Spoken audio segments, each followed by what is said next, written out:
This week on The Fourth Culture.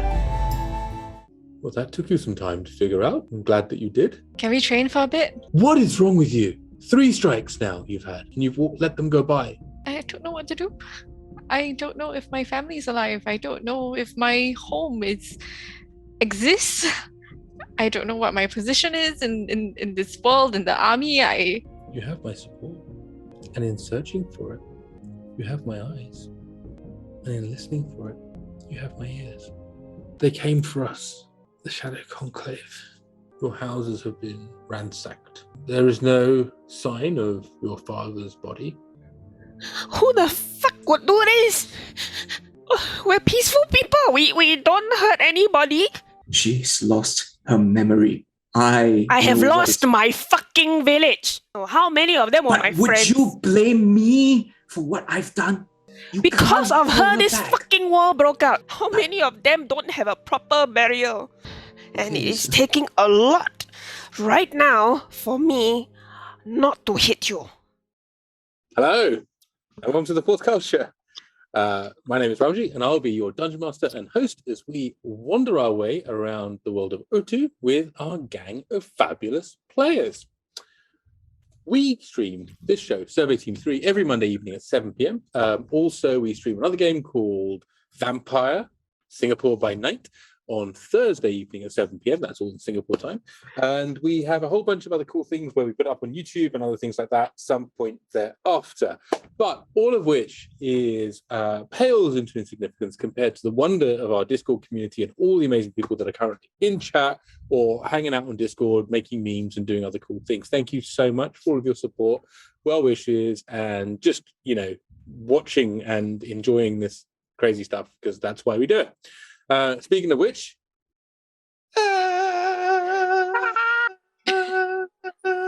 it's our Golden Jubilee, everybody. Like the Queen, except more than the Queen, I guess, like the Queens that we are. It is our Golden Jubilee. We are 50 episodes old, which is kind of crazy to think about it, because I think I initially said to you lot, oh, well, let's just do a quick run of like 10 or 12 episodes and see where it goes. Well, I mean, it got us here, which is kind of amazing, and it got us this amazing community and this group of people. So joining me on our Golden Jubilee tour, our Golden Jubilee cruise, if you will, is Kie, the Halfling Monk with the mostest. No, you normally do that. But nevertheless, the wonderful Licio. And as our barbarian, that's the calmest barbarian in the room by a long way, the one, the only Sheena Chan, as the golden-throated, glowing abs that are Jotan. Oh, sorry, I meant Barra the Bard. We have the remarkably rested Jotan, and last but not least, and never least, the blue sapphire that is Kaman, the cleric, played by the one, the only Choy. And none of this, not a single bit, would be possible without the help of our amazing producers, the daring duo, the dynamic dystopian something or the other, the just the wonder that is Hans and Cheryl. Hans and Cheryl! Thank you so much. And also a massive thank you to Ferenz and to JR and to any number of other people that have just been involved in just like doing some editing or just making some of the stuff happens or getting things on YouTube or just making sure the tweets go out so people know that the thing exists. And we love you all very much. Thank you so much for helping us get here. It's been absolutely amazing. While we're doing thanks, I think it's about that point where we normally say thank you so much to our friends at ABC. That's right. You're looking to do business somewhere in the region of Asia and the Asia Pacific, and you're not sure how to proceed.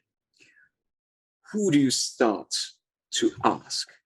Where do you start to go? Where can you find the funding, the connectivity, the networks in order to enable you to make your dreams a reality? Well, look no further, because I'm here to tell you about a better consultancy. They will help you transform your business, scale your business, and transform again everything you do so that you can totally pwn all the noobs in Asia because you are lead hacksaw and business zone. Check them out at www.americaconsultancy.co. Hashtag pwned. Hashtag road. It's summer. Thank you so much, Ed. Thank you very much. And thank you very much for all the folks at Better Consultancy. We appreciate you all. So if anyone has anything they'd like to throw in, please do. We are going to run probably a tiny bit longer than we normally do today because there's quite a bit of story to get through. We'll be taking a break about a couple hours in, as always. So with no further ado, if we're ready to go, Sheena Chan. Yes. Oh, yes. Oh, it's my turn. Sorry. Excuse me. Previously on the fourth culture, the party emerged in this cold mountainous place in the winter, which was very strange because Urtu doesn't really do winter very much. But anyway, Barra tried to speak to Agatha, but found that she had a kind of a staticky connection, like the reception not so good. Kaman tried to visit Eijnar and actually appeared at his tree and found out that the tree itself looked like it was dying. Eijnar also looked very, very weakened. He was curled up and basically looked like he was mentally not really there anymore. Kaman then looked with his new ability to see things, and he noticed that the weave, which is this magic thing, was actually not present in the area. It looked like somebody basically ripped it away. So poor Eijnar, was a very big distance away from it. So after that, he did something quite spectacular. He used his, I don't know what, to shape the weave into like a thread, a long thin thread, and then drip onto the tree. And then, when the weave dripped on the tree started to grow again. Got leaf, got flower, got, more life lah. Yeah. Then Eijnar himself, then after that, the tree then dripped onto Eijnar. And then Eijnar himself started to, seem to look better. His eyes turned blue, which was a bit strange, but we don't know what that means. So we will visit that later, okay? Very good. Anyway, Kaman then came back to the party and said that we should be on Urtu. Maybe we can teleport to the sleeping horse because he has the coordinates, or rather the what's it called? The key code. Yeah, because he went to memorize that time. Yes. So he started to make the circle. Bob, Yrsa, and that's me. Bob, me, and Barra then after that flew off to go and check the area because we figured that this place, the architecture suddenly looked quite similar to us. To this place that once upon a time when I went into this what's it called? It's a watchtower. There was a lot of mirrors, and then I got sucked in and go to the other place. So that other place, the architecture looked like this. So we figured maybe there's a a warden in the area, like Ern's colleague or something. So we started to call, hello, and then this big green dragon suddenly appeared. It was quite scary. He was literally very scary. His name is called Elder Long, and then we told him about the fact that Ern was murdered by Bulda, and that we were trying to go back to Urtu. So he explained that, okay, Ken, you go and kill this Bulda and avenge Ern. Because I don't know who they were, but they are unable to enter Urtu for another 9 months. So we have to go and do it. So after that, we showed him the teleportation circle, and he said that yes, we are not actually in Urtu right now. And in order to help us to get us back to Urtu, he breathed on the circle. Then the circle suddenly had like green color crystals on it, and then we were like, oh, okay, like that also can. Then after that, he gave us a blessing, which we were very surprised by because we showed him the fact that Ern gave us a blessing, and he was like also very surprised. Then after that, he also decided to give us one, and his was like this small little dragon that into our forehead and disappeared. So as he was leaving, he just casually mentioned, okay, you all go and avenge Ern, and then after that we can discuss the rest of your apprenticeship. And we were like, the rest of our what? Huh? What? Come back. Then he was gone already, so cannot question anymore. Anyway, we went through the circle and we found ourselves in a dark room. There was smoke and decayed flesh in the air, and we were like, what is going on? This is not where we thought we would be. the door, where there should be a door, was a solid stone block, and there was a message scratched in Goblin from Tsunami. Basically, it said, please cast detect magic. After that, we noticed a hidden message saying that 4 days after we left Twilight's End, Buddha came and destroyed the place. And in the wake of his destruction, the Blood Company established a foothold there. And now, Twilight's End is no more. And what is remaining is considered a property of the Blood Queen. She, Sunali, is now in the Shadow Grove. And she told us, you can either go back to Nagaranda or to the Shadow Grove, but don't go out of the room. Because that's why she sealed the door. Don't go out of the room, because otherwise you're going to have to fight through all the Blood Queen's people. Malina then, asked about the Shadow Grove, where she came from and all that. And then I lost it. It's quite embarrassing. I don't usually lose it like that, but I had a bit of a shock. Because Agatha made contact with Barra, explained that we had been gone for 3 years. All of her schemes, as in Agatha's schemes and plans, had broke, and she was in a bad state. And then that's when Barra realized that the tattoo on him, was looking very faded and very old, which was very different from before. Kaman then explained that he could either get us out via the door or teleport us back to Nagaranda, to a place he knows well, which was the hospital, because he spent like a month staring at the ceiling there or something like that. Very poor thing, once upon a time. Don't really know about it. So after that, we went there. And we arrived on this mountain range that felt very cold rather than the hospital ward he was supposed to go to. We realized that it was actually the Karambir Mountains, which is a good sign because it's actually a bit more close to home, although it's not exactly where we wanted to be.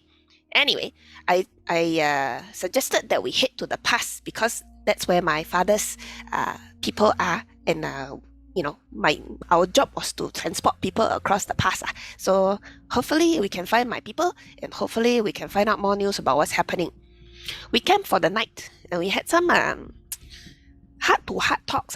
I had one with Bob, because I was afraid recently, he's been blaming himself for a lot of things, and then starting to do things like lie to, try to protect the company, which is not exactly what is the right thing to do. And then after that, Barra had one with Kie, and that one ended a little bit more awkwardly, but it's okay. Eventually the two of them will talk to each other nice, we are going into a series of downtime where we are going to figure out what is going to happen next. Stay tuned. Thank you, Sheena. Hey, wonderful.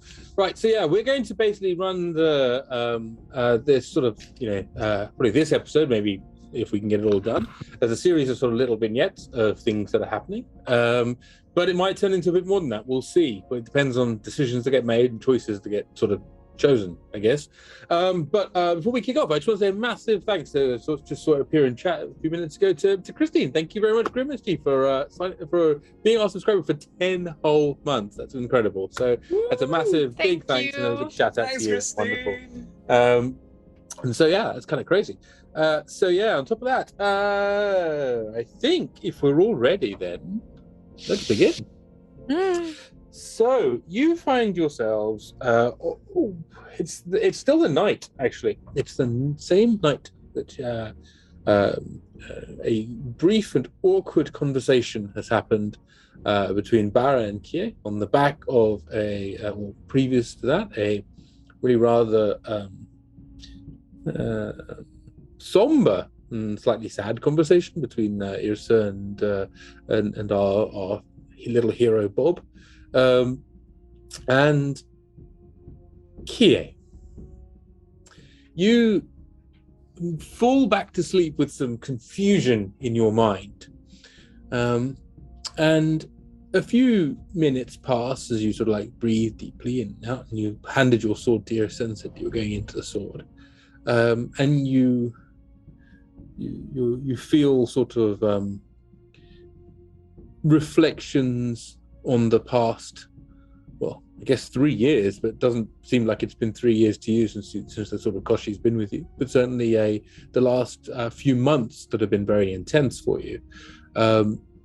And as you're doing so, you begin to drift into the state that you need to be, the sort of the focus that you need to have in order to find yourself in that part of your consciousness that is actually shared with the sword, the part that is a gateway into this strange collective soul that you have between you and Koshi, and as the air, as it were.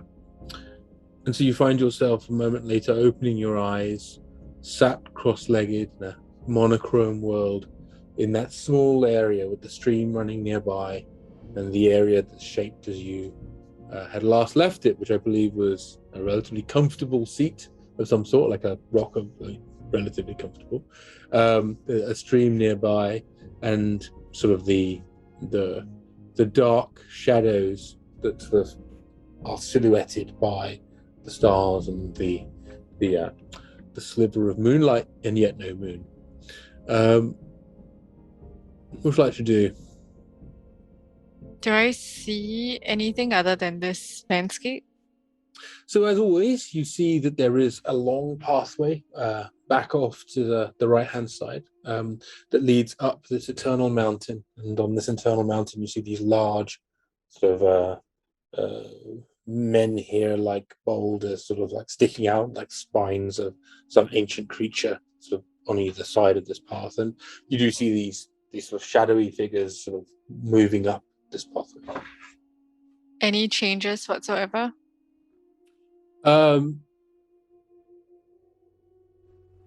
Make an insight roll for me, please.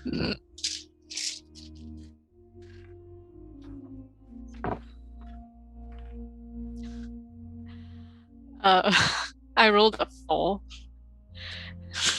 Um, Oh wait.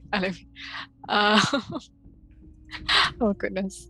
You can use your lucky. You're probably yeah, gonna you go to have sleep lucky. for a and long you time. have- Oh yes, I guess I could. I think you will be. Why not? Okay. 12, not bad. 12 plus 3, 15. Okay, 15. That's a lot better than the 4. Okay, so you take a moment and you contemplate the space around you. And the main insight that you have is that this is not a physical space, this is a metaphysical space, as in you are able to be aware of, if you try hard, the fact that Kie is,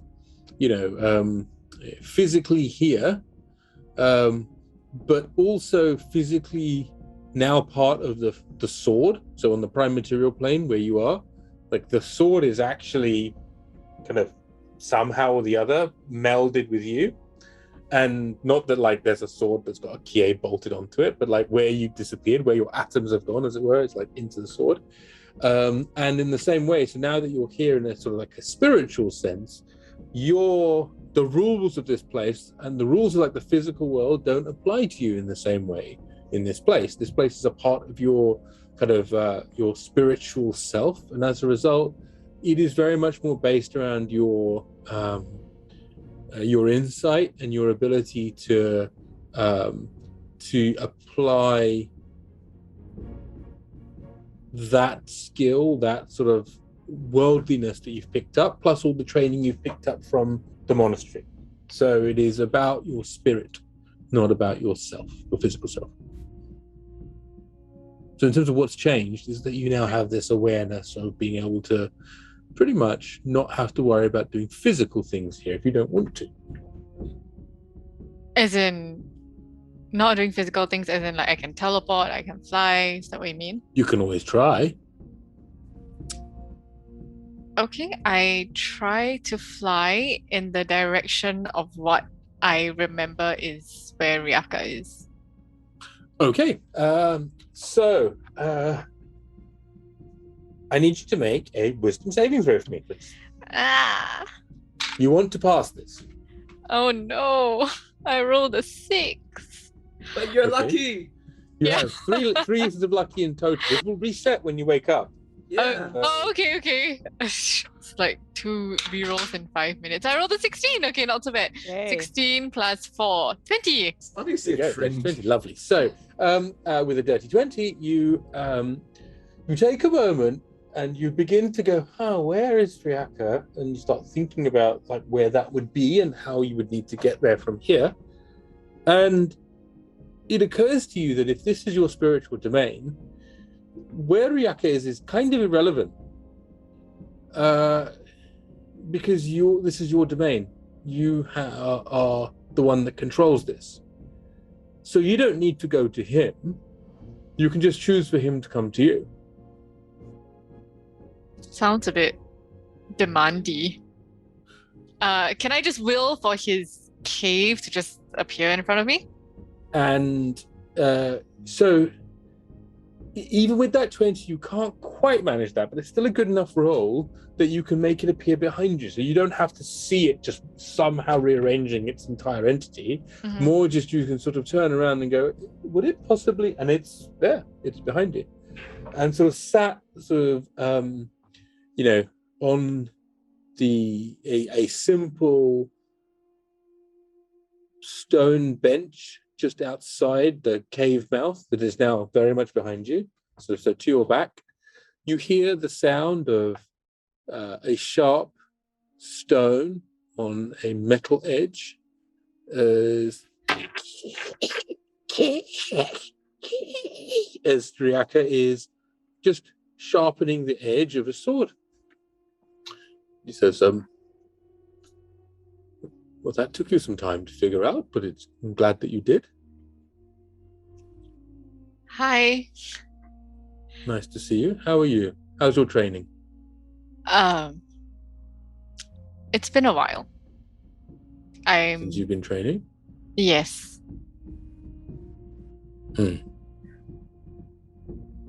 Are you okay? Or how are you? I am as always, okay. I am absolutely fine. Everything is wonderful. I am just inside a sword that I will never escape from. How are you? Could be better. Things in the real world is a bit of a mess, and a lot has changed in a very short period of time. Are you aware of any of it? Humor me. What's happened? Well, we traveled accidentally to a place called Sigil. We tried to find Princess Melina. There was this whole thing with the diadem that we managed to destroy, but when we came back to Urtu, 3 years had passed, a war had passed. We don't know what's going on. We don't know who we are in this new world, and not sure whether our friends and family are okay. I thought you said something serious had happened. Serious to me. Well, 3 years is not a great deal of time. I mean, as you gain more power and ability and learn to cultivate your inner spirit even more strongly, you will live for an extended period. Those you know will die and move on from this life. It is the way. I just wish the 3 years didn't involve a war. I can see that.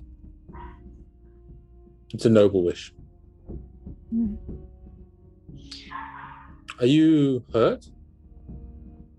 Not physically. A bit of a mess, I guess, emotionally, just trying to deal with what has happened. The whole 3 years thing, we only found out like an hour ago or less. But I wanted to see if you were okay. And if Koshi is okay, which I guess he is. In your mind, you just hear I'm fine. Thank you for asking. Do you want me to interrupt and say hello and have a cup of tea together? Or I know, you know what? Even I'll leave you be. maybe we should chat later. So Koshi's fine. Good to know. So Riyaka sort of looks at you and says, you know, Kie, Yeah. it's...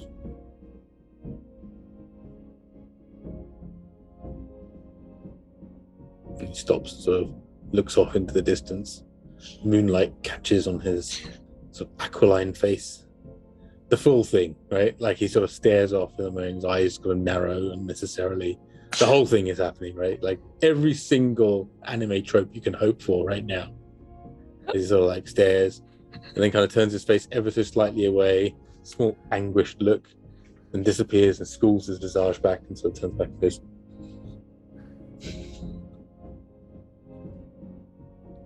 how can I help?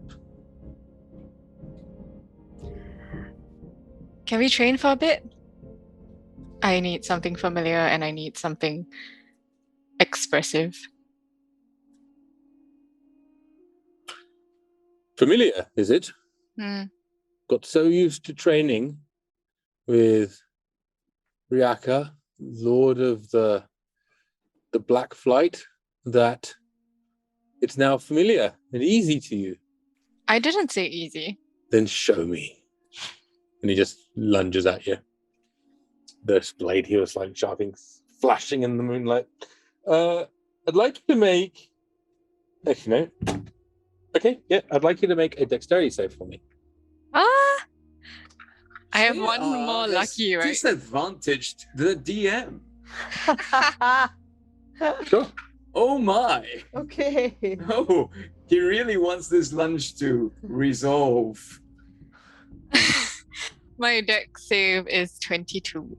Okay, so with that disadvantage and everything else, although he makes a sort of move and he sort of brings his sword towards you, tell me what happens. I lunge back and our swords clash. Okay, so you're there. So you got the sword clashing, there's moonlight glinting off the blade. You know, his sort of space is quite near you, and he's sort of just projecting his aura around you to sort of see weaknesses and various other things like that. I want to say that Kie's style of fighting in this particular match is a bit wild. It's a bit uncontrolled. It's a bit lost. Yeah, so it's not as strategic as it usually would be. She's not thinking. She's just acting on instinct. Okay. So the battle continues, and you fight sort of almost subconsciously. Actually, you realize that the battle has changed your perception of the area around you.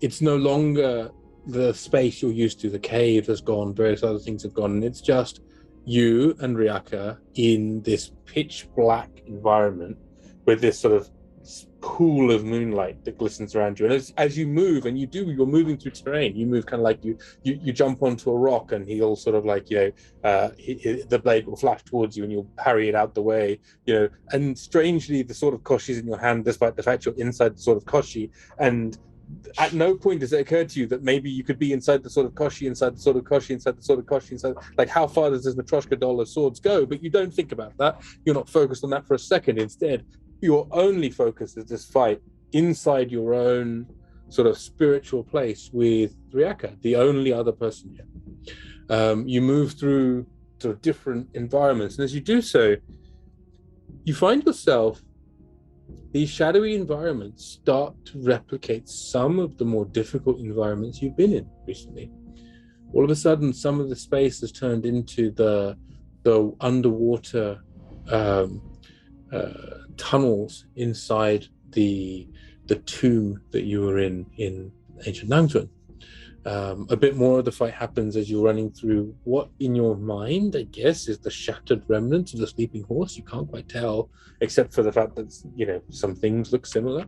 And similarly, as you're continuing to fight in this wild way, you see that there are points where, as you're fighting and Riyaka's parrying and fighting back, he sort of looks around and just notices what's happening and just sees and carries on fighting.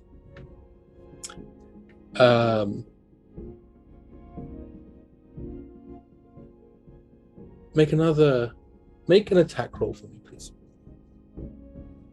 Just straight or with Koshi? Yeah, just straight. It's just to see what happens. 9. Oh, with Koshi. That's add all the stuff. Okay. 9 plus 13. 22. Okay. So you see an opportunity for a killing blow. Do you take it or do you leave it? I leave it. Okay. Carry on fighting for a bit more. Make another attack roll, please. 15 plus 13. 28. Another opportunity. I'll leave it. A few moments pass. He strikes out again. Make a dex save for me, please. 15. 15 total? It's good enough. Yeah, I rolled a 5. So it was just there to see whether or not you completely fluffed it. I really need to want to do these days is check for natural ones or not, right? I'm really looking to see whether you roll a natural 1, 2, or 3. Everything else will be fine with your stats. So at one point, you're in a strange, shadowy version of that square in Sigil, where you met Melina and you were unable to kill her. Like she was there and you just pounded into her and you were laying into her, right? And you just couldn't kill her. And there's a point where your attacks just get more and more vicious, stronger and stronger, just like all over the place. And you have multiple opportunities just to carve through and strike Riyaka. Until finally he just throws his blade down in disgust. And he's there and just goes, "What is wrong with you? 3 strikes now you've had. 3 strikes you've had. 3 killing blows, and you've let them go by."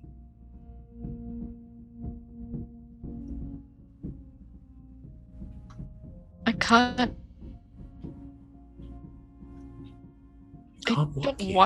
I don't want to kill you. Why would I kill you? We're training. You won't kill me here. I'm inside your everything.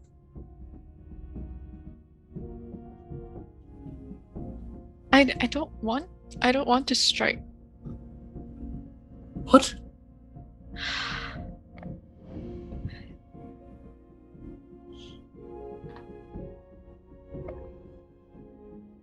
He leans very close to you.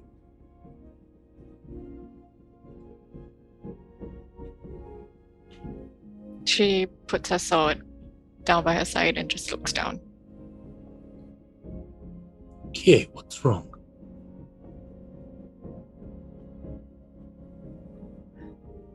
I'm not sure of anything anymore. I mean, we've been fighting for so long to stop this war, and in an hour, or in like a day, that changed, and now I am purposeless. What I trained for didn't happen. I tried my best, and I couldn't hurt her. Or I don't know what to do. I don't know if my family's alive. I don't know if my home exists. I don't know what my position is in this world, in the army.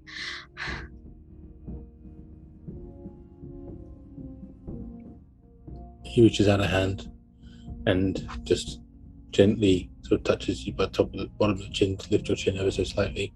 So you guys are, I mean, he's shrunk to sort of halfling height anyway, roughly anyway, whenever you guys fight, just because otherwise it would really be unnecessarily so fair. Strange. Yeah, like, I mean, don't get me wrong, like he'd turn into a dragon if he wanted to, but I think more just like there's no point you training against the giant, right? So, but that aside, he sort of reaches up and pulls your chin up ever so slightly and sort of says,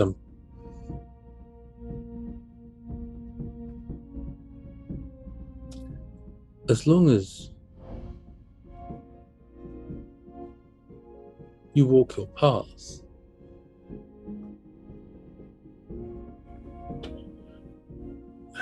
then I'm fated to walk it with you.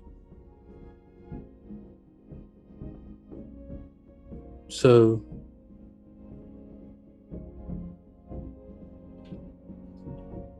if it's purpose you're looking for,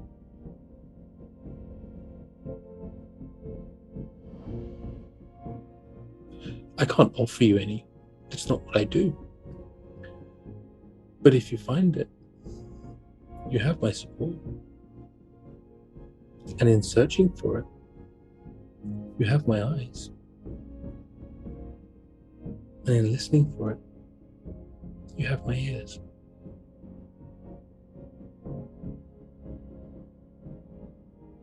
He collapses in his arms and cries. He just holds you. And we'll leave that scene there. Okay.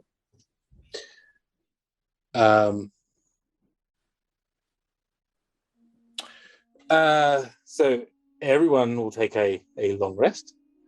And a cigarette. We need a one after that. Well, yeah, Kie may take a long rest or a short rest or a series of long rests followed by short rests. It's up to her. But you know, that moment happened.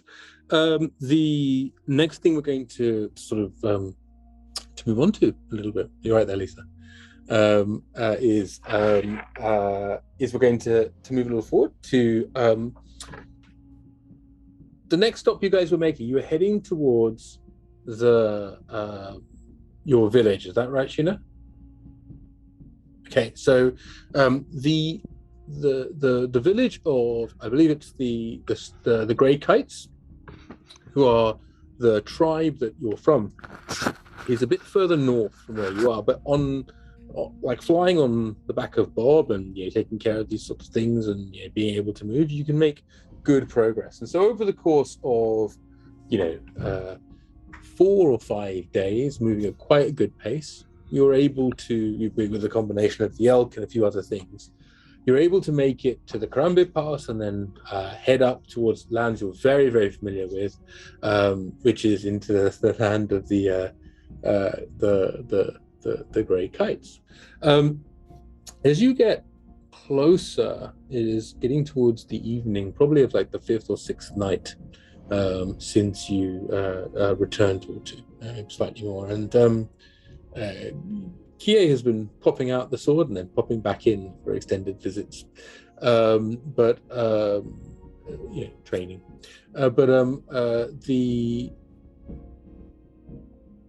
The mountainside is beautiful as always, especially this part of the northern range.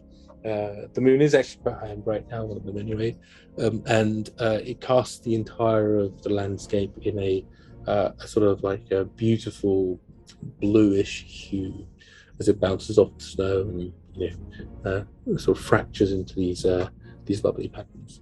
And you think you're probably half an hour, maybe not much more than that, from home, at least on the back of a bob. Is there anything particular you'd like to do? Any particular approach you'd like to make, or otherwise? Not quite, but because I'm familiar with the mountains, I will make sure to try to steer away from areas with more dangerous predators. Try to, let us set up camp in safer areas, scrounge food for all of us, that sort of thing. Basically, just doing what I've been trained to do since I was a child. Make a survival roll for me. You get to do the advantage because this is your favorite terrain, but it's where you've been since my hometown. Survival is a +5. Let's see how much I get. If I can find my dice. Oh god. Okay, there we go. Oh, 25. Thank you. You sort of you're heading along and you're almost half pointing it out and half saying it's like that was the cave where the 2 snow leopards lived, and I thought I would have to kill them, but actually I managed to rescue them and I took them to the druid, and then you're just sort of like telling your friends about all these places you grew up in, and that was the place where I was found, and like that little stream over there, I don't know how I got there, but I was, and all these sorts of things as you're sort of explaining to everybody. Welcome to the mountain, everybody. So you see the big tree over there? The bear likes to piss there. Please don't lean against it, otherwise you'll think that you are moving. his toilet is moving, then he'll follow you. Not good idea. That sort of thing. And as you do so, you're sort of you're both reminiscing and also looking for the usual welcoming crew, if you will, the scouts or the people who are on night watch or anything like that. And after a few minutes, like 10, 15 minutes or so, you just make a perception roll for me. Perception. Let's see. 17. Yeah, you don't see any of the usual watchers or the folks who would normally be in a hide, or the areas that you would be looking for to see where would someone be in order to like give them a sign that says, please don't shoot us, we're friends, like we're not like random interlopers entering your territory. Those places are there, but there's nobody in them. Fuck. I look around to see if like any sort of messages might have been left. So currently you're on the back of Bob. You're reasonable height up. Yeah, So I'll say, okay, this is weird. There should be someone there. Bob, can we land for a bit? I want to check that little thing out.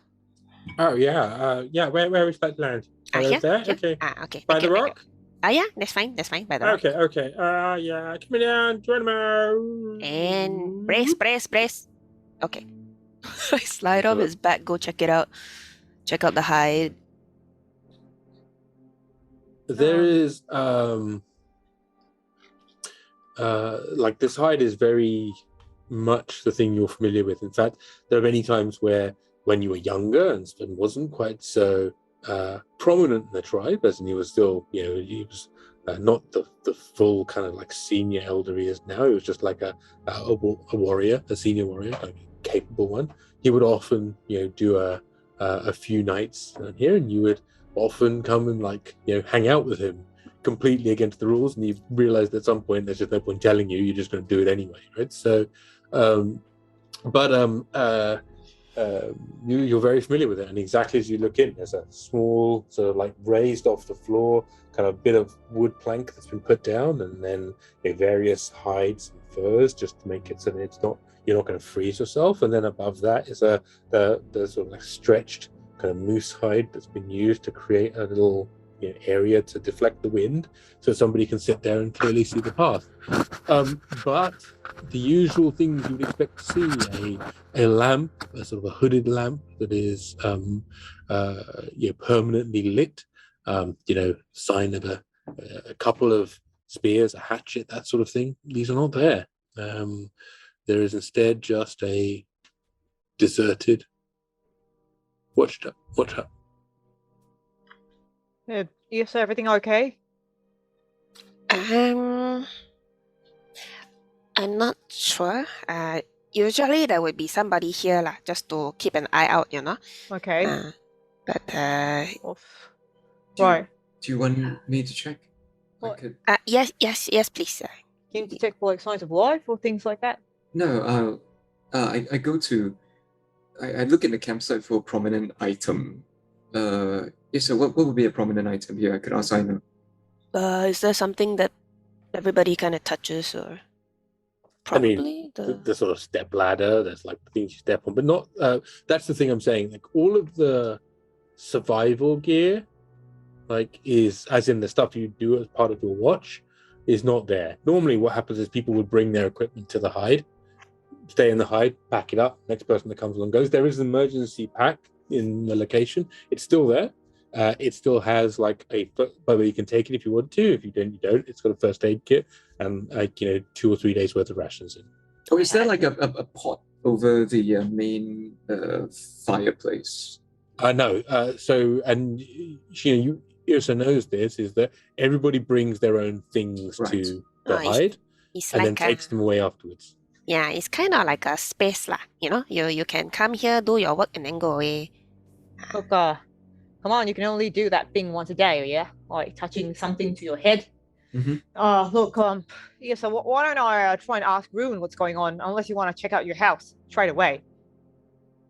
Like, we can go to your house and make sure everything's okay, or I can get in touch with Rune. What do you think? Okay. If you can get in touch with Rune, that would help.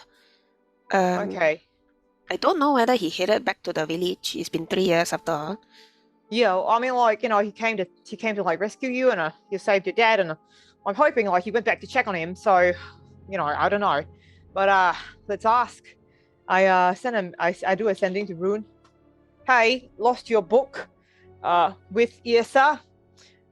At village, watch house is empty. Do you know what's going on? This is Bazza, by the way. Send word. A few moments pass, and then a response comes back with, Barra. Forget the arms there. Nice to hear from you. Yrsa's dad fully recovered. Last time saw him was 9 months ago plus. Am currently in Nagaranda.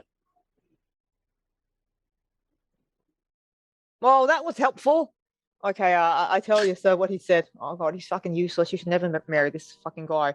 Okay, I wasn't intending to, no, but yeah, good. No, don't do it. Okay, I don't know. We can't find anything around here. Should we like check out like the rest of the village, check out your house or something? No. I mean, sorry. So this area is kind of like away from the village, right? It's like an outpost. Yeah, it's a good sort of 5 to 10 miles from the village. It's not a huge distance on when you're flying on Bob.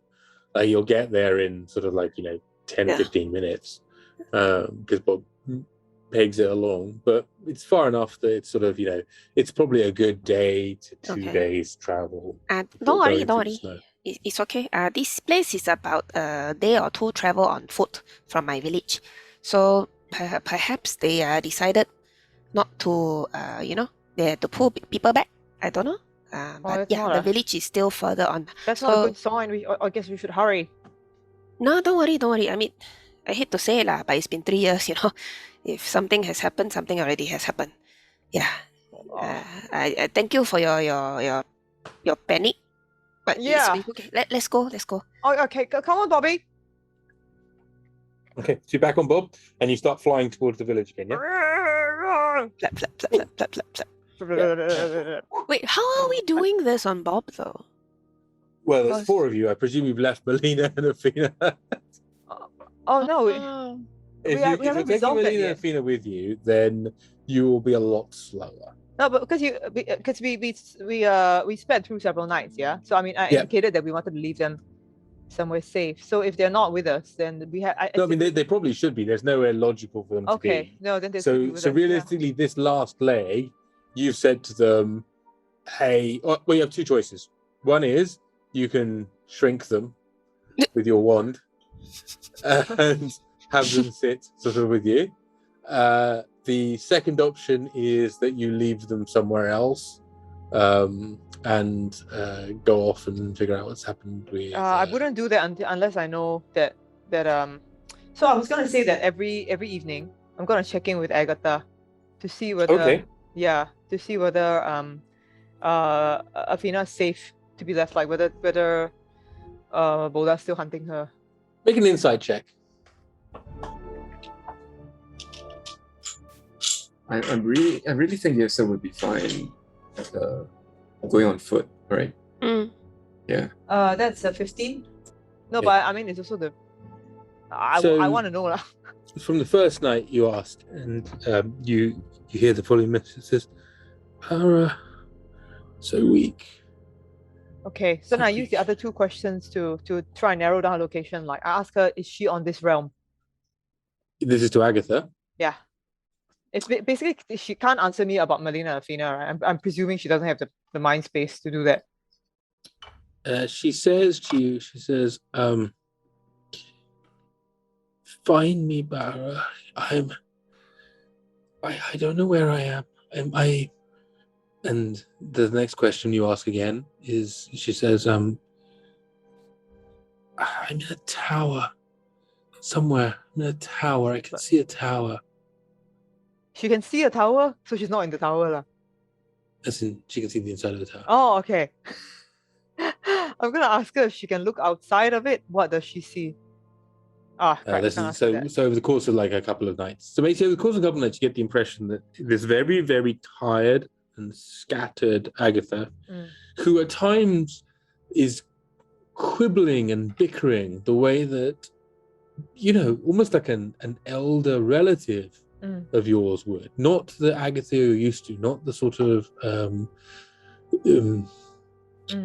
slightly protective and a little bit sinister but mostly affectionate kind of auntie that she is. This is very different. This is a very tired and exhausted elder that has kind of lost their way a lot. Right. And she sort of is like, yes, it's a tower. Basically, ask her The outside doesn't make sense. It's colors and patterns. And Okay. I ask her whether the architecture inside the tower looks Daranese. she sort of looks and she goes, why, but Daranese. And so make another insight roll for me, please. 15. 15 again. Okay, so you with a 15 is just enough for you to feel that she's using energy as she's talking to you by doing this, right? But she flashes an image into your mind of the inside of a large, strange space. It's sort of like a circular tower that's sort of got a purple sort of liminal kind of feeling to it, right? And there are windows on the outside of this tower, but as you look out of the window, it's super weird. It's like you're looking into another tower, and then a moment later, as you look through that window, you realize that the tower you're looking into is the tower you're in. Okay. And so you're like, okay, well, that's strange. And then you have a moment where you look through like that window, you kind of focus a bit further, and then you see the tower you're in, and you see another window. And that window is the window that you were looking through originally, and so you start looking through that window. So I need you to make a wisdom saving throw for me, please. Okay. That's a 5. Okay. So that particular evening, we'll say that's evening 3, Kaman and Yrsa, I'm going to say it's actually Kaman that notices because he's got the high passive perception. You notice that Barra, who's been having this ritual of like talking to Agatha on a nightly basis, is now just staring. So like slightly, and a little bit of drool appears in the corner of their mouth. Shake him a little. Does he respond? Not with just a little gentle shake. Barra. Okay. Speak quite loudly into his ear. Barra! Shh. Do I notice this? Yeah, you do. And basically anyone that's there, I mean, Kie's inside the sword, but Melina and Afina notice, and obviously... What's wrong? What's wrong? Something's not quite right with Barra. Ah? In his... he's been doing these daily communes with his deity, and... Barra? Barra? Shake. I start to shake him a bit. Barra, if nothing happens, don't make me pull out the slipper. I'm going to take out the slipper now. The slipper is coming. No reaction. Okay, I love you. This is for you. Ha! Pia! Slap her with the slipper.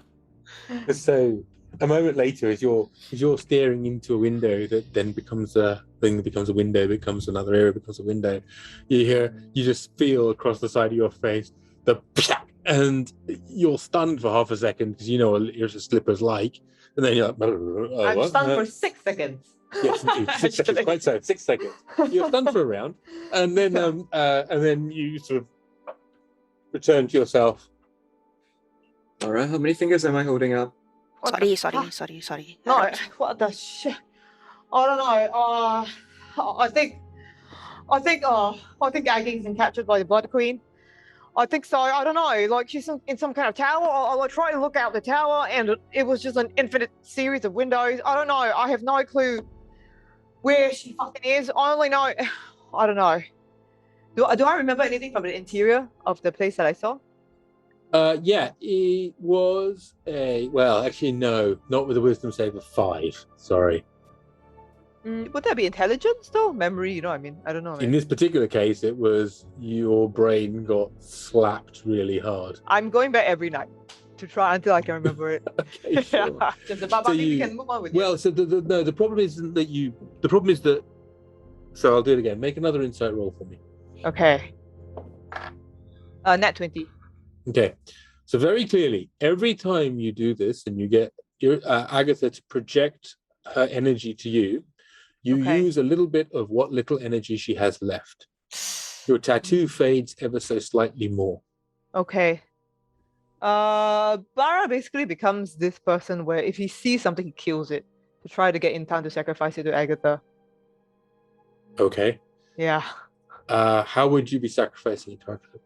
I mean, like if what I did last time. I mean, you know, like sort of like I take the Agatha. The first time you do that, you just find a squirrel and just like mercilessly just kill a squirrel with a tiny bit of intent. It's heart. And I hold it in my hands and I hold it against my tattoo.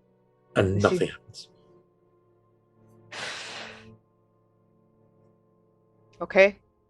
Well, I mean, I think we can carry on with Yrsa's thing, but I mean, I just want to tell you, I know we've deviated a bit. Basically, like every night, he's trying to talk to her, to try and narrow down where she is. And so, in all of this, the thing I'm going to allow you to do is when you get to a library, because some of these things are ringing bells, but you're not sure, and you need a library, it's in your head, right? So we'll do it in the next big city you get to. Okay. When you get to a library, some of these things are ringing bells, but you can't quite remember where. It's quite a hard thing to remember. You just know that, like, it doesn't seem Daranese, nothing quite recalls from the Daranese side of things, but like the thing with the window, the thing with the purple, a few other things like that, and then like the few things you're able to get from Agatha about, you know, that when moments of sanity. But you're continuing to try to talk to her every night. I'm going to try and talk to her every night, and I'm also offering secrets to Eijnar every night in the hopes that he'll be sane enough to give Kaman a glimpse as to what happened to them, what happened to her. Yeah. Okay. But basically, yeah, I mean, this is what I'm going to keep doing, as a regular thing. Okay, all right. So just to be clear, with that natural 20, right, by asking Agatha questions, she's using up her power. Well. Just to be clear, because then I'll just keep sacrificing. I'll keep sacrificing secrets to Eijnar every night. Then. Got it. Okay, cool. So that's so basically you're going to appropriate Eijnar every night. Okay, cool. Yeah. What I'll allow you to do then is Ed, for those 6 nights, I'm going to allow you to roll Divine Intervention, or for 5 of them, because one of them you came in. So roll 5 Divine Interventions, please. You're looking for another roll of less than 10 or 11. 10 or less, right? Or is it 11 or less? 11, right? It's 11 or less. Yeah. Roll number 1. With each roll, I'll give a secret, but go for it.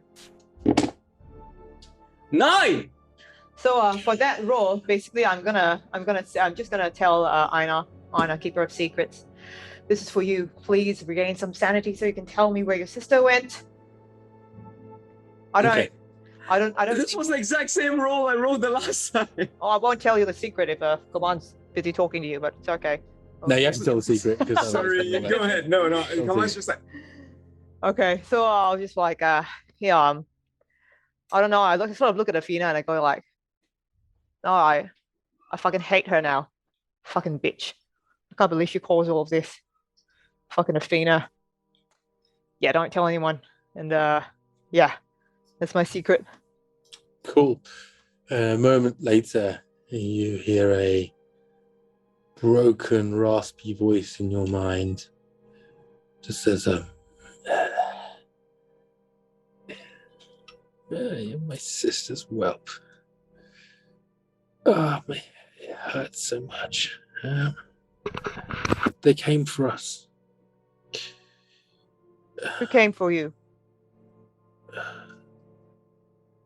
The Shadow Conclave. Bulldog. That obnoxious bitch. They all came for us. Oh. As if if 3 millennia meant nothing. And then they took her. Do you know where? Yes. But she wouldn't want you to go after her, Barra. No, you got to tell me. No, come on. I gave you a secret. It's fair. You got to tell me yours. Come on. And so he says, the answer he gives you is, second, I shall give you 1 moment. He says,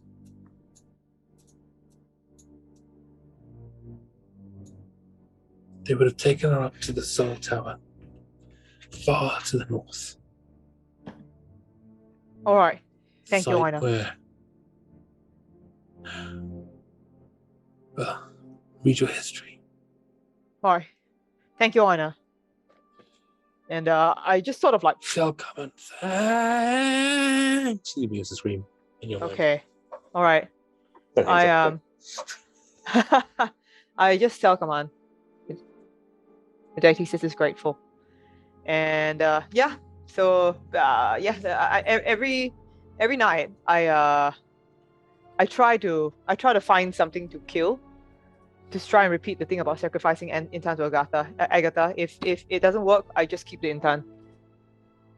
Okay, yeah, I mean, you're by things to kill. You're talking like small birds and Like I mean, ideally something snakes. bigger. Okay, so you're actually looking to go hunting. Yeah. Okay. So, But like we you- can move on first if you want. Yeah, we'll ellipse it. But basically, you and Bob successfully, go and track down random things. It's not hard. The Marabanda is very near, and it's full with dangerous stuff. And you're experienced enough and powerful enough now to be able to wreck face reasonably easily with a combination of hypnotic pattern and various other things. So you do go on a bit of a murder spree, if you will. How vicious are you being about this murder spree? I as efficient as possible, as many as I can find. I kill everything that I can find. Essentially, like So- the small birds I kind of leave alone because they're not worth. But my time. humanoids. Humanoid? How humanoid? How sentient are they? Cool. Good answer. So okay, so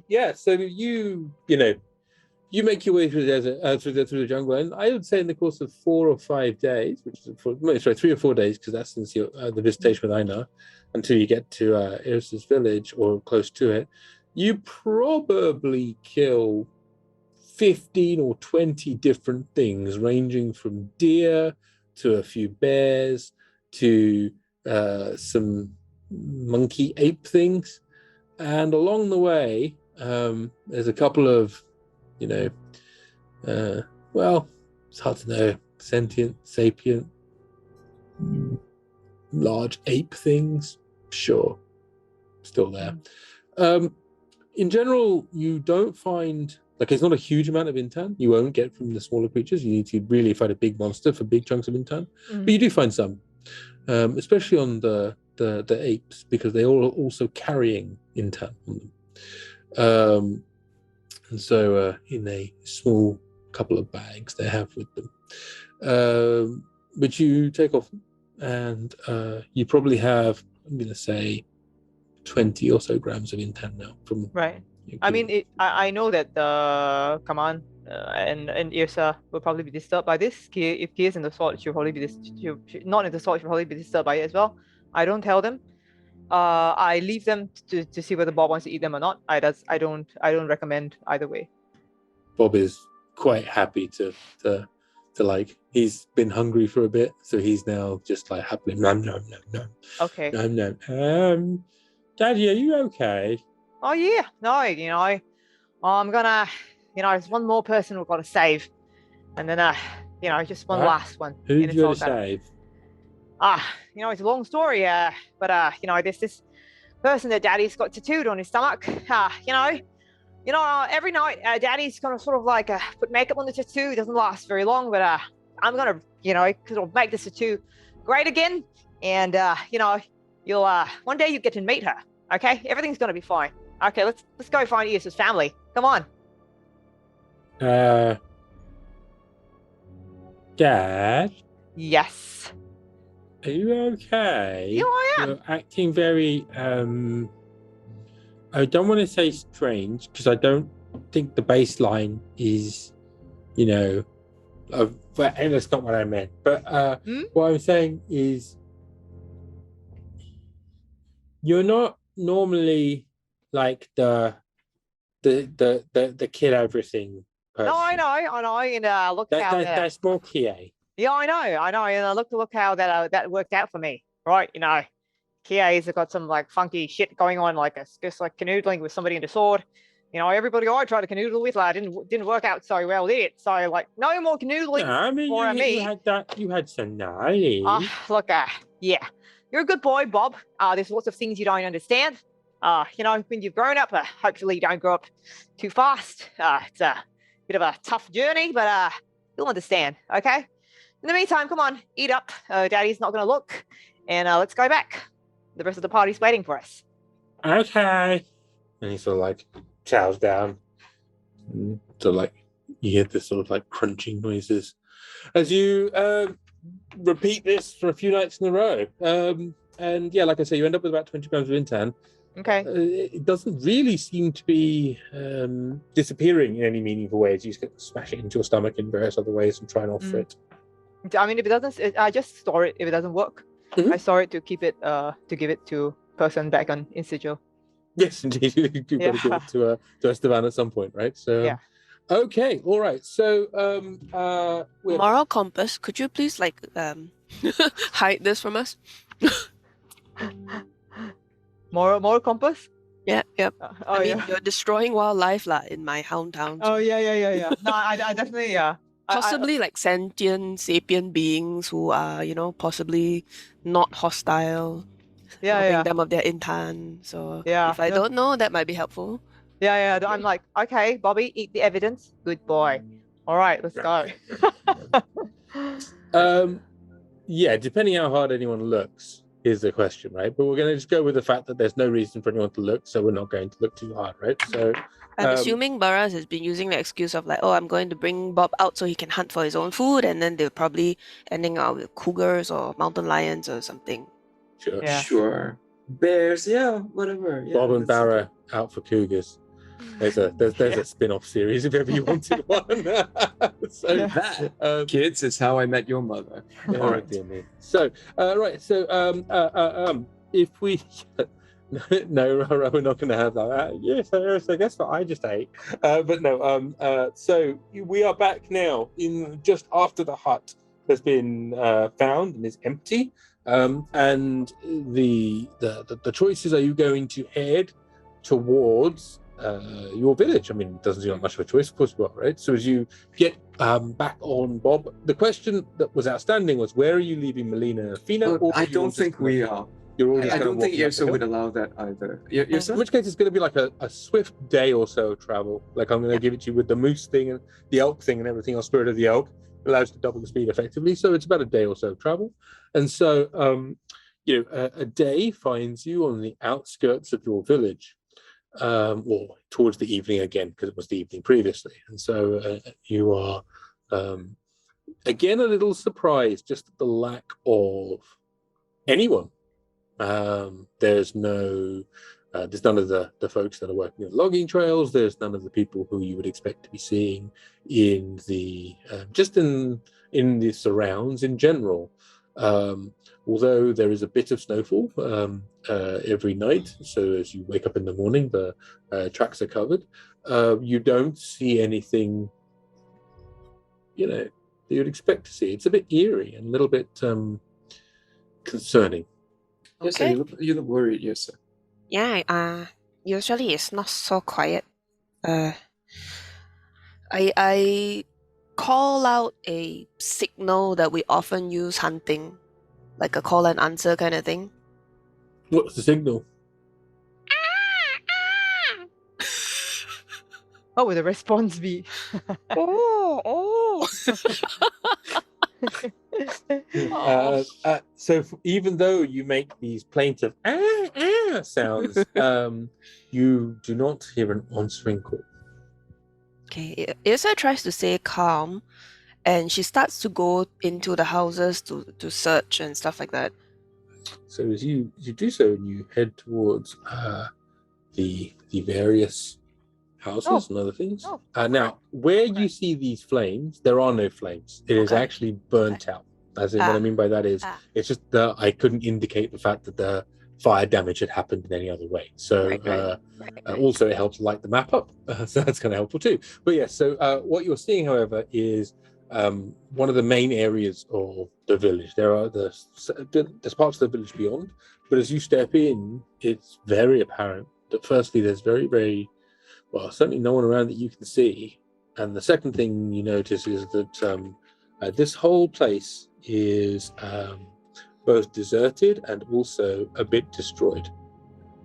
The various kind of central huts, and these are really visitors and guest huts. It's from sort of like it calls back to many, many years ago when the tribes were nomadic, and it's sort of like a tradition of like, here are these places. So anybody that would come to the tribe would be met here, then you would eat together around a large fire in the center, even though you actually have a pretty modern village on the other side, right? Like, which is where everybody lives. This is sort of the for thing tourists. that people are receiving. A little bit for tourists, but a little bit just for culture and tradition, right? So but it is in complete disarray, which would be very much against cultural norms. If anything, these huts and tents are kept in fine care by comparison to many people's houses, often at the expense of the time they'd spend on their own houses. So to see them in a state of complete disarray is bad, and even worse, once you look a little bit closer, you see that there are bones and remnants of corpses on the ground. Ramji, can I use survival to try to piece together what happened here, a la Aragon? You may make a survival roll for me. Okay, I'm gonna cast enhance ability on myself beforehand, so this comes with advantage.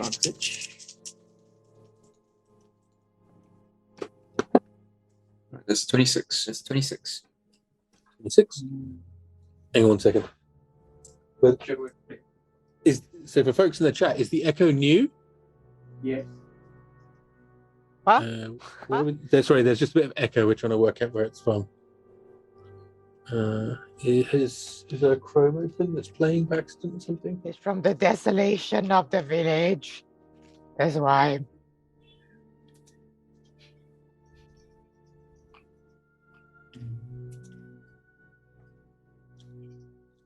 Try saying something, Ramji. Sorry, go ahead. Better? No more echoes. It's gone now. It's gone? Echoes disappeared. Okay, all good. Sorry about that. So yeah, sorry, Ed. What did you roll? 26. 26? Okay. So as near as you can tell, whilst Yrsa is sort of like sort of looking and trying to piece things together, as near as you can tell, you cast a moment of enhanced ability to really bump your intellect up a little further, just so that you don't miss anything. I want to say that the way that the charred wood has been left, and the fact that there's been sort of snow that has fallen on it and then frozen and then melted again and then frozen again and then melted again, you see that pattern and the splitting of the wood amongst other things like that, gives you the impression that about maybe 2 to 3 months has passed since this has happened. Yes, it's been perhaps 8 to 12 weeks, almost a season, since this occurred. Yrsa seems stunned. Initially, when she comes across this desolation, she's like shocked by the state of the tents and like trying to do small corrections, trying to right things. Then after she sees all the bones in the middle, she just stands there staring. And as Kaman tells her this, she suddenly breaks into a run straight for her father's house. We follow. I take one of the bones with me.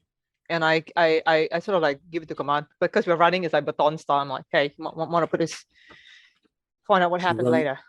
You run through the village, kind of chaotic path, and sort of like stagger your way there, finally making it to Sven's small but familiar abode, which you know very well. Turn the light up a bit, just so we can all see a bit. Cool. So as you make it to here, and you sort of like step inside the sort of the triplet of huts, one of which is sort of like a kitchen and cooking area, one of which is Sven's workshop and personal domain, the big one of course, and the other one which is a single sleeping room which you shared with him until you were old enough to get your own bloody tent.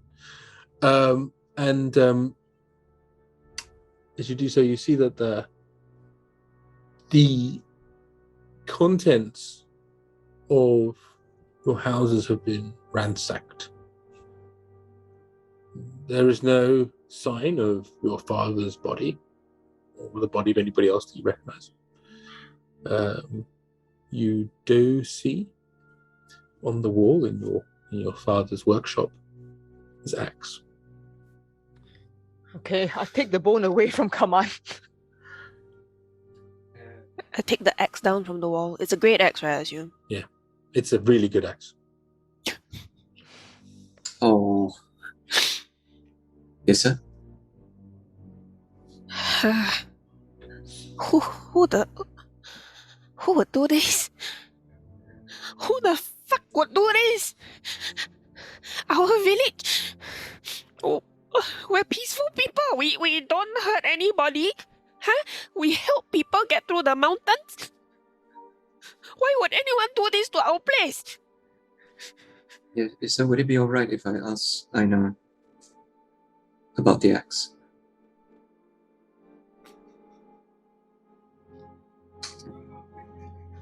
Carefully take it, very respectfully take it from Yrsa.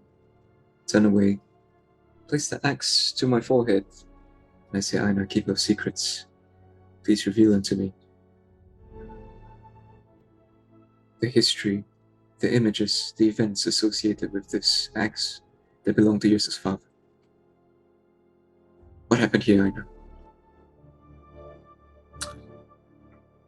So, trying to remember what that ability actually does. I don't think it gives you a sort of, historical fly-on-the-wall video. It's not quite that. Doesn't. I'm hoping for, at least because it was connected very closely to him. At least tell me what you're hoping it will do. I'm hoping to give some sort of impression, psychic impression of its owner, or when he was last here, because it belonged to him. So I'm hoping to pick up the last moments when Yrsa's father was here in the room with the axe. Yes, 1 second. So you're basically you hold the really excellent axe up to your forehead and take a moment of deep concentration. As you do so, you see a moment where tall, heavy-set York of good health but middle age walks into the workshop, followed by two sort of very heavily armored people in dark armor. And he's sort of like, he's holding his hands in front of him. And you see him look very meaningfully at the axe, and then sort of like look around for a second and look at the axe again. And you see sort of exchange of words of some sort. And he hangs his head and turns towards another part of the room where he picks a box up and head down, carries it out the room, followed by these two heavy armor wearing people. I tell that to Yrsa, and I end it with, Yrsa, at least in the vision, your father was still alive. This happened 8 to 12 weeks ago. I take the eggs from Kaman. What was the box that he took? So you'd know this, Yrsa. It is one of the things that your father was responsible for was he would keep the list of the secret routes through the range, not just the routes that were the obvious ones through the Karambir range, like the main pass, but all of the collected writings, lore, little bits of evidence, whatever, of the back roads, the way that you could sneak across the range, the safe paths, everything else. He over the years as well became the lore keeper, right? The most senior pathfinder there was, and that box is where he kept a lot of that information. Fuckers. My father knew these mountains. He knew all the secret routes, how to safely travel. That box that he took, it was all the history, all our secrets of this place. They're using him. They're using my people. Yes, What kind of armor were they wearing? Who are these sons of a bitches? I couldn't make it out. You can roll history for me, come on. I used JR's advantage. Thanks, JR. Oh,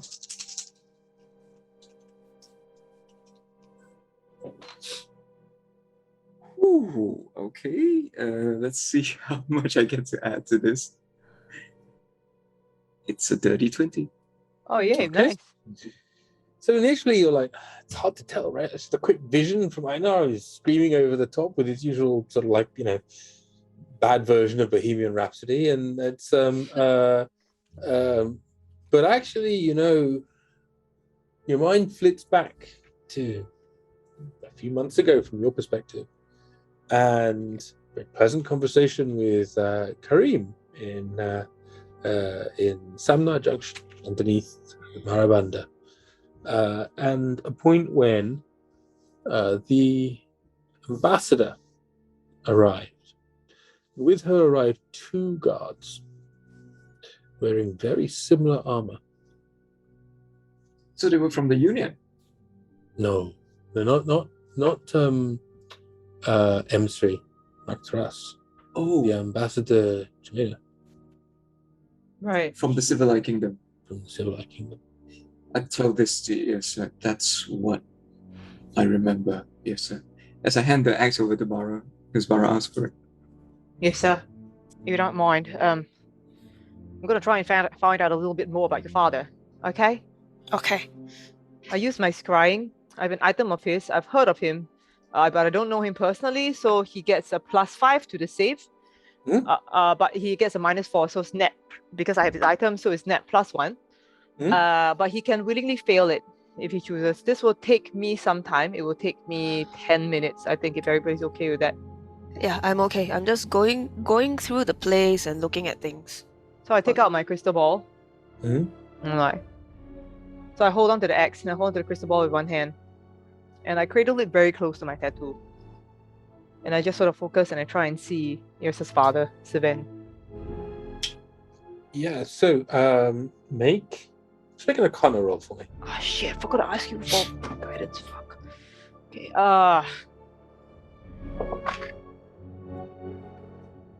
Arcana By the way, Yrsa, if you're looking around, I'll go with you. 17. 17? That's not. So you focus for a second, and a minute later you feel your consciousness latch on, so you know that the scrying has worked. And sort of your energy shoots out from yourself as it sort of flies up into the troposphere, up into the sky, and then comes straight back down again. And the map of the world, as it were, appears for a heartbeat. I would like you, if possible, to make me a perception roll, please. It's not that bad, Barra. Yeah, it's pretty bad. 10. Oh, yeah, I rolled a 10. 10. Yeah. Okay. So. Oh, no. A 12, 12. 12. Okay. Yeah. Okay, sure. You. Okay. So you. Firstly, you get the impression that this distance is not a long way away. Second thing you notice is that as you're flying back through, you kind of, the reason you feel that is because you still feel like you've smashed into a mountain. Right? You've gone up into the air, you come straight back down again almost, and then as you've done so, you kind of come through a snowy mountain, and you push into the side of the mountain. Then the rock kind of bewilders you for a second. The next thing you know is you see a slightly more gaunt, tired, and ever so slightly more emaciated, but still very powerful and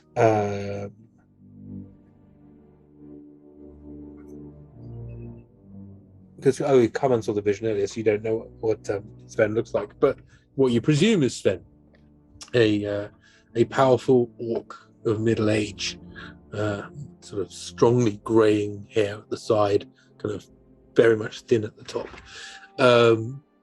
and he is sat on a small cot that is made of wood, and his feet are connected to some chains which are connected to the floor.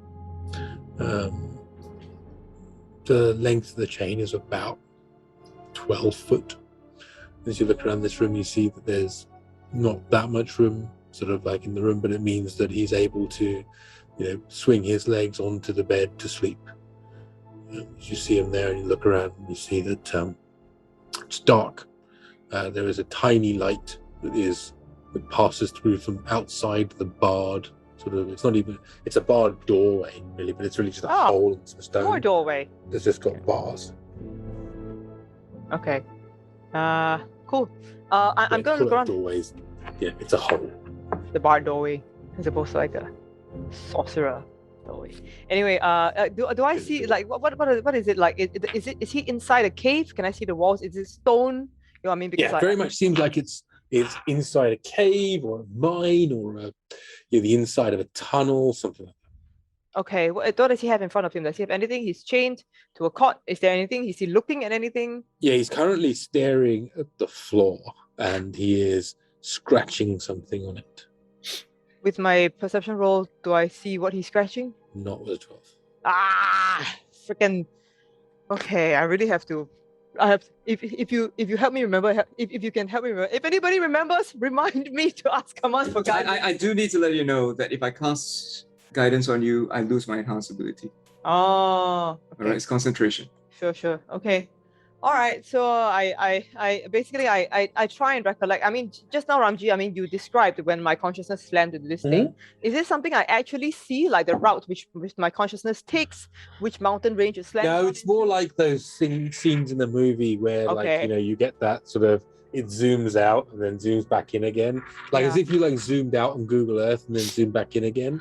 You can kind of roughly say, yeah, cool, it's nearby-ish. Okay. But you're not going to get a you're going to need a bit more to figure that out. I mean, from what I see, because from how he was responding, does he know he's being scried on? Because did he roll to resist? Let me or know. Did you roll to?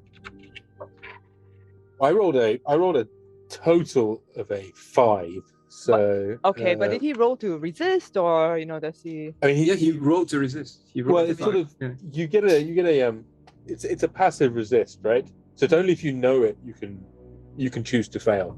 Like if you know your friends are looking for you, you can choose to fail. Okay. Otherwise, it's just like no problem. If okay. Your firewall's up, but I'm just trying to see if it's It's okay. Now that Barra has seen him through the scry, though, is it possible for him to cast Ascending to him? Yeah, that's what I was thinking of doing. So. I think so. Yeah. Yeah. It's a perfectly reasonable thing to do. But okay, so cool. So I tell Yrsa what happened. What I saw.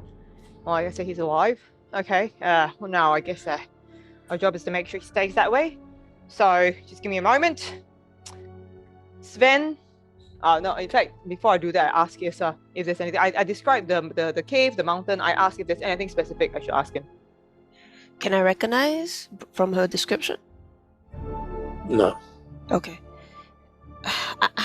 Ask him where he is. Tell him we're coming for him. Sven, I'm Yrsa's friend. We are at the village. We want to come for you. Where are you? Describe as best as you can. She sends, and then there's I'm out of words. Oops. Okay. Yeah. You just get the response that says, so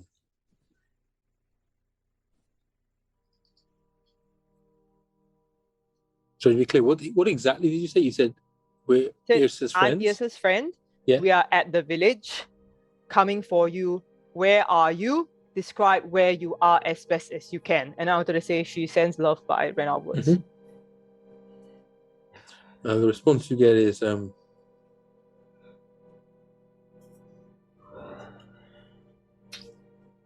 she continues to look after me, even from the beyond.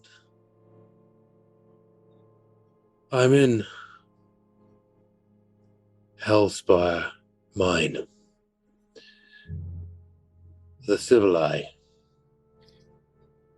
have my people, those that they didn't put to the sword. They make them help find paths across the message stops. Okay, forgot to tell him 25 words. Never mind. I tell Yrsa, oh, your dad's never heard of ascending before. It's okay. He said he's in a Hellspire mine, and that your people are being forced to find paths through the world by the Civili. The rest of them, unfortunately, were put to the sword. Does Hellspire mine sound familiar to you? Does it? Yeah, it's actually not very far from where you started. So back down towards I'd say it's halfway. It's sort of a little bit further south of the Karambli Pass. Yeah, you wouldn't have passed it directly. It's actually much more in the middle of the range, but it is debatable if it is Civili or Namandan. It has been used over the years as a prison, a mine, a rite of passage for people to sneak in there. It is haunted. It is any number of other things. But yeah, you know pretty much where it is. Okay, what time of the day is it? Right now, it is 8-9 o'clock in the evening. It's dark. Okay. And Melina and Athena are still with us, right? Yes, sir. They are. Yeah, you put them up with you. Yes, sir. I've got a suggestion. I have a suggestion. We stay here for the night. Melina, Athena, I have something to do. I cannot bring you somewhere safe, but this place is as safe as it gets for now. So you stay here. We will try to come back and bring you across the path. But if we cannot, this is as safe as it can be. As you can see, it's already been raided. So this place probably shouldn't attract any more attention. Yeah? Yes, sir. So what I could do is Bob and I could bring Melina and Athena to Damask. And then we could be back in the day. Then at least the two of them will be safe. And the five of us, with Bob, can go into the Hellspire mine. What do you think? If your loved one was captured and you could do something to free them, would you want to wait a day? I don't know, Yrsa, but As it is, we have lugged these two across a whole plane. I think it's fair for them to wait here. I am done. I am done helping them. I'm going to save my father. Melina just sort of looks at you and says, yes, you should go and save your father. You will be fine here. Nobody has been here for a while, it seems.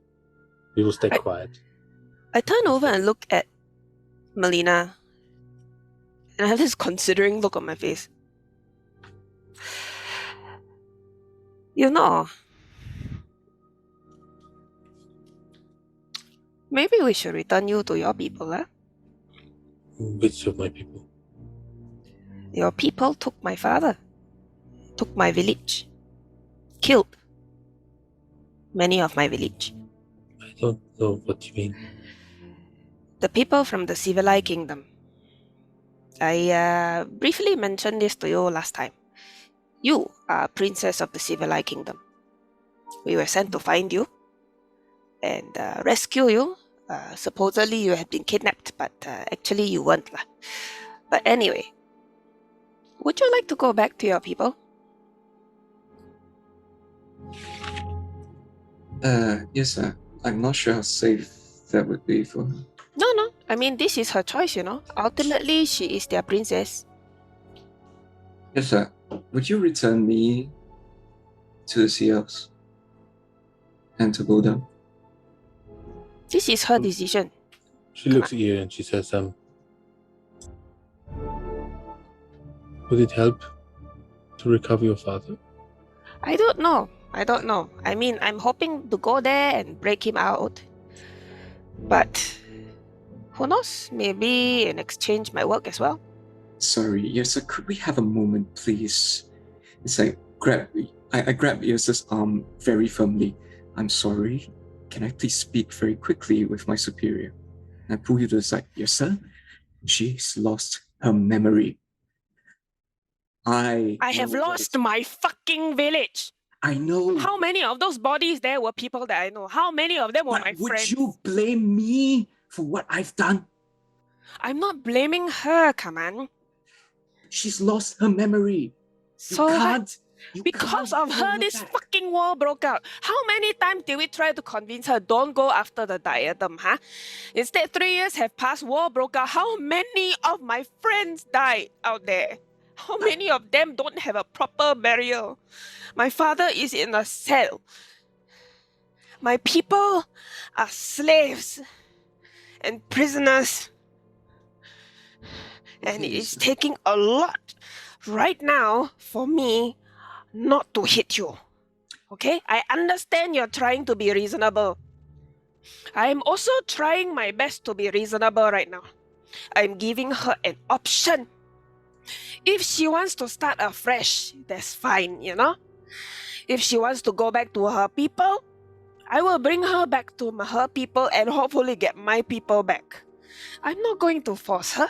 I'm not going to drag her all the way back. I'm trying, Kaman. I'm trying. Yes, sir. This is rich coming from you, you know? You are this close to selling out our entire plane of existence to some other people for Intan.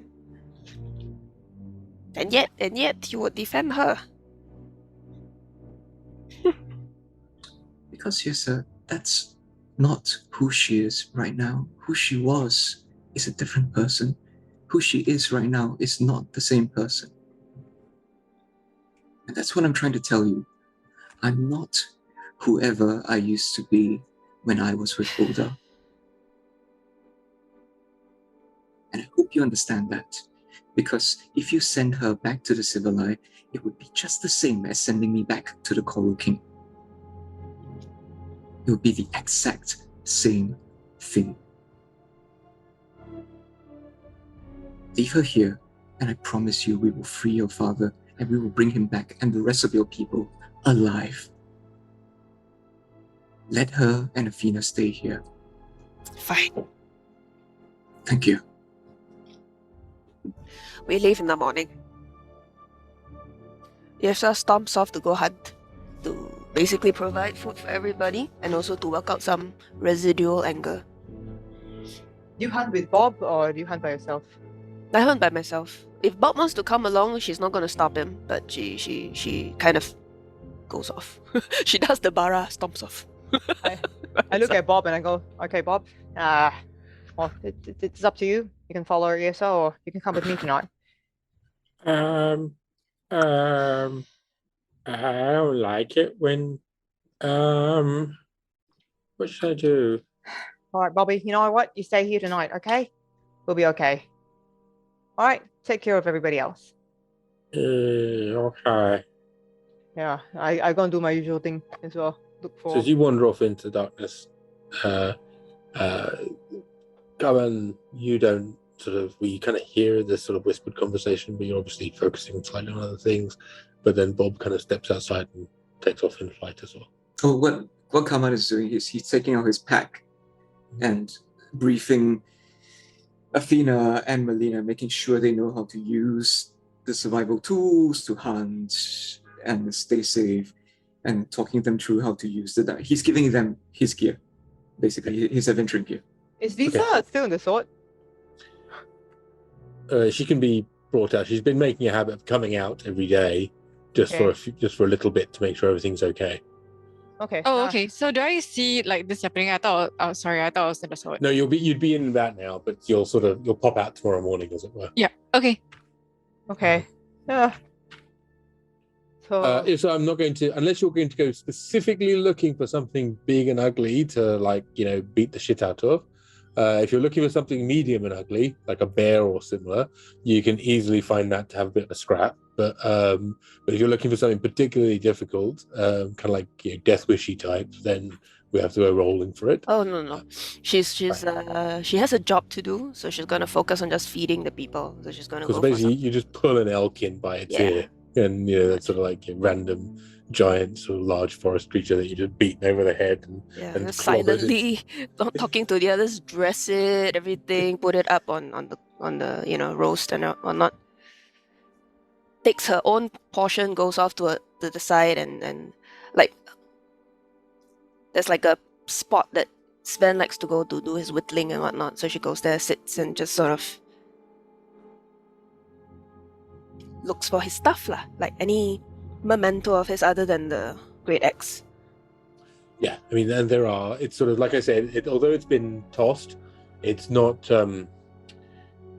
your village is not a rich village. And so, things have been cast to one side that are of great sentimental value or great totemic value, perhaps, but completely by careless eye. So the things that have been taken are actually things that wouldn't have been massively prized by your village, except for the means of trade, so money and other things like that. It was quite a surprise that the axe wasn't taken, but you feel that there's probably another motive there.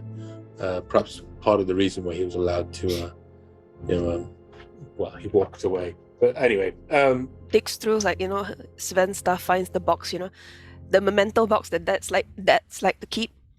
Yes. After Yeah, happy and it's got birthday. like your army papers in. It's got like random scratches. It's got lots of complaints from the scouts for when you were first apprenticed to them about how you are a disgrace, and they've never seen anybody with so much potential and so much ability, and yet just have no desire to just be a good old ranger, and all the rest of it. But you're aware of this. You and he have had extended conversations about it. Hold it to my chest and cry. Yep. I do my usual thing. I think we've seen Yrsa. She's been in quite a state the past few days, so we don't know how to leave her alone. I put makeup on my tattoo to try and reinstate Agatha as best as I can. It's something I do every night to see whether she comes back to life in any way. And I continue offering Eijnar secrets. Yeah. Got it. The morning comes, if there's nothing else that needs to happen tonight. So overnight, Kaman's taken one wall of the hut, with permission from Yrsa, with chalk, he's drawn the symbol of Eijnar there. And he's told the lady specifically, if something really bad happens, put your hand on this and say, Eijnar, keeper of secrets. Let Kaman know that we are in trouble.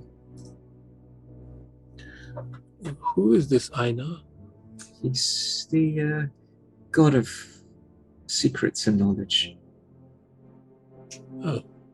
Yeah, and if you have a secret you'd like to offer to him as a prayer, whenever you like, you can quietly say that I point at the symbol that I've drawn. But if ever you need to, if you're in trouble, you need to contact us, just come to this wall and say it, and he'll do his best to get in touch with me. I'm his high priest. I'm his only priest. Oh, well, thank you. This is very kind. And here's all the gear and all the rations we have. Yeah, we'll be back for you as soon as we can. I leave them my starter equipment, which is my javelin, my dagger, and without looking at Athena, I'm like, good luck, and I head up. Thank you. There's there's equipment. They follow your instructions basically. There's sort of a combination of the somewhat sort of a lost Athena and the definitely significantly a lost Melina, but they are still hardy enough in terms of being able to do things that they're sort of okay, we'll stay here then. Without any other options really. But the morning comes. You have given the stuff over. Kie pops out the sword.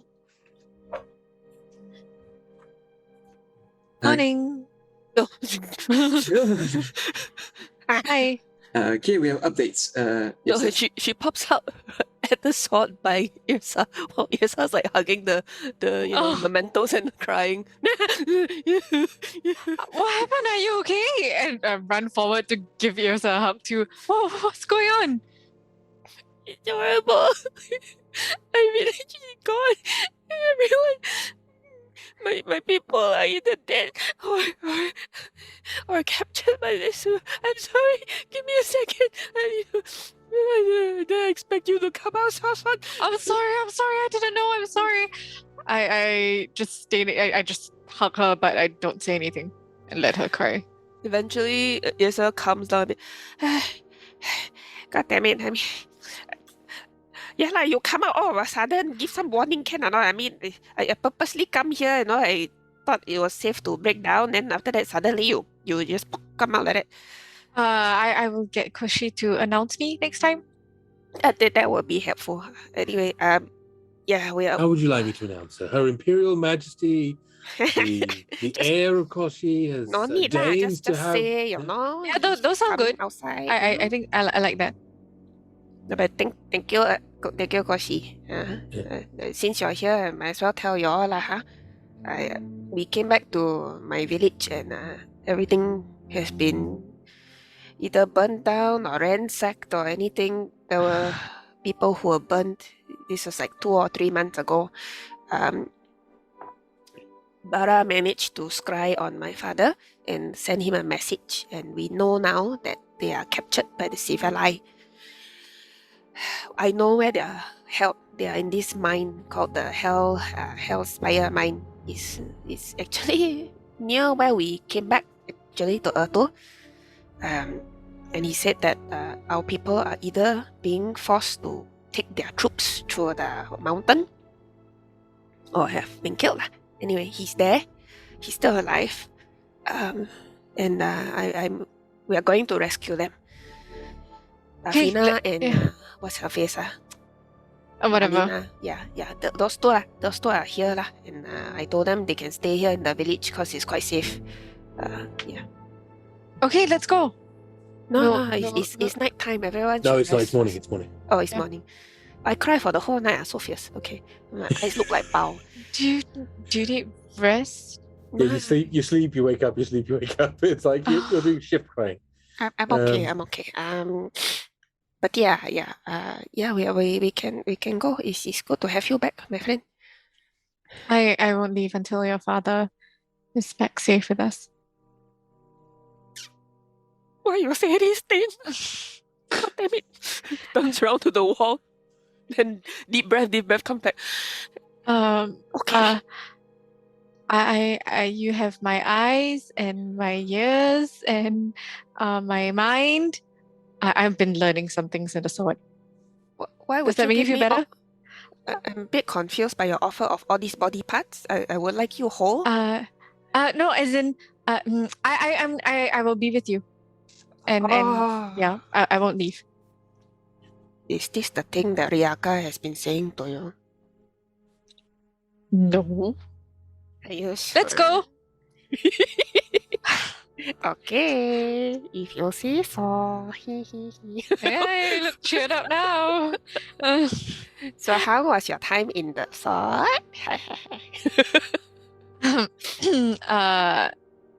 Healing. That's good. That's good. Healing is good. You've been I know it's been quite difficult this past fucking don't know how long it has been. Yeah, it's been difficult for everyone, and I'm really sorry that your village is destroyed. I mean, it's war lah. Small blessing is my father is still alive, so there's still chance, you know.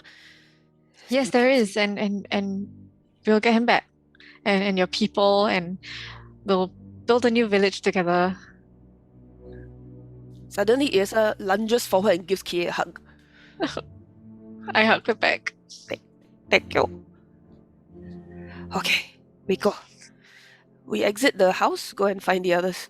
Kaman's with Bob and talking through Bob through the arrangements. So Bob, if you honed me in your talents, then the other three can be riding on your back, right? No, you can all ride.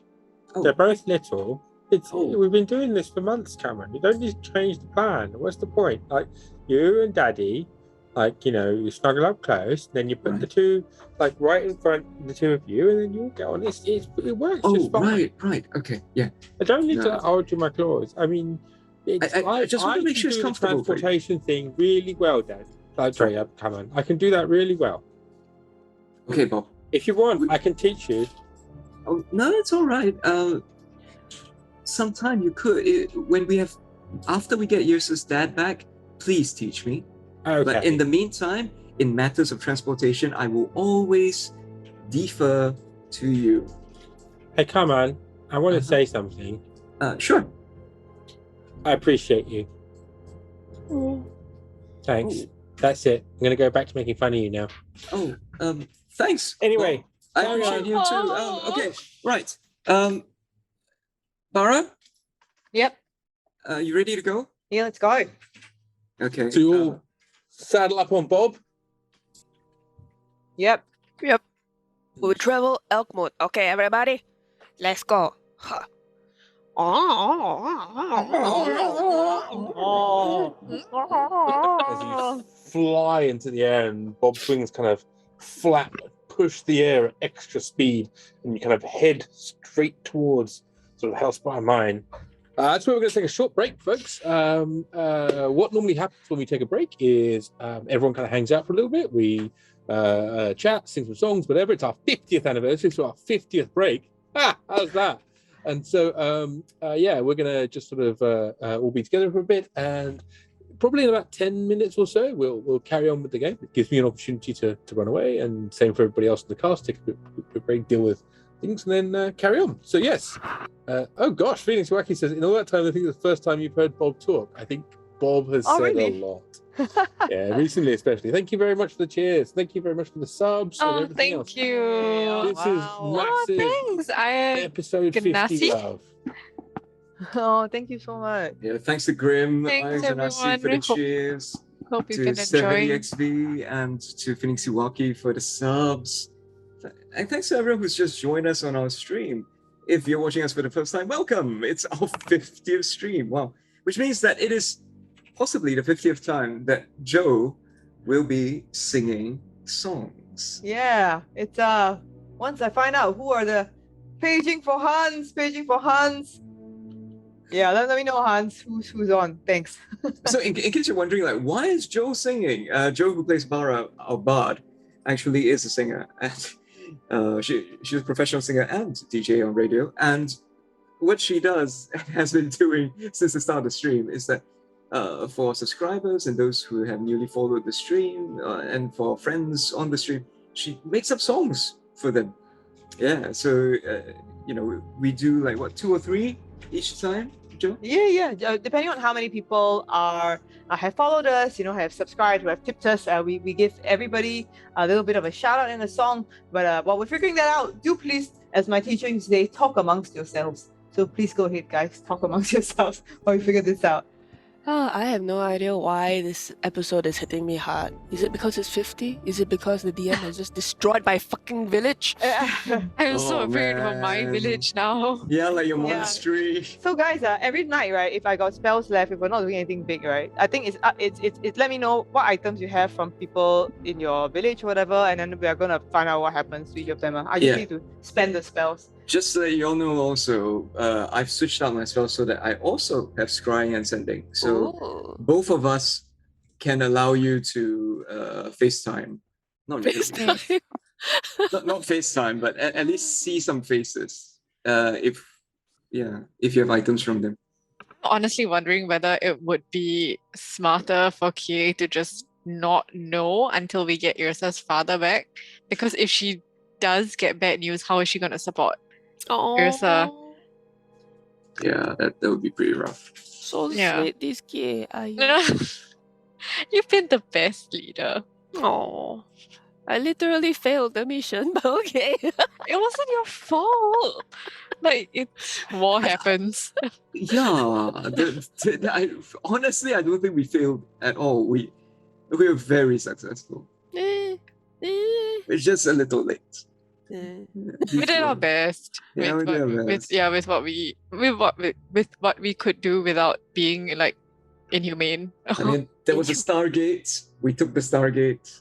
Never take the Stargate. We have learned that now. Yes. You know, I guess there's consequences for going through strange doors. Indeed. But I mean, it's not like they had many options, right? Yeah. Did we at the point? I can't remember. We don't know for sure whether the kaiju could have. So, folks, we were being pursued by a kaiju that needed water. It created its own watery path, but not very quickly. So, technically, if we just ran away in a straight line, rather than jumping into a portal that took us to Sigil, we didn't know where it led at the time, we could have gotten away. I'm not sure. Maybe, I don't know. I mean, where else? What? I mean, the kaiju was like insanely powerful. We probably would have died if we didn't take that out. To be fair, I think if we didn't say his name, he wouldn't have come. Ugh, Oh. Athena. So blame Athena. Everything blame Athena. I'm just so ready to just like dump her somewhere and just be like, we have. Yrsa was gonna like throw them out, then let them die of exposure, or trade them back.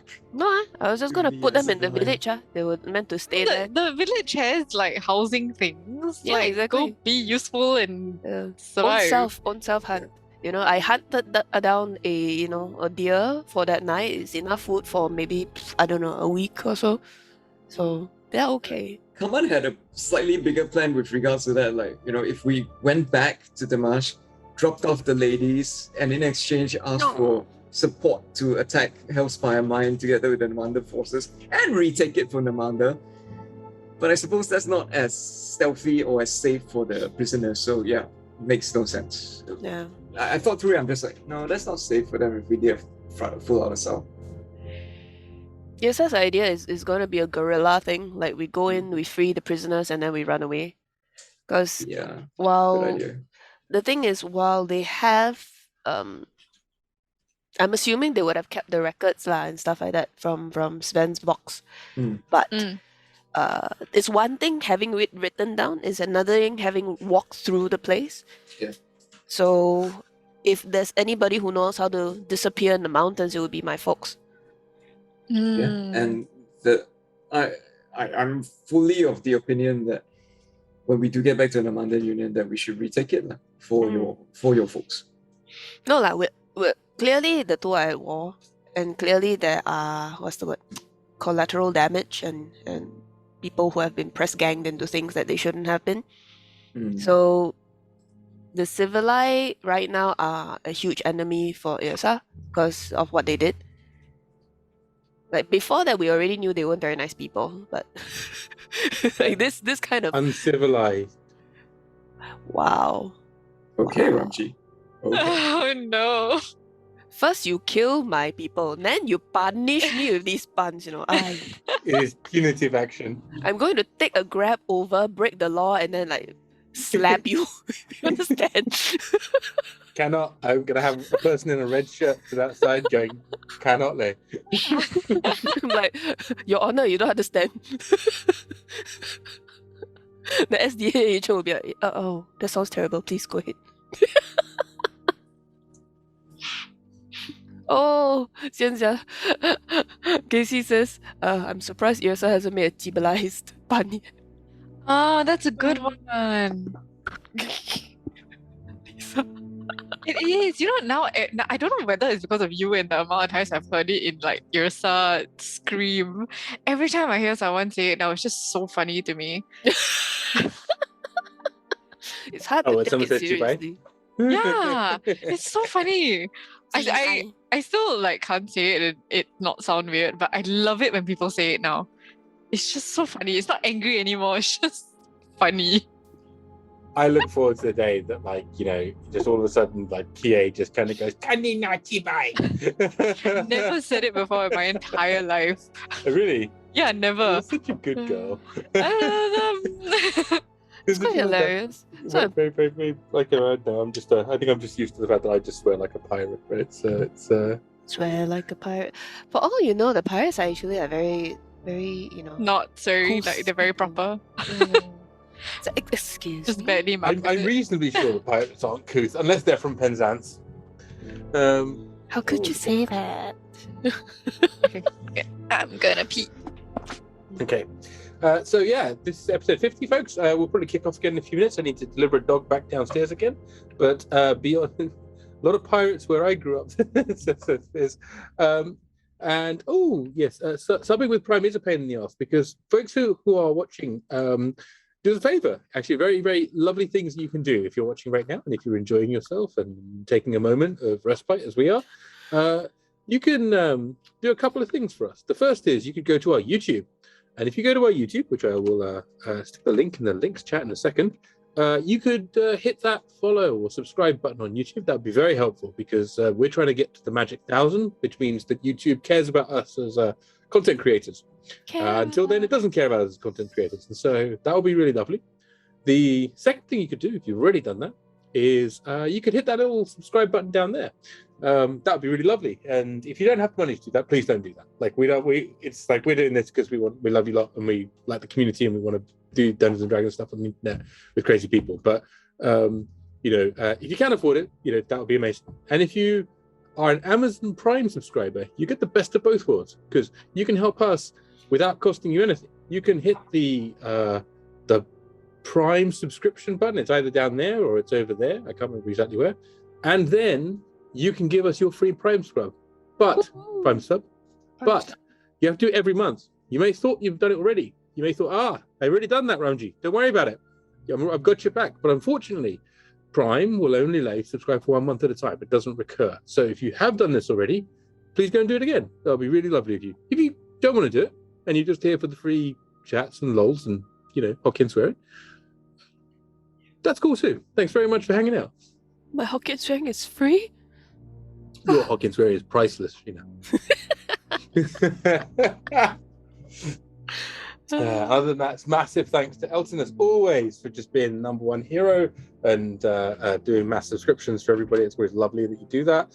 And big thank you to Grim and absolutely everybody that does that subscribes and does various other lovely things. And thank you so much, Mel, for doing the Prime subscription. I really appreciate it. Did not know about Prime subs, and now I'm super annoyed at Amazon. Yes, it is frustrating, isn't it? And it's one of these little things. You have to go into the Prime subscription area. There should be a little widget on the Aw. side over there, maybe. And if you hit the little widget, as well, have a little crown. Then you can you hit that little crown, and then it will both allow you to subscription, and I think you can set it up as a reminder. But yeah, much appreciated.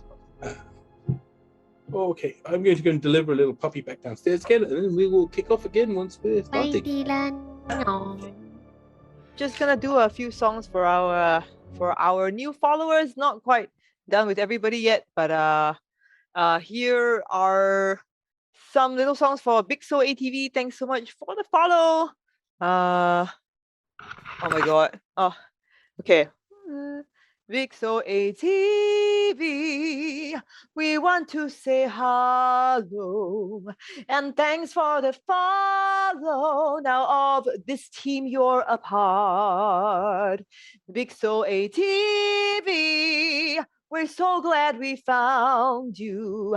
We hope to astound you or at least give you a small laugh. Big So ATV, forgot how to sing the chorus, but glad you're here for us. Big So ATV.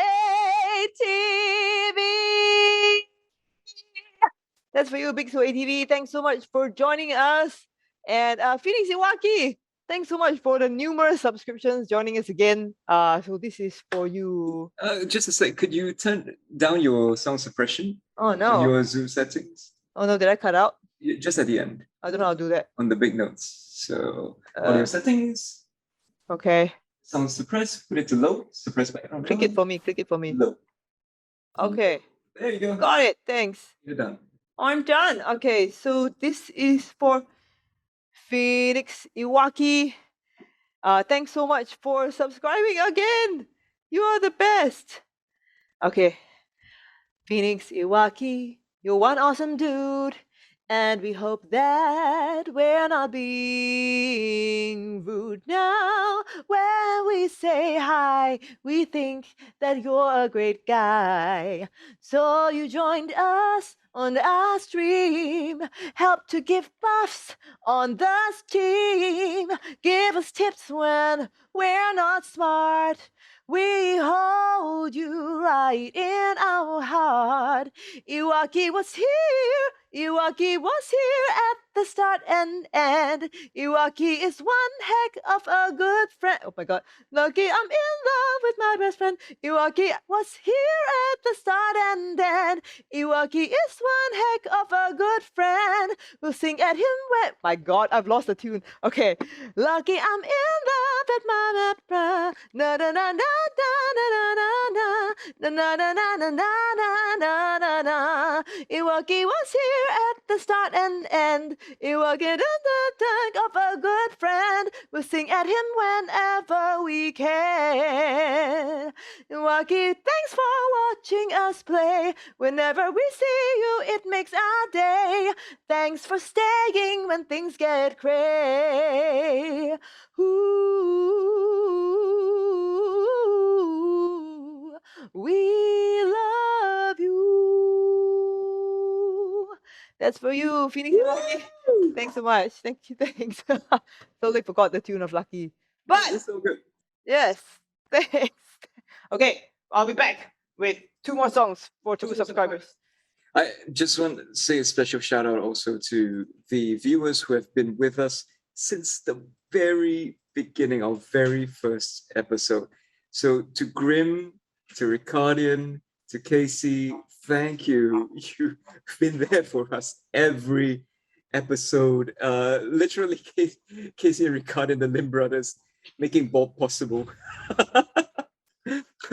It's a big part of the reason why we have Bob is because the 2 of you decided to break the Intan system. So thank you for that. And thank you, Grim, for always supporting us. Always, you were the first person to interview us and put us out there on social media. So thanks, Grim. Yeah. And thank you to all our new viewers as well along the way, all our great friends. We really appreciate having you here. And if you haven't joined us on our Discord, please consider joining us. And it's very educational, I have to say. It's, Ramji, would you say it's a rather mind-expanding experience? Yeah, like ketamine.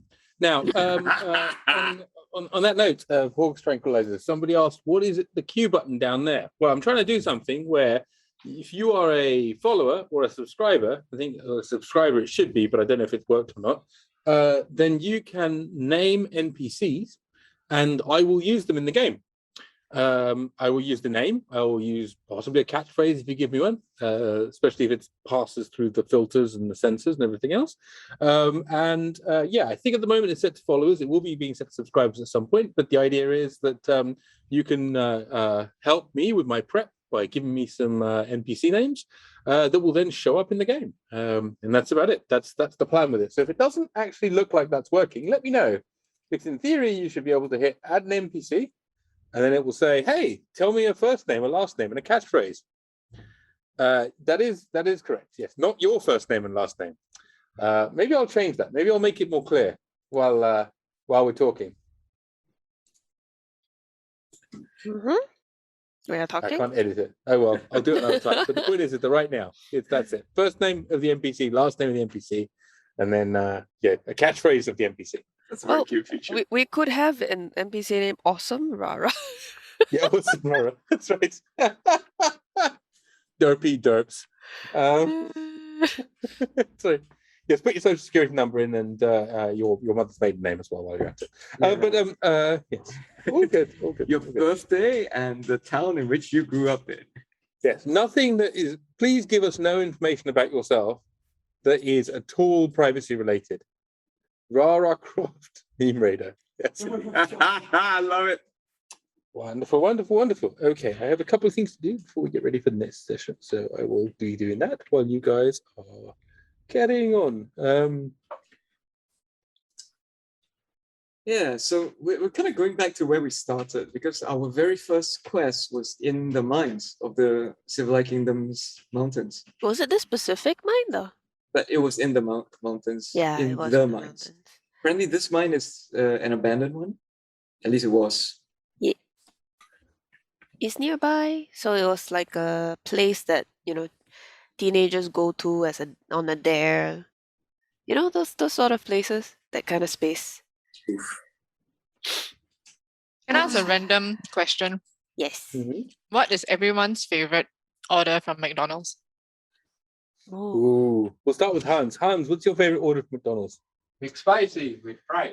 McSpicy with fries. That's what we have here. Did he just say diarrhea? Yes, favorite order? he did in fact just say diarrhea with fries. Diarrhea. Depends. If I'm having it there, I like with fries. If I'm taking it like delivered, then popcorn. But it's a toss-up between filet-o-fish or quarter pounder, depending on how hungry I am. Wow. Yeah, I used to do fillet fish because I quite like them because I mean it's just so processed that it doesn't taste of fish. But I just do a quarter pounder these days. It's those things of fish to me. All I eat is the buttermilk crispy chicken. Yes! And, That's what I'm having now. and all nuggets. If I'm on keto, then it's just nuggets. And you may ask, oh wait, Ed, it's fried, so the batter isn't keto. Oh, too bad. I should have stopped before the 15th nugget. Oh, there's 5 more. I guess I'll finish it too. Have you tried the freeze pack brand of nuggets? Mm-mm. It's super similar to the McDonald's one. Do you have to fry it? Air fry. Air fry, yeah. Air What's fry. the brand called again? Freeze pack, but the pack is PAK. Okay, thank you. Because I Barra did knows about buy. it too. Yeah, I bought a pack of nuggets to air fry, and they turned out to be the absolute shit. And I was like, what is this terribleness? And then now I'm stuck with nuggets that I don't like. Oh no, wait till you're really, really hungry and very, very desperate at like 2 a.m. in the morning. You know, I have oats for that. Or protein powder. What? At 2 in the morning? That's so healthy. At 2? What kind of sort of abusive self sort of behavior is that? No, because I At 2 in the can't morning eat. you want to be putting No, that's like, actually large taking amounts care of of my peanut body. butter in Because between, I can't eat fried food, actually. Strictly speaking, it causes issues with my body. When I Right. eat it, I have to take medication to not die from the pain. No, Oh, that's very reasonable. wow. I appreciate that. That sounds like a terrible thing, so you shouldn't do that. But how does that stop you eating chocolate? Oh, I don't like chocolate. What is wrong with you? What? What's wrong with you? No, 2 o'clock in the morning and you're eating protein powder and I you know. only like chocolate when it's on ice cream. If that makes sense to you. If it's not cold, As like fudge, like that. it has like it has syrup? to it has to be cold. If chocolate isn't cold, I can't eat it. I can't eat sweet things that aren't cold. So I'm really weird that way. So like warm sweet things are just disgusting to me. So hot fudge sundaes would bother you, wouldn't it? That's confusing. Because the fudge is hot. Yeah. Yes, so you have to keep dancing the edge of the razor as the fudge cools, and then you shovel it into your mouth with an appropriate amount of soft serve. But the best part about the hot fudge sundae is that the fudge is hot. And But- it contrasts with the cold ice cream. But to me, it's like cool, but I need a lot of ice cream. I agree with offset, Hans. yeah. What the fudge? Also, if you are from Singapore or you have visited Singapore and you've ordered a hot fudge sundae from McDonald's, you may have heard the aunties go, hot fudge sundae. What? Sorry? This is why they have ordering machines, Sheena. What? This is why they have ordering machines now.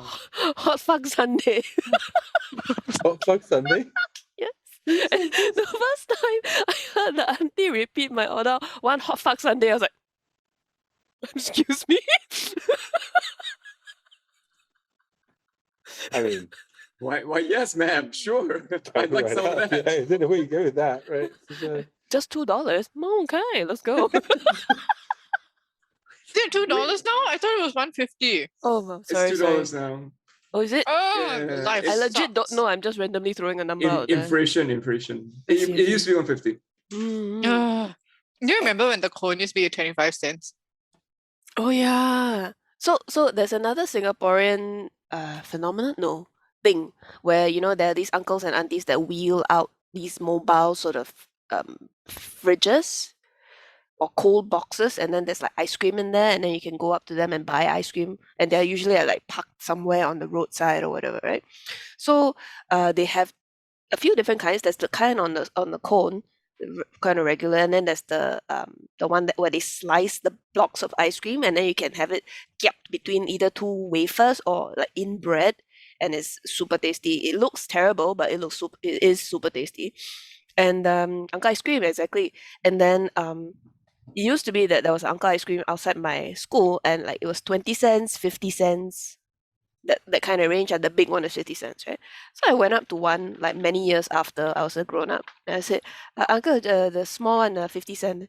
No, the big one, 50 cents. Like, huh? What, 50 cents? $1? I was like, oh yes. It's been too many years. Yeah, Do you there's that get thing it with in the UK bread? where it's No, called a no. 99. Like it's basically it's like a ice cream with a flake in it, right? It's like it's a tradition when you're a kid. Because it used to cost 99p, and that was a lot of money for an ice cream when I was growing up, right? Yeah. Like normally like an ice lolly got 50p, maybe like when there's like frozen things like maybe 30 or 40 pence, right? So 99 pence was like a fair amount of money, right? So it's still called at 99 for many years afterwards. So when I was in my 20s or whatever, maybe 30s, I can't remember. I was like sort of saying to her, "Oh, we should try one. It's really fun." I said 99, please, and I handed the guy a penny, and he took the pound, and he looked at me and just looked at me straight and just went, "That'll be $4.99, mate." And I was like, "What? Are you serious? What the fuck?" And then I realised that, in fairness, the last time I'd had one previously was a good 20 or so years before that. So But 5 times. yeah, of course, yeah, it's inflation, mate. No, they scalped you, man. They scalped Yeah, you. probably. Yeah, absolutely. I mean, like, this middle-aged man buying ice cream on a date, he's probably going to be... It's like, yeah, he's got disposable income. Yeah, I'm going to exactly. charge him adult price. Okay, are we about to move on? If we are, Yeah, we're ready to go. So, Joe, if you've got a song to sing, sing it. Otherwise, Yeah. we'll... I do. So these are Christmas is coming up, so I wanted to. It's not even coming up, but like Christmas I've is coming heard- up But in it 3 is, months. I heard it's creeping starting to up. look like a lot like Christmas on the radio the other day, and I was like, oh, okay, I guess it is now that you've mentioned it. So here are some songs. On the first day of streaming, Christine gave to me a follow on T4C. On the second day of streaming, Christine gave to me an interview thingy. On the 11th month of streaming, then Christine gave to me cheers and cool things. Lots of internships, cute, fun quips, and lots of subscripts. So thank you, Grim SG. That's for you, Christine. Oh, thanks. Okay. And this is for Yrsa. If you want to know an awesome pal, meet Yrsa. One really cool guy or gal, it's Yrsa. Thanks, Jenny child, for your cheer tonight. We bask here in your lamplight. Thanks for making us feel alright. So one more time, one big thank you. Thanks, Yrsa. Yep, and that's Christmas songs for you guys. Thanks so much for your cheers. Ladies and your gentlemen, Johnny subscriptions. Mathis, everyone. This is Sounded exactly like Johnny Mathis. Thanks, guys, for your cheers, subscriptions, and follows. Thank you so much for sticking with us for 50 episodes. 50. Amazing. Wonderful. Copenhagen. Right. Okay. Well, if we are ready, are we ready? Yes. If we're ready, then let us begin with. Dun, dun, dun, dun, dun. So we are going to be finding ourselves as you spring onto the back of young Bobbity Bob, and head into the Alone.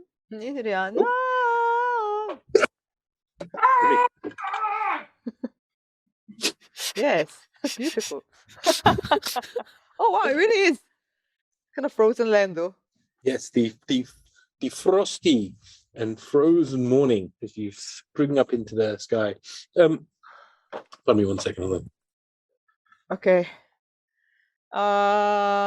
Frozen song, sing along. Let's do it. No. I have to do an inspirational speech. So Yeah, inspirational speech. We're going. Okay, so every morning, Barra does an inspirational speech because it gives 15 template points. So where have all 16 now? Very good. Okay. Where have all our kinsmen gone, and where are all our gods? We can't find our military, don't know if they beat the odds. Yeah, we spent those long nights there on a different plane. Now we're back in Urtu, and we find everything has changed. We're our own heroes. Nobody else is coming to save us tonight. Don't know if we're enough, but who can call a bluff long as we keep our team tied? We're our own heroes.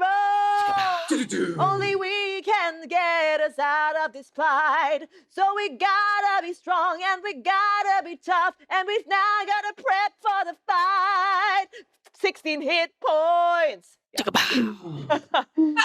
Yay! 7 HP for you guys. Yeah. Very nice. Thank 16 you. points, folks. That is wonderful. And so you, with the strains of Bonnie Tyler fading into the background, you flap your way into the air.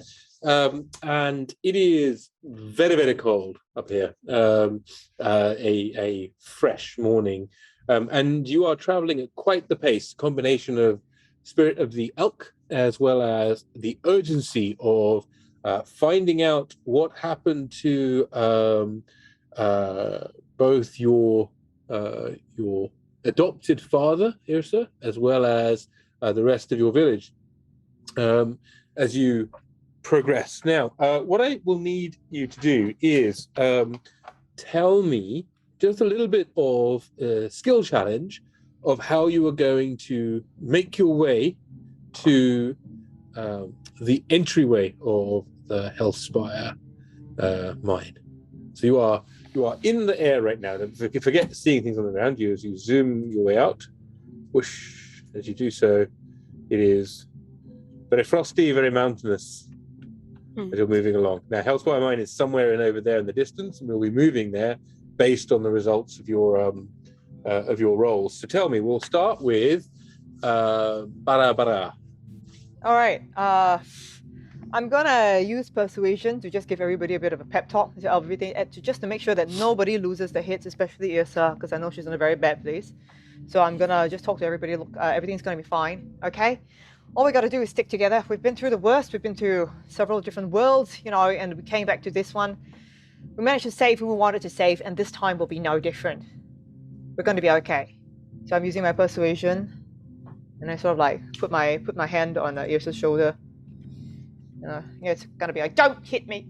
In case Take a persuasion roll, please. Okay. Yeah, just to make sure that nobody does anything unexpected. That is a 31. Very, very persuasive, I might say. Yes. Yeah. How do you want? What the fish? That's Yeah. gross. Yeah, only he is like, yeah. 21. So yes, as you put forward this compelling argument. I don't tend to like skill rolls against other party members, but it's just more of a did you pass the challenge, which you did, but it's going to up to the other party members how they take that. But certainly from a does it get you closer to where you need to be? It absolutely does.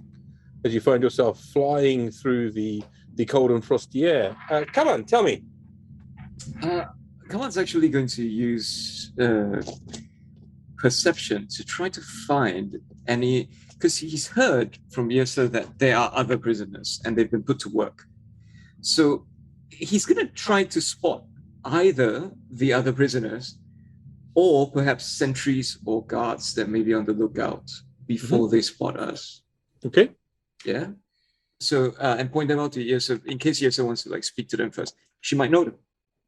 Cool. Yeah, Well, or we might kill them. 27. Very good, very, very good. So with a roll of 27, you, as you begin to approach the area that you associate with Hellspire Mine, or at least Yrsa did, you notice that there is a small mountain settlement of some sort with some watchtowers and various other things. They'd always been there, but they were in a slightly ruined state, and these appear to have been a little bit fixed in some ways. Not massively so. They're still a bit shambolic, but they're certainly enough that people could garrison these towers. In doing so, Kaman, with that incredible roll, you do notice that there are some people that are moving along these walkways, whether that's part of a regular patrol or otherwise, but they are moving. And so as you're getting closer and closer, we are still flying very high up, you don't think you've been seen yet, but you do see with your excellent vision that there are small people moving along these walkways. Yrsa, look. Yes. Barra, Kie, look over there.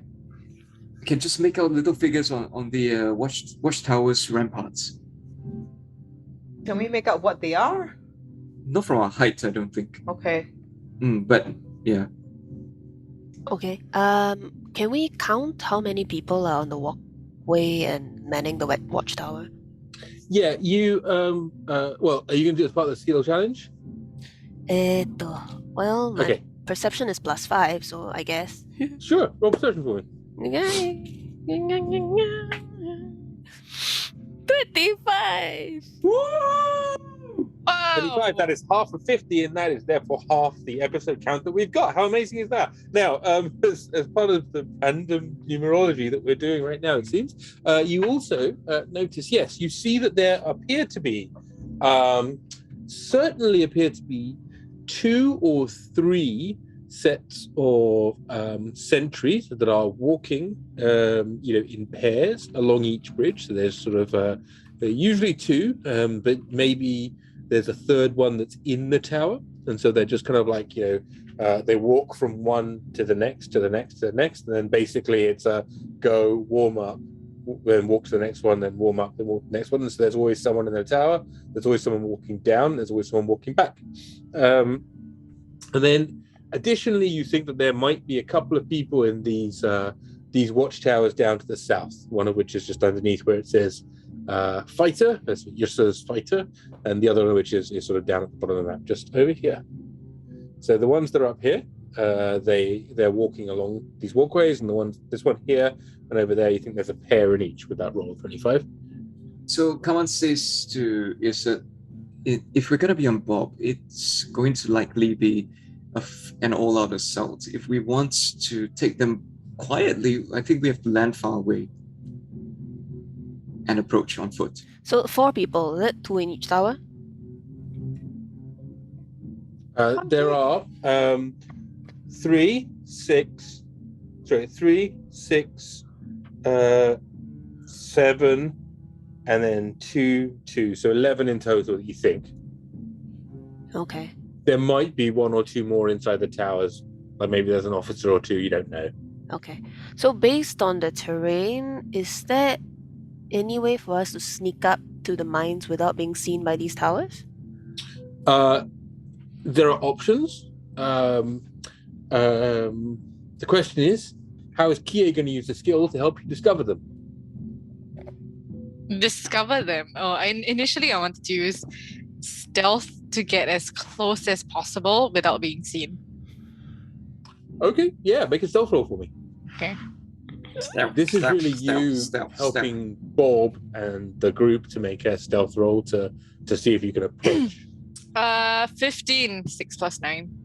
Okay, so this is going to be one of those ones where, as you kind of move closer, well, here's what happens. You kind of come this way and you're like, no, I don't like that. And then, yeah, okay, I don't like that. And then you kind of come back around the other side. And they're like, no, too close, too close. Too close, okay. And so you basically end up it's not a bad roll, but it's not good enough to violently succeed and find you a way in. It's good by my standards. Yeah, no, exactly. So it's very, very true, very true. So what it does allow you to do, though, is with that roll of 16, is you do manage to be able to take 15. a good look around. 15, right? So from what you remember, Yrsa, the entry to Hellspire is over here. Okay. Are So there it's in secret that sort of- entrances, Yrsa? There's a door that leads down here into the mine. Sure. So I asked Yrsa if, like, in her wayward youth, if she's dug any, like, goblin holes into the side. a goblin what? I don't know, because you would be the only one that would fit in, right? The rest of the orcs wouldn't be able to fit. Sure. Yeah, you were the only one that can get in that hole. Okay. And then, so that we can get inside. Do I look like a mole to you, Kaman? I mean, never mind. Yeah, do I know of any other? I stopped digging. Yes, yeah.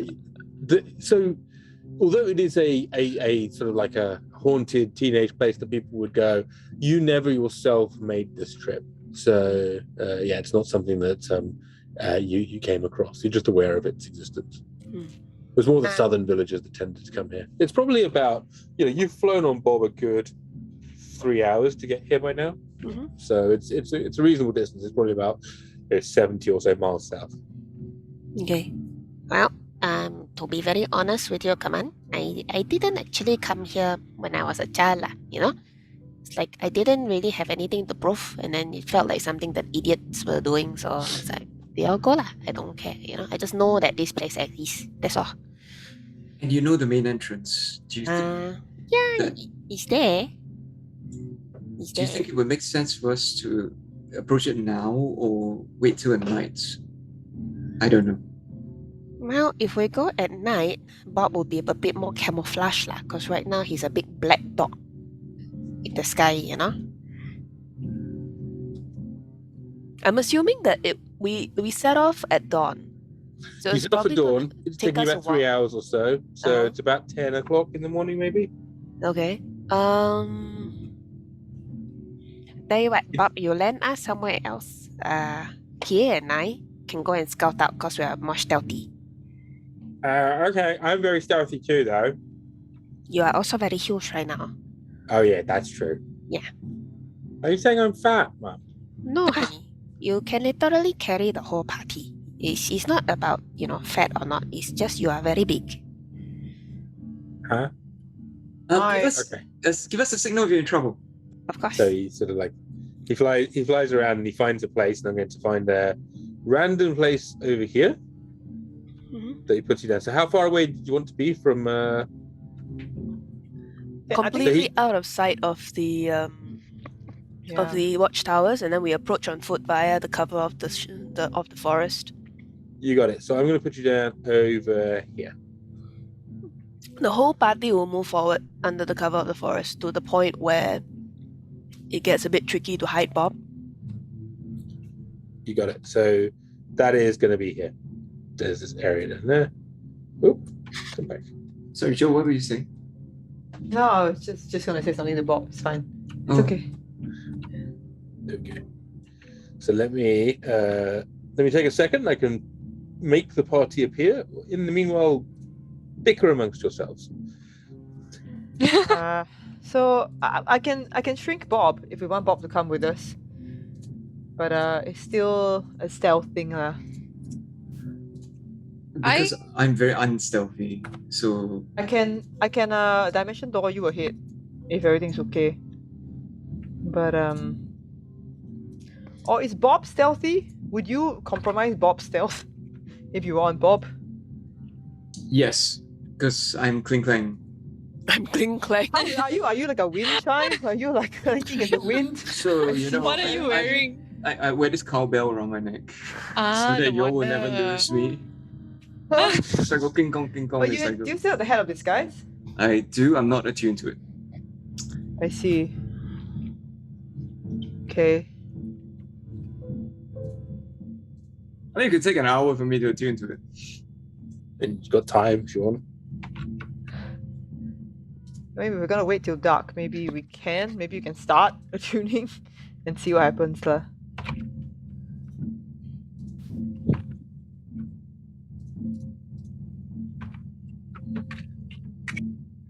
Second, and I just have Yrsa to do, and then ready to roll.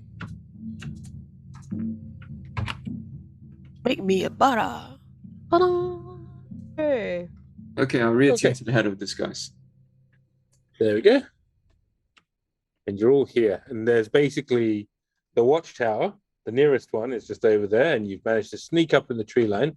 Mhm. And you are basically behind a set of rocks. Okay. The way is, in theory, over there towards Hellfire. Towards Hellspire. So essentially, from where we are, there's no way to approach unless you're flying, right? Or by the Yeah, sea. not easily, no. Okay. Oh, is that water below us? No, it's just a long drop off. Oh, It's hard to okay. model in Hellspire. Just imagine that's a steep cliff. Okay.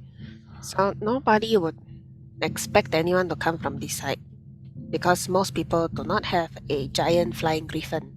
Yeah. And what you The got? giant flying griffin in question. And you could fly too, Yrsa. I could. So, I tell you what, I'm going to bring Kie and we're going to go take a look and see how things are. Okay. Okay? Yeah. Yeah. Then y'all wait here for a bit, ah? Okay, I just make sure to keep my eye on them as far as I can.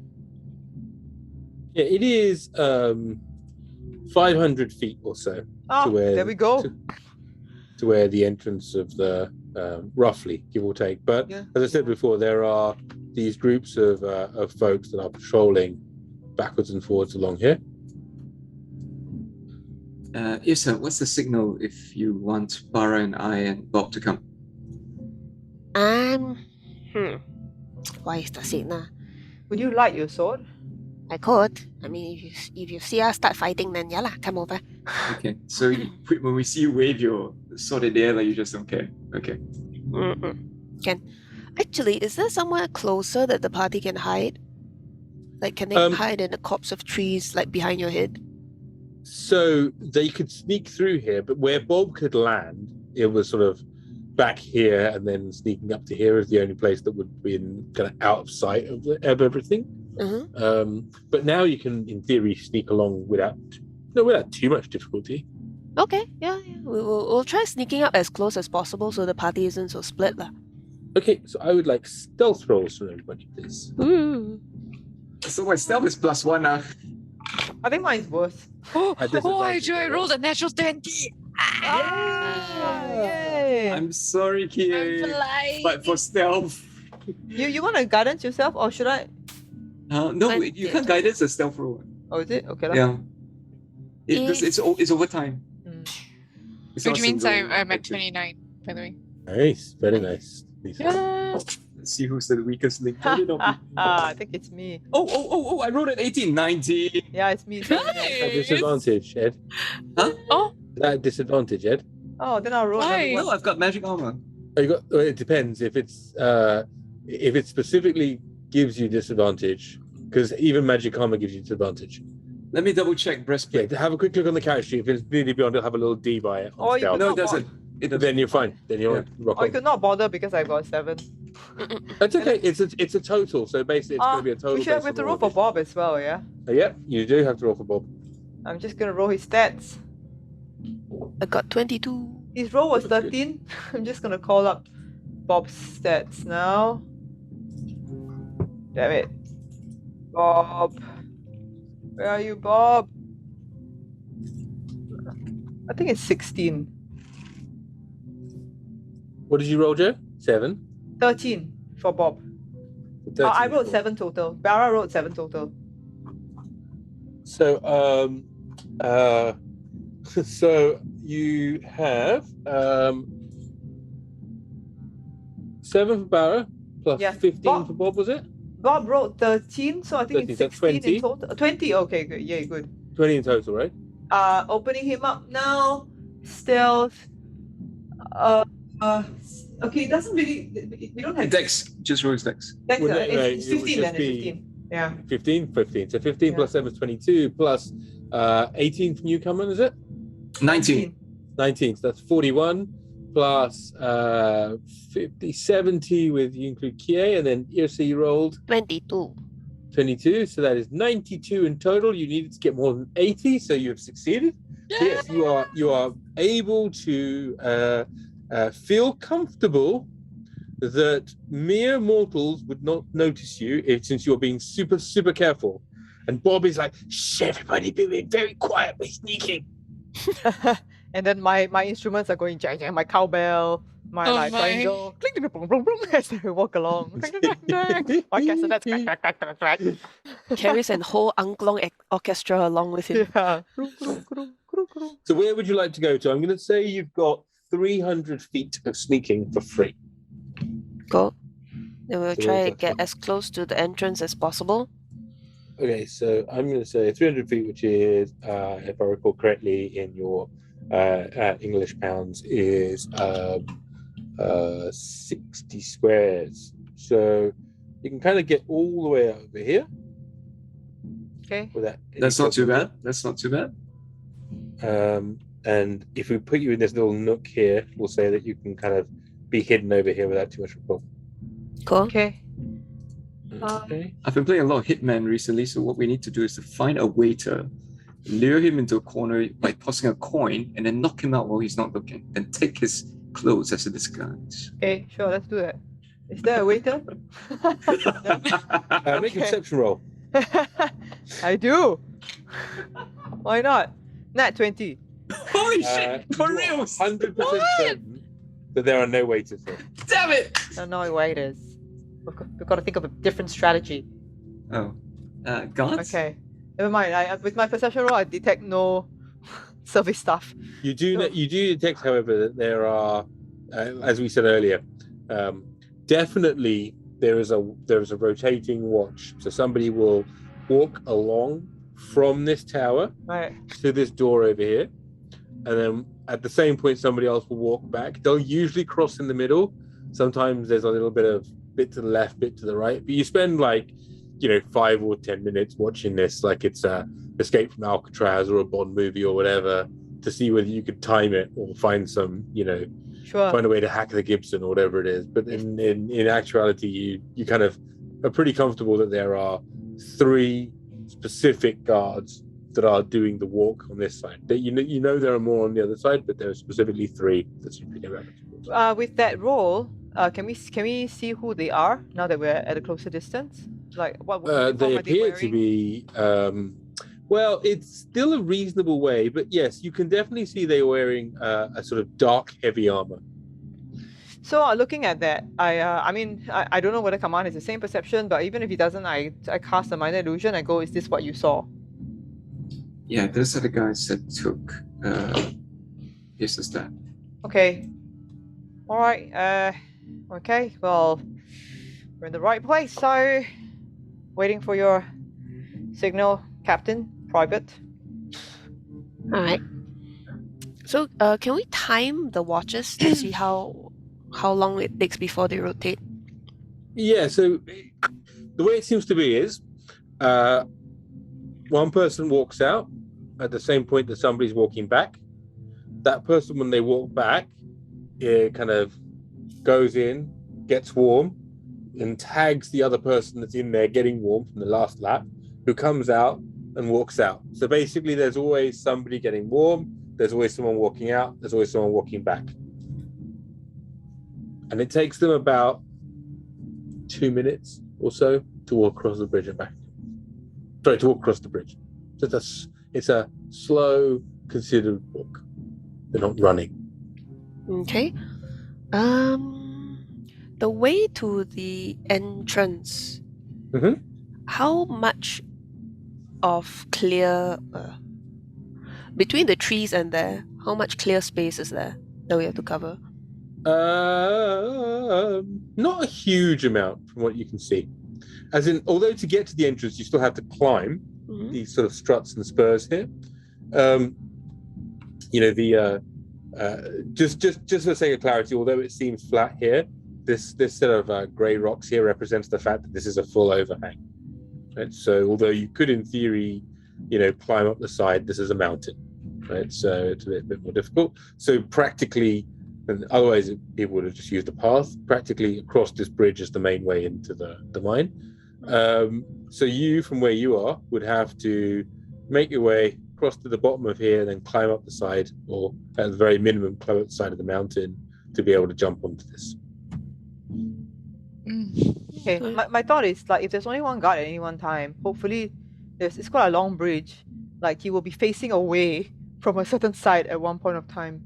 So if To be clear, there are always two guards. Always two guards, right. Yeah, one is walking from the mine door to the tower. One is walking from the tower to the mine door.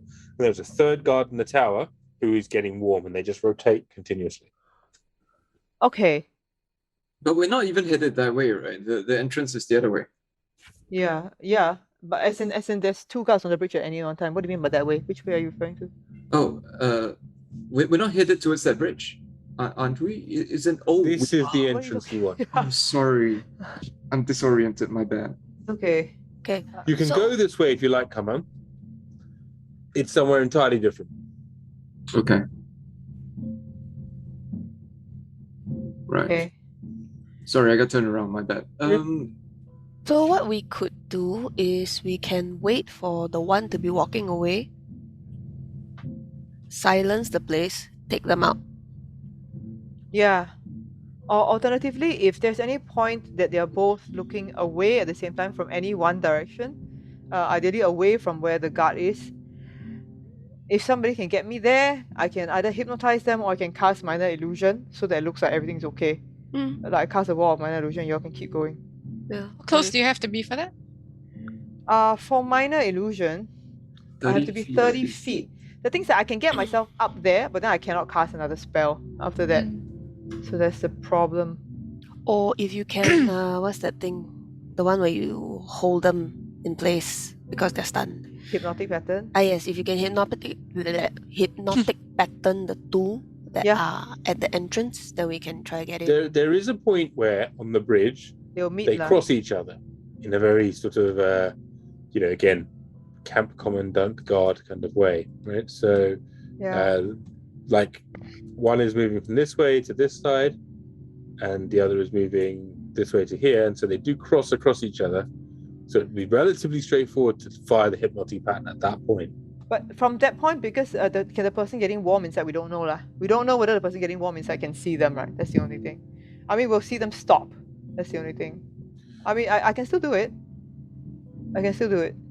So I just need to be within 120 feet to do that. Okay.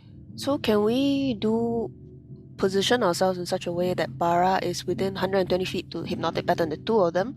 Kie and I will go and take out the one in the guardhouse getting warm. So from where you are right now, it is 200 feet, give or take, to the bridge. To the bridge. So you would have to sneak your way up here to be able to get a good, to be able to get much closer. The third guard you want is here. Oh, right. In Looking this at tower. everything. So the third guard will be able to see everything. Well, the presumption is the third guard is just primarily getting warm inside. Like, you don't see anybody hanging out at the top here. Okay. I can. Okay, so he's not at the top, so he might not be able to see everything. Okay, cool. So I'm gonna try and make my way another 100 feet forward so that I'm in position to do that. So What if, I'm just wondering, sorry. What if, because the entrance is that side, right? We approach from behind, like a drop down, then you sort of like cast an illusion of the face minor of the illusion, mountain. Yeah, because if nobody is hanging out right in front of the cave entrance. So Oh. they do walk all the way to this door and turn around and then walk back again. Yeah, but at any one time, it's not always manned, right? Yeah, at any one point would they both be facing away? I guess we're gonna wait for that moment. You know what I Would mean? they both be facing away? At one point, like, if they're not perfectly synced, like Yes, beef eaters. There is a point where, and you do notice it occasionally, but I'm not going to make you roll for it or anything, where sometimes, maybe the guy goes inside and he has a little chat about, like, oh, the fire's going out, or you don't know what it is, right? But it takes a few more seconds for the person to come out from the inside. And so at that point, this person is walking away and walking to the bridge. And it's maybe like 20 seconds. It's a few rounds. Okay, I guess we can, if we can hover, but I have to sneak all the way to there lah. No, we'll be on Bob, I guess. But then I thought the just whole drop point with down. stopping there was that if No, we no. go that close with Bob. We don't have to deal with the guards if we can just get inside, you see. I know, but I thought the whole point of dropping where we dropped was because we couldn't fly any closer on Bob without getting seen. Well, that was before we had a good look at the situation. So now that we have Okay. the good look, we know that there's 20 seconds Okay, of a window. Sure. Okay. So if it's possible, we will try that. Then if Barra can cast like a minor illusion of the facade so that we can, like, from behind the trees come in and enter the cave, sort of thing. Minor illusion is only 5 feet by 5 feet. There's Yeah, that. but I mean, it's a narrow bridge, so we just have to stay behind it. So as long as we're right up against the entrance, it should be okay, I think. I'd Anybody? like, Barra, you can make an intelligence roll. Okay. Intelligence. That is a 16. Might work, but probably won't. Okay, it's okay. Let's stick with the hypnotic pattern. Like the minor illusion bit. Like the dropping in thing will work just fine because there's a cliff there and there's a abyss on the cliff, and so Bob can fly low and then you can swoop in relatively easily. All So right. that bit will work. But the minor illusion bit, probably not. Okay. Yeah, we can. So what do you think? Like if Bob just drops us and then at the point ideally when the two of them are in the same 30-foot cube, and then I can cast my thing. Do you have silence prepared? I don't have silence prepared. No. Okay, I don't. It's a cleric spell. Yeah. Okay. We do that 20-second window, we get in if possible. If things are bad, then we hypnotic pattern them. Okay. If things go bad lah. Okay. If not, then we can just sneak in and no one would know. I mean, I'll try lah. I'll try and sneak. Okay, with my 10 instruments. Okay. So to be clear about the plan, you guys are going to go on Bob's back, fly low below the radar, as it were, and then swoop up and onto here. And then what's Bob going to do? What am I going to do? Can he fit through the cave entrance? Your experience would say not easily. Okay. And later on through the tunnels be very hard. Okay. So Bob, after that, after bringing us up, would deposit us and then go off to hide in the trees somewhere. Okay. Yeah. Right, you are then. So, what I need is, when are you going to do this? So, as in, is it when these guys are in the middle? Is it when one person's at this end and one person's at this end? Because that's roughly how it works. They're either in the middle or there's one person at each end, or that sort of thing. As in, when do we start the movement? Is it because we're gonna? Yeah, drop as in like when do you want them to be? Like you can kind of try and get for that perfect moment where one of them's walking inside, and so in theory there's only one person on the bridge and they're facing away from the door, but that's it's probably slightly harder. Or you can have it where they're both kind of walking towards each other, but there's a higher chance of them noticing you. I don't know, man. I don't think Shadowrun. It's either or. I think it's the former, where it's harder to get it, but it's on the possibility that there's a missync in their patterns. One of them has gone in. The one that's closer to us has turned around and is walking away before the other one exits. So that gives us like tiny window, and we go in fast, and we go in as quietly as we can and hope for the best. That's what I think. I don't know what you think. You got it. No, but I want to confirm with the party if they're okay with the idea. I'm a little bit confused. I think I need to see this in the flesh happening. I'll go with whatever you guys decide. So, to be clear, you are one of these dudes is here. Mm-hmm. Yeah. And moving away. Okay, I think the moment this guy starts moving away, especially if the other guy is also like moving away, I think let's swoop. Like assume that Bob has has the speed to get there in time before like the last guy turns around. Gotcha. So this guy is moving across. This guy is around the corner. Yep. Getting warm. Yep. So he's in theory. You've got maybe 1, 2, 3, 4, 5 rounds, give or take. Okay. As this guy gets around the corner to here, as they swap over. Yeah. All right. And so in that period, this guy is reaching this end. He's knocked on the door, whatever. He's come back, and he's moving back this way. So, oops. Okay. That's not what I wanted you to do. Come back. So, okay. What I would like is I would like it's going to be an opposed stealth roll for Bob, or if it's just a straight out run and you're not really doing this stealthily, I need an athletics for Bob. Guidance, Bob, for this one because it's a quick action. So stealth, huh? I don't have any secrets. I legit don't know what his stats are. Yeah. Joe has his stats. I have his stats. But as in, when he goes like, when Bob goes like, I don't have any secrets, and I kind of look at him, and I just quickly look away in case anybody sees us. Oh. Yeah. Okay. Oh. So we're rolling stealth here, I think, because rather than he's just dive bombing, because then what's the point of hiding from these guys, right? Okay. So he's got guidance for this one because it's single action. 4 up, Bobby. So here we go. Oh my god. Oh my god. Please, not one. It's a double one. Oh. Are you serious? Yeah, double one. One on the 20 and one on the 4. Guidance just gives you a D4, right? Yeah, but there's a double on the 1 and double on the it's a 1 on the D4 as well. Okay. Yeah. Oh dear. Okay. Oh no.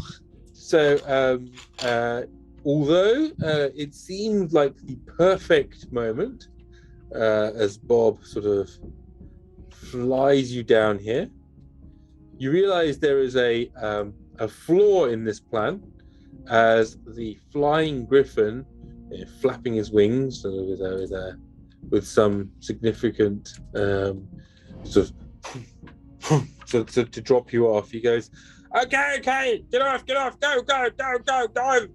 And as he does so, you see that this sort of chap who's sort of wandering away from you turns around and goes, Can I... what the hell? Okay, has he turned around yet? Literally just has. Can I use an action, or do I have to wait for some initiative, or... Well, we're going to roll for initiative now. Yes, please. Oh, shit. Okay. So I'd like initiative from everyone, please. Thank you. 9 for me. That Okay. is... Let's put it in the Discord. Yeah. Okay. Not the Discord, the Zoom. The Zoom, okay. Okay, so... 22 for me. Okay. I rolled a 4. It's okay. You still got 9. Come When on, you roll a 12. 4, that's disgusting. Oh wait, hold on. I have advantage. Okay lah, 22 is the best. Okay, rolling for Bob in case he needs to do anything.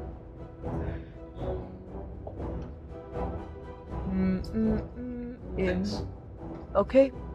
So let me see who's got the higher dex. Same as you, Kaman, 12. His is +2, yours is? My dex is +1.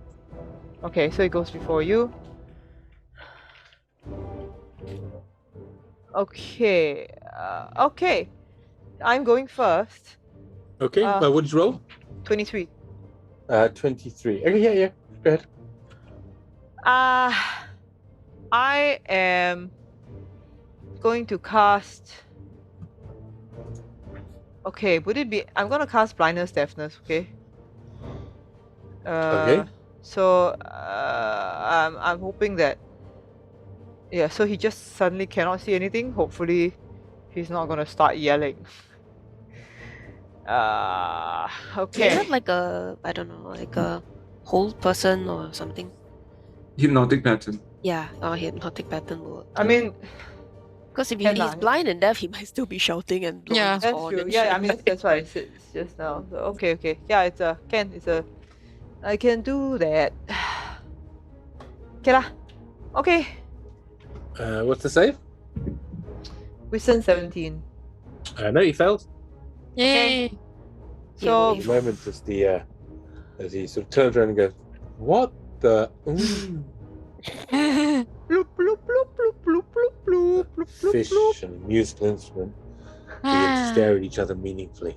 Oh Okay. no. Let's go. Move closer and closer together. All right. Yeah. So okay. Here's Frozen. Who's next? What's the next initiative order? Yes. Using my movement, I go to the door. Yeah. I mean, Yrsa could push him off, and then that gives us some time, or We've we got could 5 just run rounds in. anyway. You don't know you've got 5 rounds. Huh? You don't know you've got 5 rounds. The best case scenario, you've got 5 rounds. Yeah. So because we fucked up the roll, we don't know if we have rounds. How Okay. tall is the bridge? Like if I throw him over, will he die? Yes. Possibly. It looks like it. Oh, but there's I a mean, lot if of you're not, snow. you'll take some serious falling damage. There's snow though.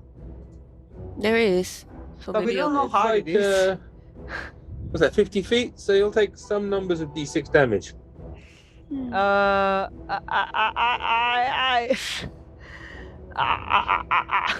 Okay. I mean, it gives us a minute if we just want to rush it. Yeah. You know, hypnotic pattern's a minute. If you just want to rush it, we can just. I mean, we don't know charge. where the other guys are coming. But I do go to the door. So, You're there. Ramji, do I have any free action left to inspect the door, to try out the door, to see whether it's locked, anything like that? You can use a free action to try and open the door if you wish. Free action to open the door, so I use it. Okay, so you open the door. Cool. Oh, it opens. Okay, good. Okay. I will take you there in just a second. You see that there is a corridor in front of you. Okay. I use any movement I can to get through as far as I No, can. that's it. You've used it. Okay, great. Okay, because some of it used in dismounting of mobs and stuff. It's a. Okay. Sheena, it's you. Sorry. Yeah. I've decided that we should just do it stealthy. If he remains on the bridge, maybe the alarm won't be raised so far. So we get in as soon as possible. I tell Bob, go hide. And then I hustle in. Okay, so Bob will, when it's Bob's initiative turn, but either way. Yeah. I'm not obvious. Love it. Okay. All right, so you're going to hustle in. Okay, and then we go to Kie. I run and follow. No, sorry, I come on. still. Oh, sorry. Yeah, run in. Yeah, that's fine. Move and dash. And you're going to do the same thing. You're running in, so I will then take. Can somebody use the action to close the door? I Free guess action. me, because I'm the last. And Kie has more movement than me. Yeah. Okay. So, get down spire. No spoilers, no spoilers. Ooh. Is this Mount Doom? There we go. It's the gate you went through. Oh. Please be patient. Loading mini transformation.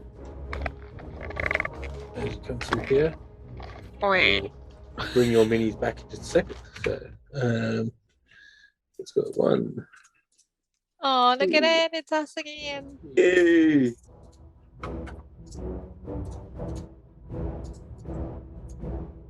Cool. So, come on.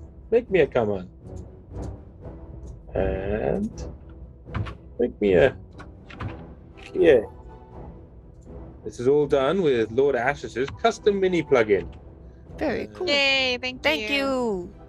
Awesome little modding community around Telstar. So massive thanks to Hollow Fox, who's a friend of the channel and hangs out on our Discord along with Lord Ashes as well.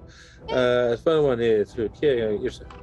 I love that, people are sharing their talents, Yeah. Really rather wonderful. making the world a more beautiful place.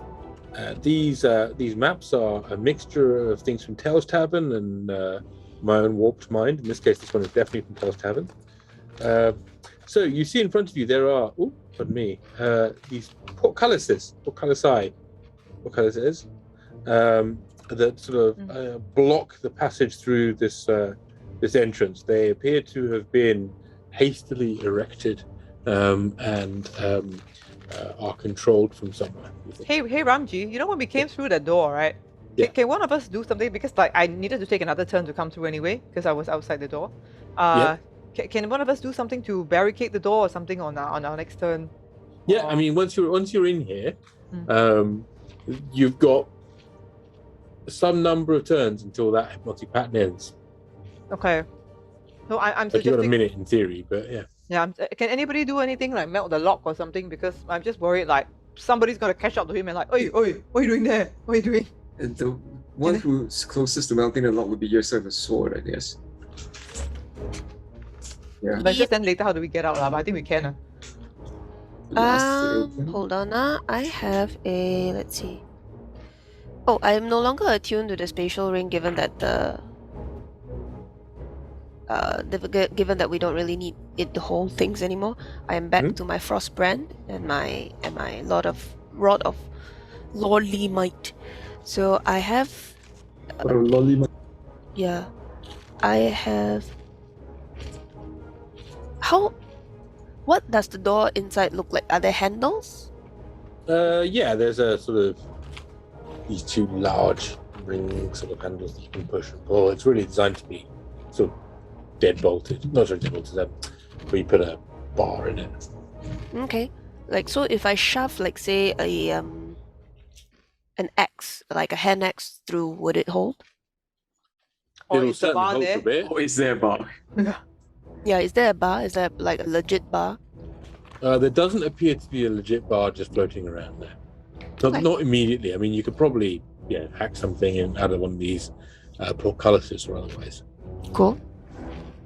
I stick one of the hand axes, one of my hand axes in for the time being.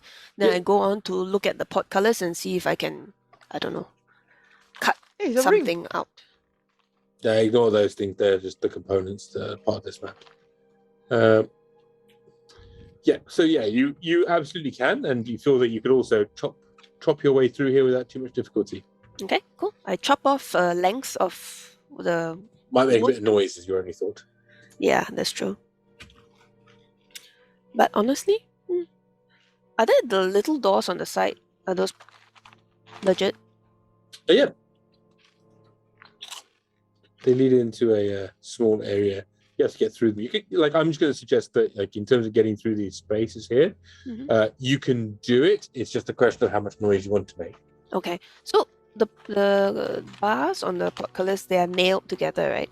Is it possible for me to use my axe and kind of pry it such that I don't make the hacking sound? I just maybe make a bit of sound prying it open? Sure, make a stealth noise. Stealth roll for me. Stealth noise. Got Make a it. stealth noise. Stealth noise is 15. Okay, 15, yeah.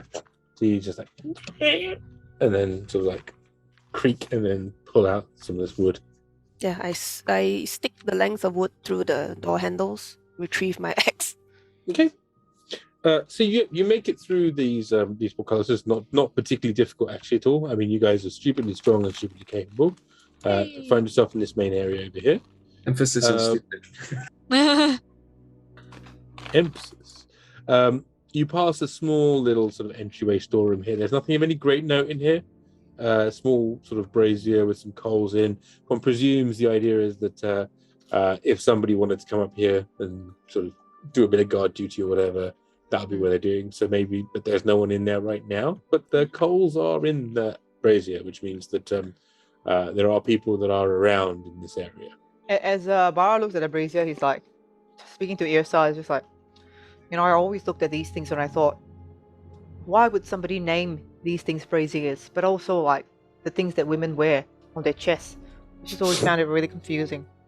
It's like, I don't know, like, common is such a strange language. You know, I don't want you to feel uncomfortable around me. I just thought, you know, they're right there, and it's on my mind. Like, I look at all these braziers flying around, and like, you know, I just thought I'd put it out there in the open, just so we're comfortable with each other. Yeah.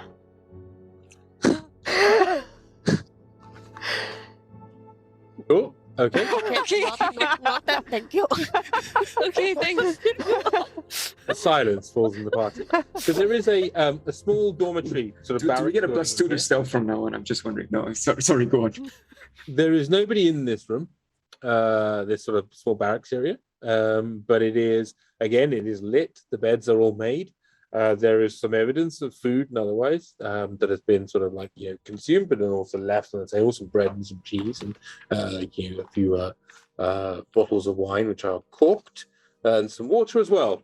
I say to the rest of them, should I disguise myself as one of them? I point at my head. Yeah, why not? Actually, okay, can. Yeah, that's good. I go bonk. And I Okay, so you use disguise self. disguise. Mhm. Okay, is that concentration? Remind me, Ed. Don't think so. Not at all. No, it just happened. Oh, cool. So as you why am I going this way? What's going on? Okay. There's also a door over here that leads somewhere. Okay. Should I try to open it? I say to the rest, or do you... I mean, I could peek through it. I see. Kaman sees if there's a keyhole to peek through. Ooh, No keyhole. big fucking solid door. I suppose like the rest of us can get up against the wall and you can try and open it and see what you see. Do you see what I see? Give me a sec. I have a spell that's specific for this problem. So while he's doing that, I'm like talking to the girls. I'm like, I just wonder what it's for. Is it like to keep Okay. you warm? Like you like the cold? Okay. Yrsa standing behind Kaman, ready to rush in Can case. you open it 1 inch? I Can just I- need a 1 inch gap. Maybe I like to I check see for the traps rest. first. Okay, I check it for traps first. Okay, it's not trapped. Okay. I tell the party, could we open it 1 inch? So we only open it a crack, and then I cast Arcane Eye. What's that? It's a 4th level spell. Okay. What That's is how it? Pokemon. It's a drone essentially. Oh, nice. You create an invisible magical eye that hovers in the air for that direction, for that duration, which is 1 hour. Can you move it? As an action, you can move the eye up to 30 feet in any direction. Cool. There's no limit to how far away from you the eye can move, but it cannot enter another plane of existence. A solid barrier blocks the eye movement, but the eye can pass through an opening as small as 1 inch in diameter. The eye can look in every direction. Nice. It has normal vision and dark vision up to 30 feet, so it's an invisible drone. That's why it's a 4th level spell. So while Kaman is Wow. casting that, I'm asking Kie, sorry, like, do you like the colds, or I mean, do you like them? Like, is it to keep your chest warm, or like to prevent like pneumonia, or like what is it? Kie is very pointedly ignoring Barra and just being interested in everything else. I just, you know, okay, sure, yeah, I respect. Sure, yeah, let's go. Okay, Kaman's piloting the drone. So tell me, how far away from you can the drone go? Unlimited Okay. for the duration. And It the just moves duration 30 is? feet, but 1 hour. Okay, quite a while. Okay, so yeah, you it moves sort of like out here, and you see that there is a very it's invisible, right? Yes. And I There find is, out in fact- if anybody's looking, likely to be looking, I move it further up, for example. Or up Well, there is in fact somebody stood just on a sort of platform just in front of this door, not very far at all, so 20 feet, 30 feet. And he appears to be looking down sort of quite carefully and sort of keeping an eye on whatever's happening inside this this larger area as your Someone's drone quietly describing things as just whispers. moves Okay, there's up. one. He's on the ledge. There's a giant ring. It seems to be some sort of prison complex. It's a cylindrical tower. It goes down quite far. There are cells on every level. There appears to be a watchman of some sort on a platform just not very far away from the door that's in front of us. And it's a lot of levels. Okay. There's another one across on the other side also. So I think I see two. I'm not sure. Yeah, so I do a quiet fly through basically. I asked Kaman for the dimensions of the circle. What's the diameter of Just roll a stealth check for me, please, Ed. Does the Arcane Eye have a stealth rating? No. Well, it is invisible, so unless they've got like detect magic or true sight Or It's gonna see be a hard- invisibility? for them see. Yeah. The map looks beautiful. It looks like Yeah, it's those gorgeous. crystals. It's like what Bane was stuck in the 180 bottom of. feet across. Sorry, what? Okay, 180 So feet it's- across. Yeah, Oh, wow. 150. Yeah. Yeah. Okay. So pi r squared. No, okay. Okay. So I come back and tell you all these things. Do you want me to continue looking? This is what I've seen so far. Yes, go see. Up or down? Now, see if you can look into the cells, see if you can see where the prisoners are being kept. Okay, Ramji, I'm going to start checking levels for cells and making notes. What did you roll for your stealth? I'm going to make it now. It's my own stealth roll? No, if there's nothing in rules for Arcane Eye, let's have a quick look. Hold on. Yeah. I rolled an 11 for my stealth roll, but I don't see any rules for Arcane Eye with regards to stuff.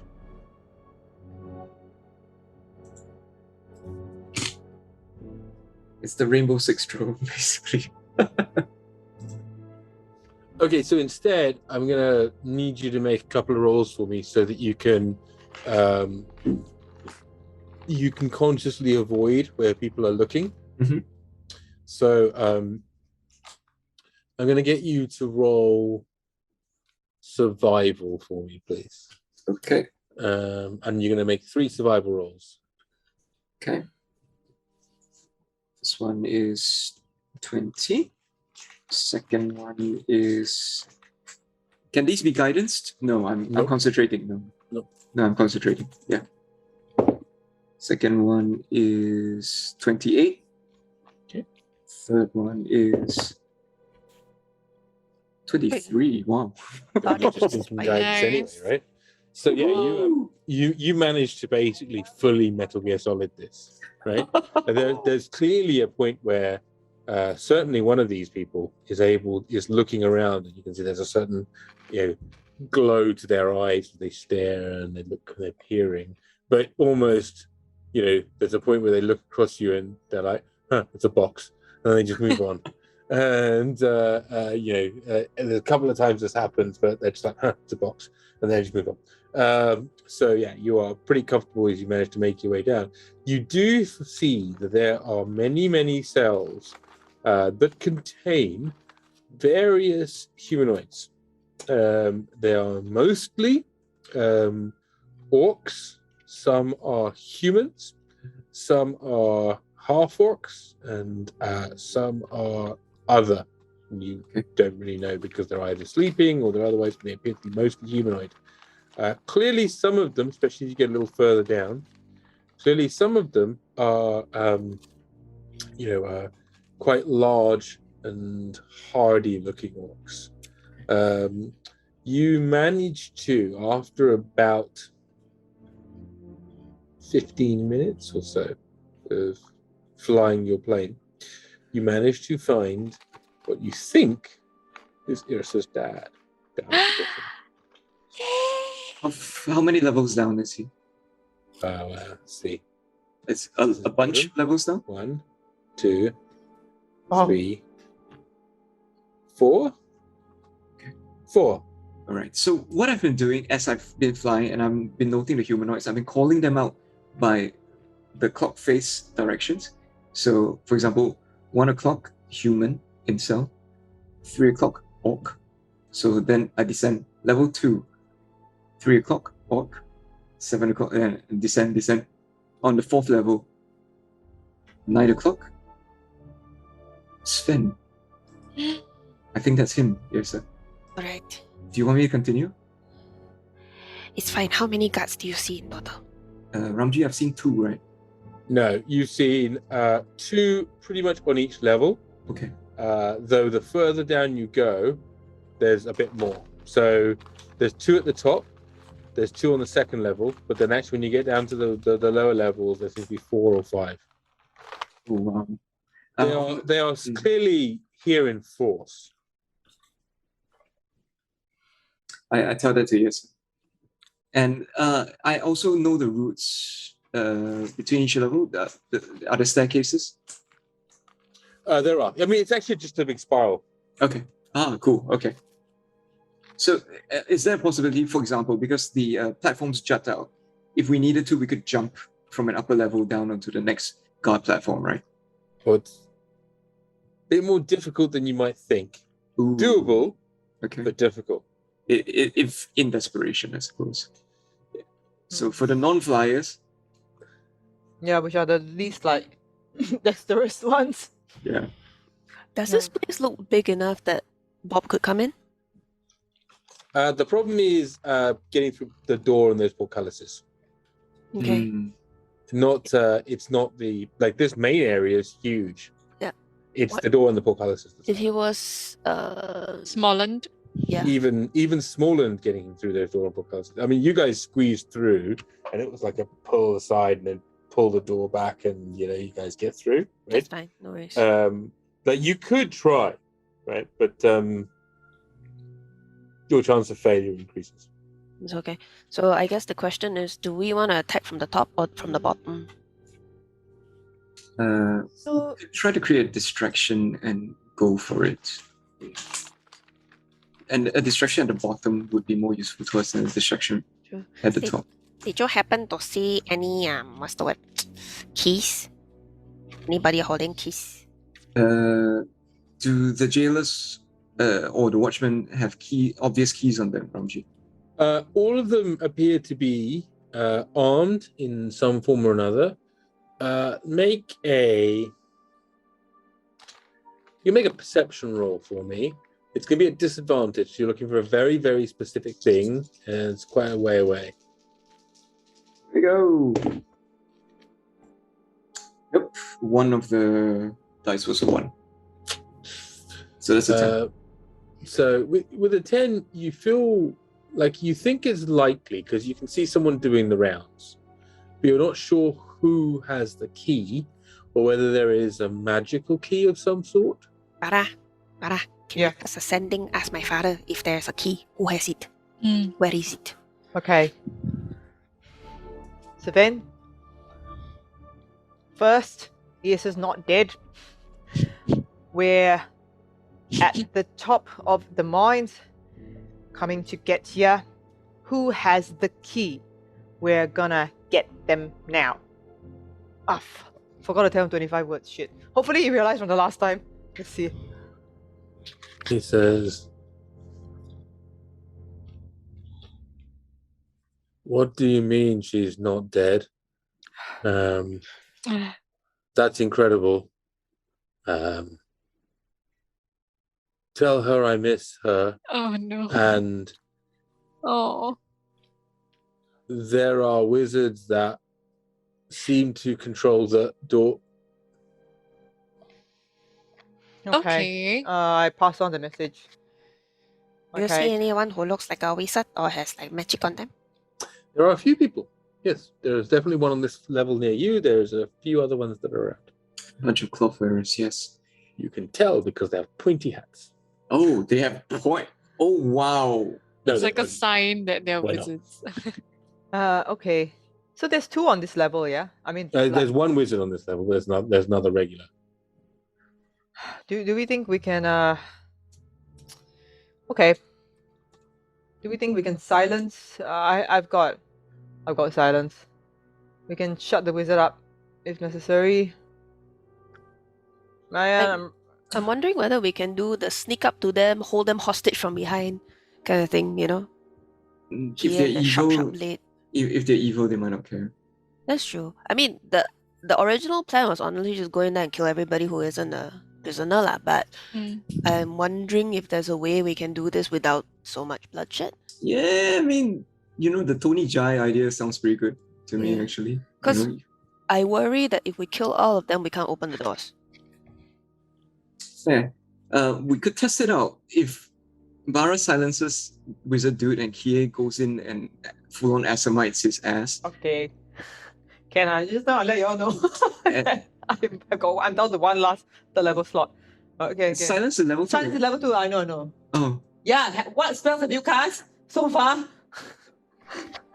Okay, cast one. Very Today good. should have been a Very fresh useful spell. day, though. Yeah. No, You I had a know. long rest overnight, right? No, but Yeah. I cast hypnotic pattern, I cast ascending. Scrying. Yeah, and- so No, scrying was last from night. yesterday. But as in, yeah, it's cool. I can do it. It's just that there's like 7 wizards in total that we've seen. So if there is a sneaker option, that would be great. But otherwise, yeah, sure. So Yeah. what I'm saying is that Kie Maybe- could go in quietly, take him out, bring his body to us, and we can check his Oh, body yeah. for stuff. That's what I'm saying. Stunning idea. Silent stunning. Yeah.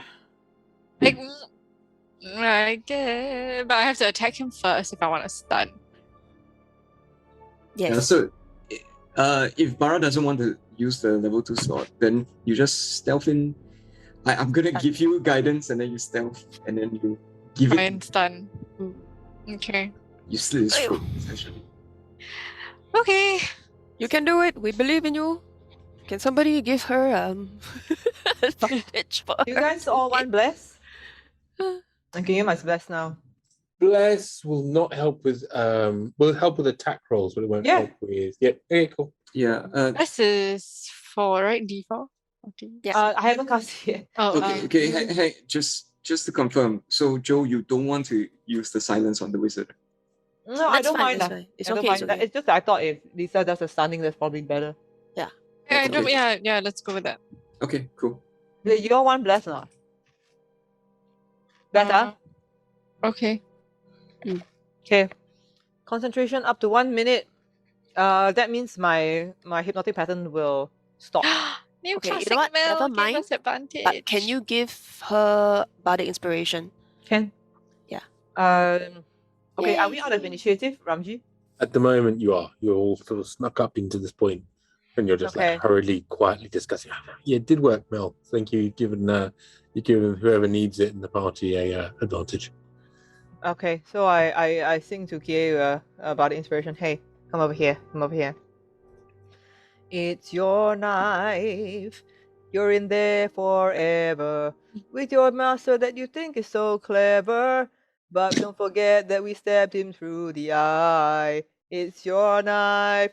You can do things your way. I don't know. You can do things your way. You're indulging in some kinky play. I don't care because it's your life. It's your life. Dun, dun, dun, dun, I'm like, yeah. Wow. Hey, how do you think? Thanks, new classic Mel. Thanks, Barra. Inspiration That was your is- inspiration, yeah. So Yeah. you want to Yeah, take no, that as feel inspired for that. I'm goading her. I'm goading her. Inspiration is D8 now? It's D8. but you Barra's can- level, I think, it's D10, isn't it? Oh, is it? Yes, but and you only have to roll it when you When you need roll it. badly. Yeah. Okay, okay. So you've got advantage, you've got that. Good luck! I believe in you! Ah, okay, I have to travel to the visit first, right? How far is he away? He is. Dun, dun, dun, dun. Dun, dun, dun, dun. Let's get get some distance measurement. Oh shit. I mean, from where you can sneak up to the door and sneak through is just over 40 feet away. I'll give you 40 feet. 40 feet, sure. No problem. So it's for you, it's like you come over here, you sneak the door open, and then you're going to rush over to here, right? So what I need just you to roll initiative for me, please. Okay. And Come on. I know Halfling luck. Sure. Sure. Okay, I'm sorry, continue. And then I need you to make a stealth roll for me, presuming you're stealthing up. Yep, definitely stealthing. My initiative is 8 plus 5, 13. Okay. Okay. And my stealth roll is 7 plus 9, 16. Okay. So this is looking across the other way, and then you do notice on the other side there is a sort of a man with a sword, or a woman with a sword, a person with a sword. So in heavy armor, you can't really tell. As you kind of move your way up behind this wizard, you just managed to evade his notice. You may roll to attack. It's your action. Yes! Do the thing where the sword appears in his chest. Should I use my advantage now? Or do I have to? Like, Push. do I have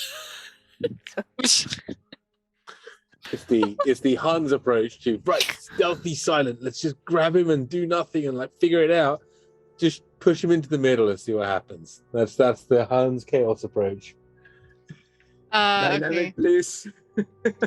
We are dynamic. Should I use my advantage now? It's up to you. Yeah, it's up to you. Okay, maybe You not. can use it after you roll. That's the nice thing about advantage.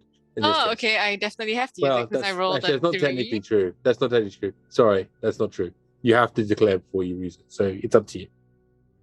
Okay. Do it. I'm using it because I already rolled and it was bad. Oh, okay. 18 plus 13, which is 31. Oh god, this is too 31. many. That's 30 lots. Yes. Wow. So yes, you do hit. Yes. Okay, and then I Do want a stunning damage. strike. Well, Oh, okay. Wait, do yeah. damage Damage first. first. Sorry. Too excited to stun. Okay. 2 plus. Wouldn't feel too bad if we had to 2 Tony Jaa this. plus 4, 8. Plus 9. 17. 17. 17.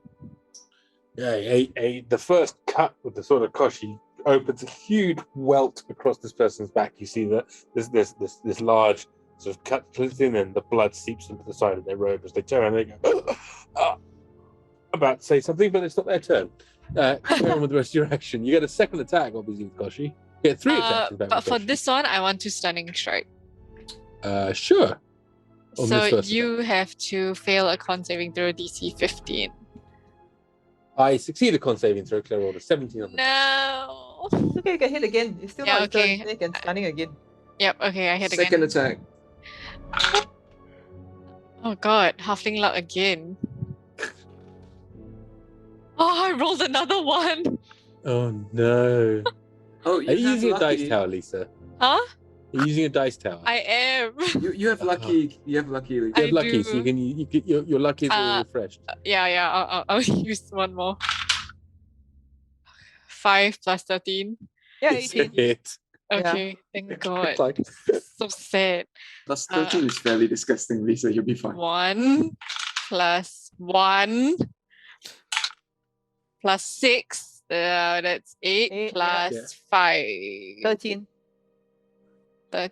Yeah, Is it sorry, plus no, nine? plus 9, not 5. 17. Another 17, and I want to Yeah. stunning strike again. Okay, I will roll again. So the second cut, and you kind of like cut the other side. So the first time was like, slash the back, and it's like it turns, and then the second time across the front, and again another just huge slice of like arterial spray just kind of coats the front of the robe. His eyes cross for half a second, and he kind of forces back, and you see like the powerful will of a wizard is still there. you get a third attack if you want. How is this wizard so constitutionally strong? No. He's got some fortitudeness. So roll quite well. Badass wizard. Emma, you might just kill him. I- It's okay. Yeah. That works too. Okay, I roll a 17 plus 13, 30. Yeah. Yes. 4 plus 6, so 10. He's dead. So Oi! your third strike, you're like, I'm gonna get him this time. I'm gonna stun him this time, right? And it's just like you just sort of like the tip of the blade just meets the clavicle and just kind of slices straight through. And there's a point where his eyes cross-eyed and he's like, oh! About to say something and he collapses. Oops. Sorry. Bring his body back.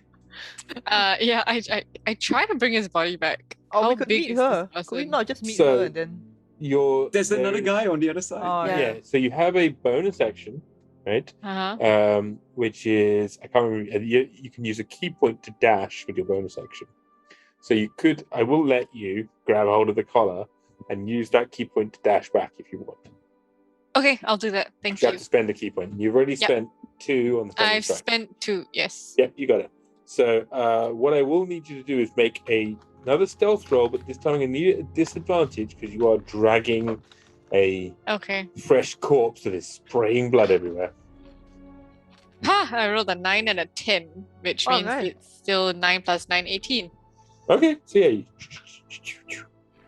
see, switch your way back. Do you know how disturbing this is? Within 6 seconds, our halfling monk Yeah. rushed out, killed a man, and dragged him back. Woohoo! How cool am I? Life is cheap. Yeah. And then we're all Where just is he? standing there like, Got him. Here you go. One wizard served up. Kaman quietly closes the door. Okay, I use my investigation. I am going to look for keys or anything.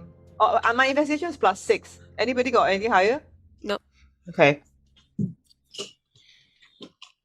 So I just like Barra looks very unperturbed by the blood. It's just like, okay, let's go. That's 25. yeah. So you immediately sort of toss the guy's pockets and like pull out some things.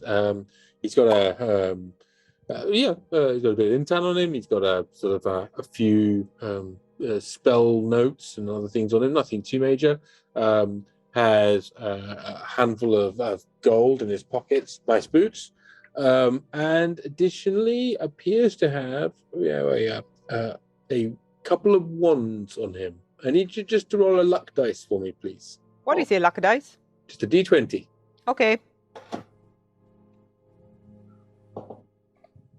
14. Okay, cool. Yeah, you find a wand that appears to be something magical. or It's the something. key. Is it Uh, the key? Can you roll Arcana to find out? Can I roll Arcana to find out? Wouldn't I need to like spend an hour with it? I mean, it's a wand. That's all you know. Yeah, I don't. I'm like, okay. We can test it on one day. You're looking for a key, but they said they used some magic to open the door. So it's possible, but it's a long way from knowing. Okay, if I feel it, like, does it feel like it needs attunement or anything? Like, is this something that I would be able to figure out whether it needs to be attuned to use?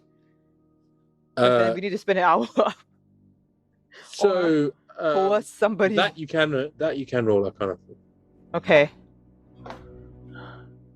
My Arcana is plus 6. Do you have higher? That's a 12. 12. Okay. Mm. Yeah, it's possible. It's hard to know. So it's possible that you don't need attunement, yeah? Possible the other way. It's hard to know Okay, until so you use I it. tell them, I tell everybody the same, which is like, oh, look, this could be the key, I don't know, we're like, if we can use it, might be a good idea to keep one of the wizards alive. Wow. Okay, yeah, I pocket the intan. There's claret everywhere now, by the way. There's blood all over the place. There's this guy's like bled out into this corridor. Barra looks surprisingly comfortable with this. Yeah, okay. I guess we need to keep moving. Okay. So, So like, how do we proceed from here is my question. okay, so we possibly have the key, right? Doesn't possibly we can use it without attuning to it. Like, I could get down there, possibly. Like, Make a check- perception roll, please. 14. In fact, all of you can make one. Perception. 16. Oh, 22. I rolled a 2. Lots of 22s. Okay, so Yrsa, you're the only one that hears this, but you hear a sound from the other side of the door that says, "Oh yeah, Lim, too much to drink, was it? Or something you had at lunch, was it? Or breakfast, was it? What's wrong with you, you lazy bugger? Get back out of here. No time to be slacking off for a nap now." As you Kaman grabs the wand Open. from Barra, hits the head of this guy's, and Nope. this We all hug the wall on the side of the door before he no opens. chance because there's a dead body with blood on the floor. All right, let's hold the door closed. So you have a choice, right? You have one thing you can do right now. I think What we is can it you do? all we all hold the door closed. I think. Yrsa's the only one that's noticed this noise, so Okay. that's why I'm not allowing other people to do things. Right. because okay. Yrsa's the Here's only this person choice. that's noticed Here's it. this choice. Yeah, so like you get to decide what you're going to do, but it's literally one thing. You know. There's somebody on the other side of the door. So, yes, I think you have to decide what you want to do. Yeah, you're the only one that can act. Okay. I tell everybody to get behind me. I'm going to open the door, charge out and attack. Okay, so as We're going in loud, people. We're going in loud. all right, you got it. I'd like initiative for everyone, please. Oh, killing. Ooh. Okay, I'm gonna put it in the Zoom chat. I got 13. What is your dex, Sheena? My dex is 3. Plus? Okay. So, come on, just independently. I'd like a straight intelligence from you, please. Wow. That's not a bad roll. That's a 20. Okay, for the 20, just putting this thought in your head, doesn't you have to do anything about it, but there are somewhere between 40 and 60 people in the cells, right? And there are less than 20, including the ones outside, guards. We free the prisoners, they might be able to help us. Mm. They will be able to help us. They What will. occurs to you? I share that knowledge with everyone. Well, not right now, you don't, because the door is open, and I need all your initiatives because you're going to go, because poor old Arkal Lim, named by Awesome Rara, never got a chance to say his catchphrase of "What's up, dog?" Because Kie stabbed him to death in 2 actual attacks. Oh, No. you killed the Poor wizard, Arkal, we Liveplay. never really knew you.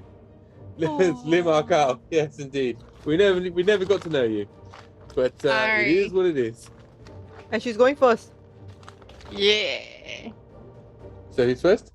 Mm-hmm. Oh, it's the little sociopath. Okay, go.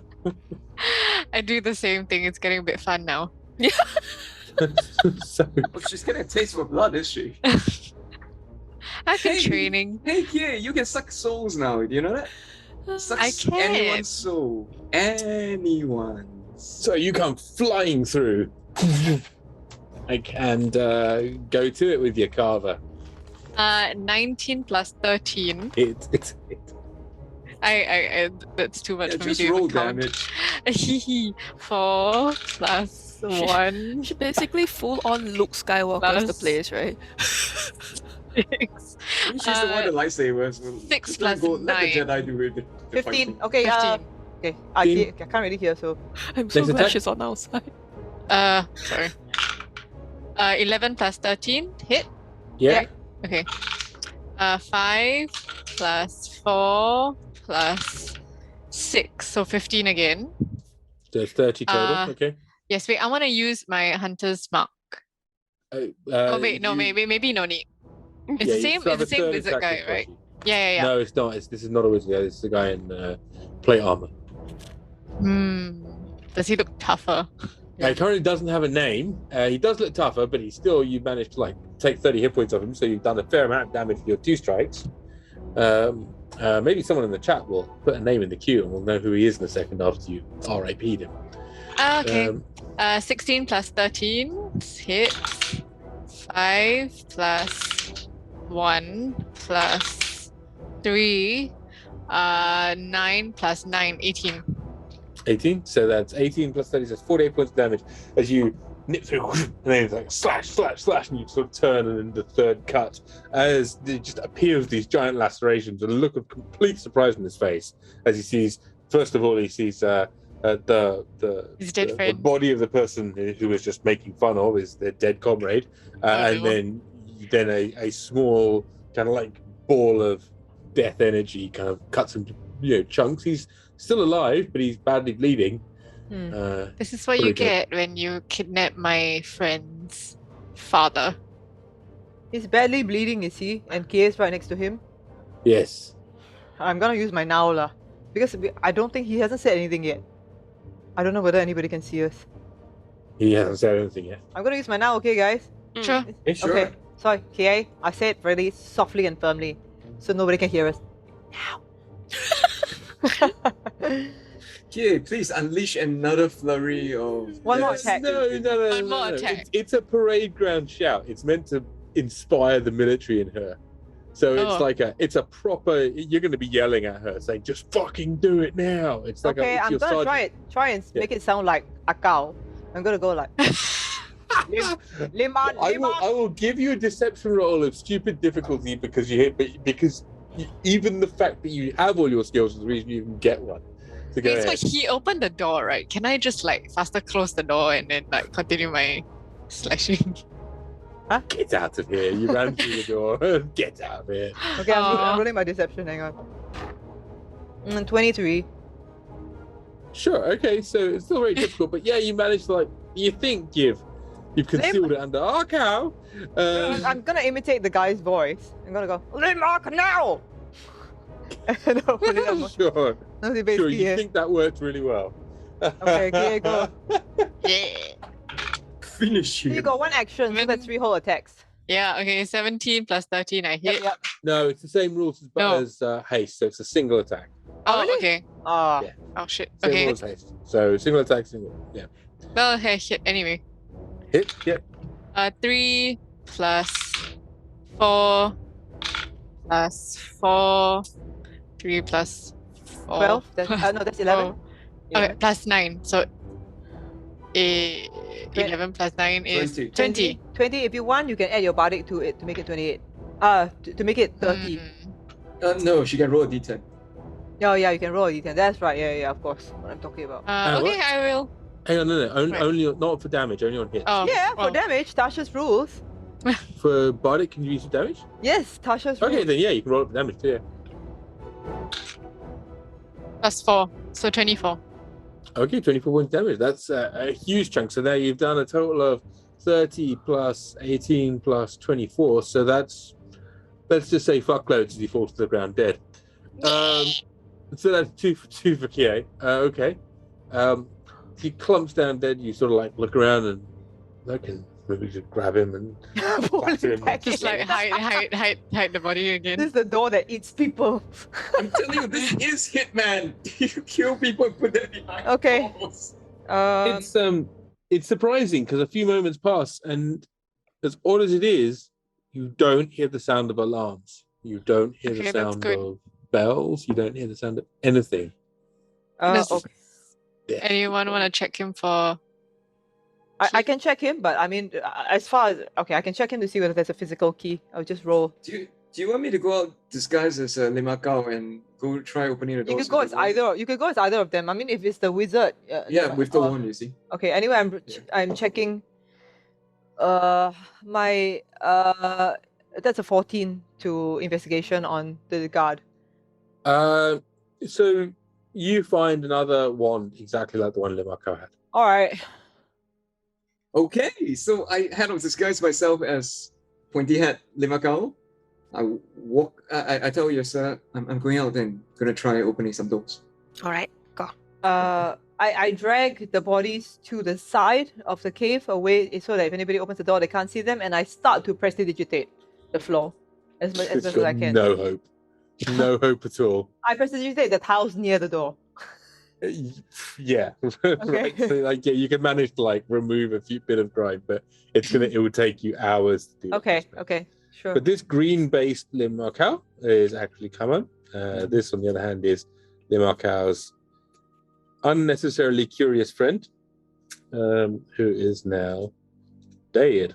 Kie is through the door. Yrsa is behind.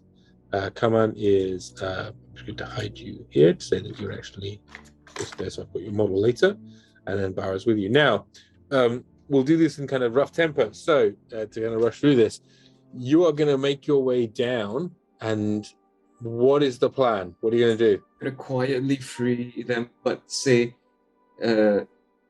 so first we're gonna unlock the doors, tell them to stay quiet by signaling to them, and then see whether we can free them from their leg restraints also. Yeah, How I'm are you going to unlock the door? I'm gonna try using the wand. Okay, I'm going to make you roll Arcana, please. Assuming that these are my village people, my village people, I'm going to try to hug the wall so that the guards on the lower floors can't see me, and go make contact lah. Like I'll go up to the first cell closest to the door. Okay. Okay. And So- sorry, Ramji, what I'm doing, right, is that I'm trying to get into the armor of the Limarkau's curious friend. You're full on trying to put the armor on? I'm putting his clothes on. I would like to put Limarkau's clothes on, but Kaman is already Limarkau. Oh no, I haven't touched his clothes. Oh no, but you're already Limarkau, so it'll be weird if there's two Limarkaus. Oh, but there are Oh, other if- wizards on other levels, you see. Or if Okay. Kaman can assume the form of the other dude, then Barra can just put the robes of Limarkau on, which will be Okay. easier. Sure, no problem. I put the robes of Limarkau on with the pointy hat.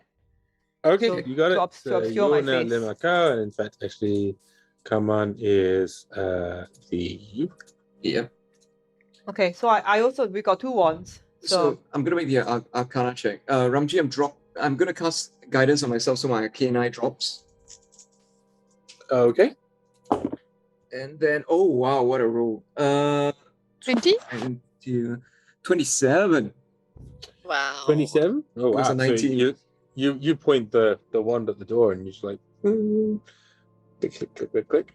And you see there is a rather,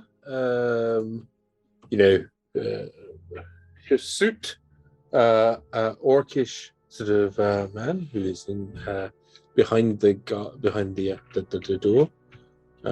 He looks up and says, Yeah, I put my "What do you finger want, on scum?" my lips. Yeah, put my finger on the lips. We're Yrsa's friends. We're here to save you. Can I sneak up? Yeah. And talk to the person as well. I'll let Sure. Yrsa do the talking. Yeah, please. Do I recognize the person in the cell? Yes, their name is, right now, go and hit that Q button down there, folks, if you're a follower, and just give me some names. Otherwise, it's going to be a long night. But in the meanwhile, as you moved up here, so you've come to here, have you, Yrsa? Okay, it's good. You see an orc from your village. I'm going to go while we're working it out. Their name is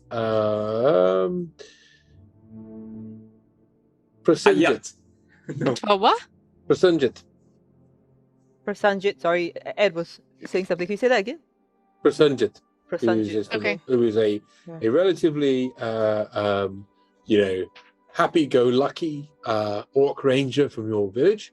Doesn't look so happy-go-lucky right now, but he then goes, Shh, "Yes, is that you? shh, yes, it's me. These are my friends. They are in Good. disguise. We are going Dead? to Are you free all come of you. back to torment us? What? You're dead. I am. Sven has been beside himself for years. What? He went missing. The Namandan military sent messages. Yes, I was. It doesn't matter. We will talk. I'm clearly not dead. So Okay, let's okay, get you well- out of here, okay? And you're not some sort of ghost or otherwise. Like, I do not have any money on me. I Bite cannot, him, bite cannot him. make. I remember the day you shat your pants, okay? You shut up. I did not shit my pants. You totally shat your pants. No, I actually shat my cousin's pants because I stole those pants from him. Okay. So it's okay. All right. Do you know how they Get open me out the of here. doors? Have you got any weapons? I take out a random hand axe. I said to him, That'll do. do you know how they open the doors? They use the thing that you're. What is that? I don't know. Come on. Your wizard friend here. Yeah, I Wait, why is your wizard friend one of them? No. He's in It's a disguise. disguise, is it? Oh, Yeah. okay. Yeah, your disguise friend. He uses one. Okay. Does he have leg chains? He does not. Okay. Okay. In fact, with your arcane eye, the only one you saw with leg chains was Sven. Okay. So I let Yrsa know that. Okay. So how shall we proceed? So I've got a wand as well, so I can, if Yrsa can go ahead of us. I'll go show Barra how to use it. Okay. And if It's a Yrsa can- spiral, right? The place. Mm-hmm. So what we can do is we can go floor by floor, take out the guards, and then you guys just open the gates behind you as we At the go. same time, also just like across the way, right? I think the one we just killed at the start when we killed the first wizard, when Kie killed the first wizard, there was a guard that could see her, but she's siam. I don't know whether it's Limakao's friend, but as we go on the spiral, there will be people who can see us lah. So Kaman and I are in disguise. I don't know whether we can hide you under our ropes or something. I can try to stealth my way, I guess. Kie can literally hide behind you. It's a halfling thing. Like, Okay. you give Oh her yes, cover to yes, hide. yes. Okay, that's that. But then like also not once we release the prisoners, right? At some point, like somebody's gonna go like, what the fuck are you doing? And also do the prisoners come with us? You No. know what I mean? So what we do is we unlock all the doors, Mm. make sure the prisoners are ready to go, and then when we give the signal or like things go to shit, they burst out lah. Okay. I go back to the door. Basically when I investigated Limakao's curious friend, right? Did he have any weapons on him? Limaka's curious friend did, in fact, have a sword and a shield. Okay.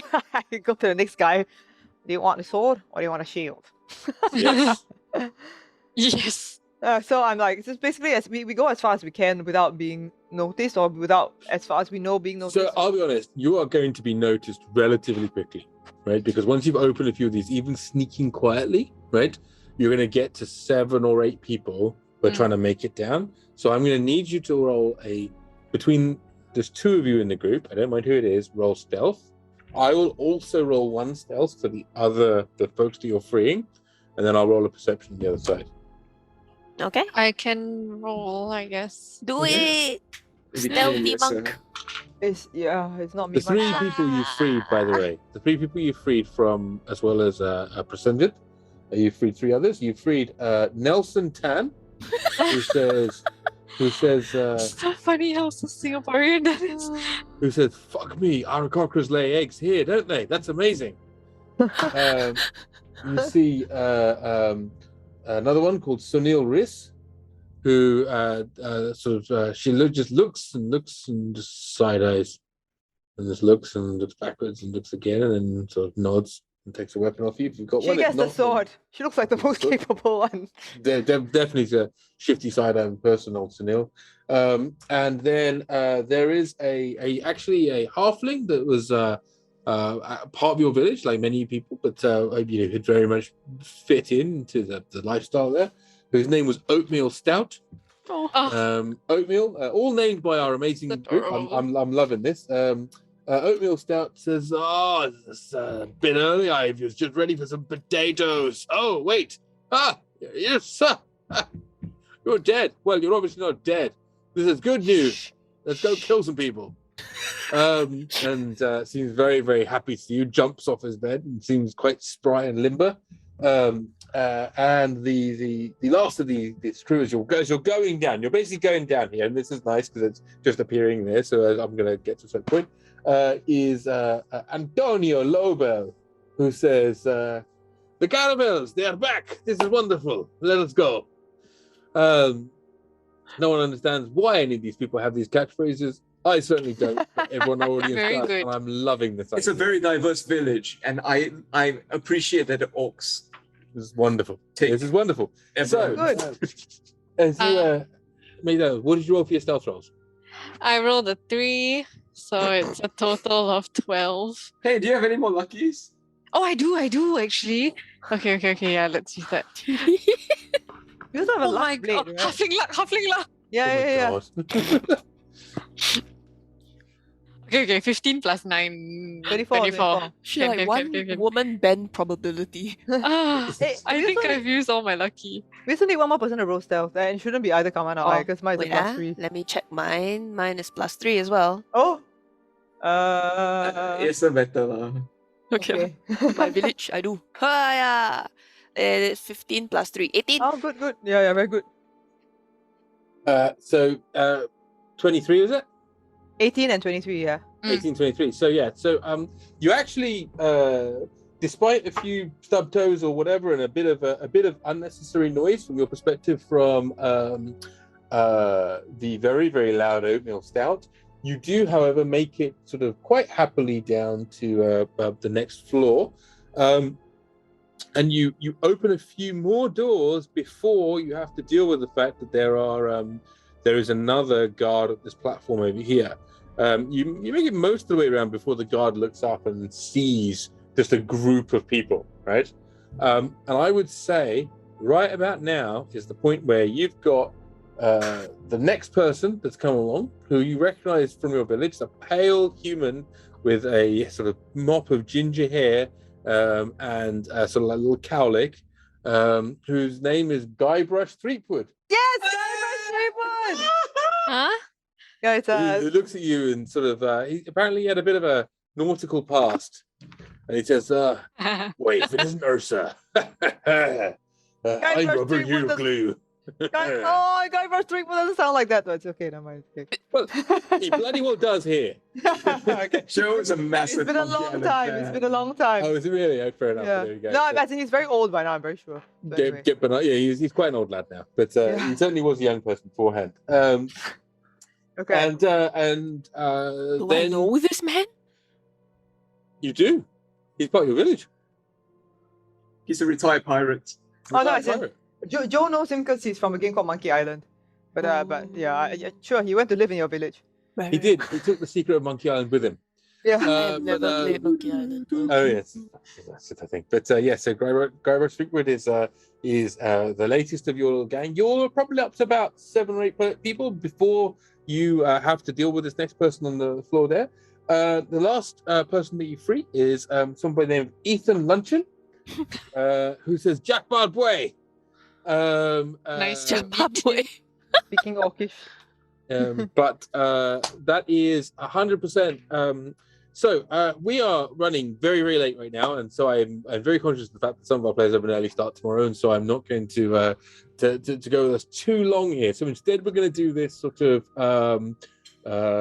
just full action scenario style. Benny Hill it. Come on, Benny Yeah, Hill. well, the momentum is with you, right? So I'm not going to make us roll dice here. We're just going to do this fully cinema style, right? So I would like you as players to tell me, you've basically got 30 or 40 people in this sort of place that you can free, but there are also 6 or 7 guards, right? So I'd just like you guys just to kind of wrap up this bit and just narrate to me how you're going to sweep through this sort of like Spartacus-like revolt through this sort of like spiral side. It's fine. Like you've won it, inverted commas. Just tell me descriptively, cinematically what happens. Okay, so once we get spotted and we cannot contain the alarm, Yrsa is going to grab Kaman, fly down through the middle to where Sven is, and toss Kaman towards him to free him, and then tank all the guards on that floor. You got it. Come at me, you chibajas! Ah! This sort of thing. Come out by me there. He shouts, I think that's the signal. like grab him, literally drop down, right? Not really activating the wing boots until the very end just to stop herself from splatting. Come on, I think that's a signal to all the released prisoners. Can you all please? And so, come on, you point the one that at the one you know Sven is behind, and then you just start like pointing at every door you possibly can, just to let sort of everything out. You notice that becomes interesting. There's a couple of creatures that possibly are or aren't from Yrsa's village. There's a couple of minotaurs kind of like sort of move their huge muscled bodies through the doors that are almost a bit too small for them and pull themselves out. But Yrsa, you do not recognize these minotaurs, but they don't also seem to make any hostile action towards you. However, what you can see inside the cell that your father is in is he is there and he is stood and looking at you and looking at Kaman, but we're looking at you with a look of just shock and joy on his face. I'm here. Cepat weh. Asian family don't know what to say. Exactly, that's right. His father is like, have you eaten this? You do your homework, huh? It's like the last thing he said to you years ago. Have you got time off from work? Have you got time off from work? Is actually what he says. And as Kaman focuses necrotic energy into the buckles and snaps the chain. He pulls the chain.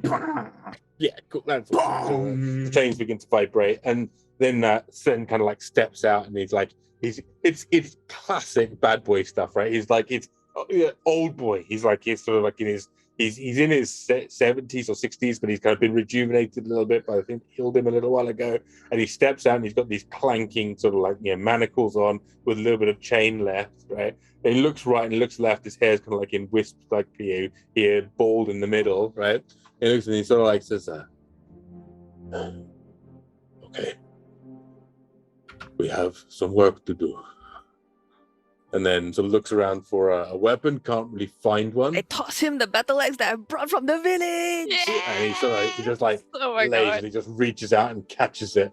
And then it's just Oh yeah. So badass. carry on the descriptions. Okay, so Kie is going like Kenshin style, like just protecting all of the villagers, but also just super fast kind of whacking and I guess slashing all the guards that get in the way. Sort of like when she fought with Riyaka at the beginning, except this time she's actually going for the kill. Yeah, but it's like Wonderful. super fast. So you just make your way down, just like sort of being this sort of whirlwind of death that kind of moves ahead of everybody as the prison sort of opens up. And you see there's a thing that quickly happens with all of the inmates or the previous people that held there, who just like next time the guard goes down, they'll grab the wand, they'll pass the information on. And so a few people, they're very organized very quickly as the rangers and the various other people who are part of this group just kind of self-organize into getting everybody out.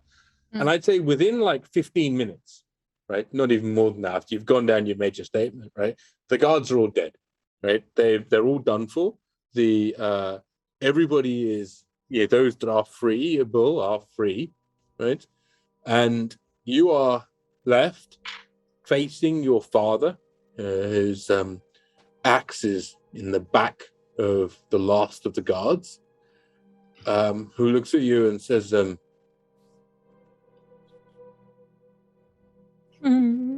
"Hi." I jump up and give him a hug. He sort of smiles and then gives you a big hug back, and then sort of begins to like so slowly sort of you feel some tears on your shoulder as he says, "I thought I lost you." I thought I lost you too. We need to get out of here. I went to the village and everybody was gone and your things were gone.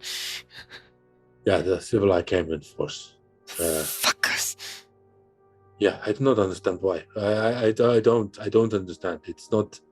We have never had problems with them before. It is new. There is something different. Yes. I point out. I look for one of the idiots in the village who would have come here regularly as part of a dare or whatever. Yeah, there is a in fact, Ethan Luncheon is the first person you see who is currently looking around, kind of trying to be anywhere else but in this emotional scenario. But it's unfortunately, as part of the first people who came down, crashing down, it's kind of like now, hasn't got anything to do. So he's yes, sir. You come here very often, right? Last time. Do you know of another way out? I was a teenager. Well. Oh, there is there's a small tunnel that lets you out from. Lead the way, quick. And you basically you kind of great escape it out, right? So you kind of end up on the side of a mountain, not a long way away, but it's kind of like out the back. I'm gonna, we'll do a narrative cut at this point where you see kind of like there's that whole point where like an entire group of people rush out onto a very tiny little goat track and they're like whoa, as you kind of have that moment and look down, look up, and you kind of see where you are. You find a way of getting contact with Bob again, and you begin to move away. And let's just say that will, unless there's anything anyone else wants to do at that point, that will be the sort of like the moment at the end of this episode, as you all are literally on the edge of a cliff waiting for Bob.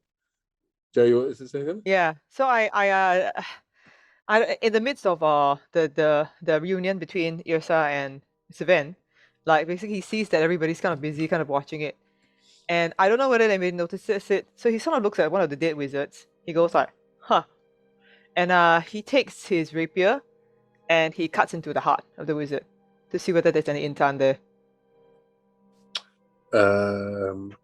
I would like everybody who is not Sheena, because she is a bit involved talking to her dad, to make a perception roll for me, please. 18. 21. I would say that if you're doing it subtly, Barra, you can make a deception roll. Otherwise, it's likely you've been noticed. Oh, fucking deserves to die. Yeah, I mean, like, he captured the entire village. Piece of shit. Laura. Yeah, I'm rolling deception. No. Come on, Zach. Laura, the intern's in the pockets. He's a wizard. How do you know that I'm looking for intern? I haven't rolled my deception yet. Because... Oh, yeah, never mind. No. Yes, go ahead, please. Okay. That's 31. So I'm like, yeah, I fucking deserve to die, man. Like, oh god. Shit, piece of shit. I can't believe he did that. Oh god, yeah. I mean, like, oh god, at least I just want to make sure he's properly dead. I am checking to see whether there's any intan in the hearts of these people. Eyebrush Threepwood says, you're a lad after my own heart. Oh no, yeah, I'm he a pulls fan. a small cutlass out from God only knows where, probably one of these other ones, and then stabs him in the heart as well. He goes, and I'll teach him. Come after my secrets, will he? Well, I do pull out my Bloody rapier. monkey. I pull out my rapier and I see whether there's any traces of intan. No, I mean, most people don't. You'd have to be, in general, you have to either be a powerful monster or you have to be a significant cultivator of some sort. Like, if you cut open your hearts, maybe now you would have some crystallized intan in it. Right. Probably wouldn't actually after your trip to Sigil, but you have to be very powerful. Okay, so like I look at it, I'm like, okay, and I just sort of like, without giving him a second look, I walk away. Yeah, otherwise people would just do really horrible things and set up farms. Yeah. But yeah, Kaman is checking the pockets of the spellcasters for intan. Yeah, and you find like 5 grams of intan in each one. Yeah. Kaman's just like rifling through. All right. Wait, did you just say 5 pounds of intan? Grams. 5 Okay. grams. I'm like, holy shit, that's a lot. Very big pockets. Yeah. Deep 5 grams. pockets. Okay. How long does it take for us to get back to her village, Ramji? Well, so it's going to be a narrative time wave because it's probably about 3 or 4 days, probably more than that. I mean, although you have a bunch of rangers with you, so I'm not going to. There's no need to worry about Getting lost. Getting lost. There is a point of exposure and a bunch of other things. They don't have all their gear with them. They're like they're literally stumbling out like barefooted and in thin clothes.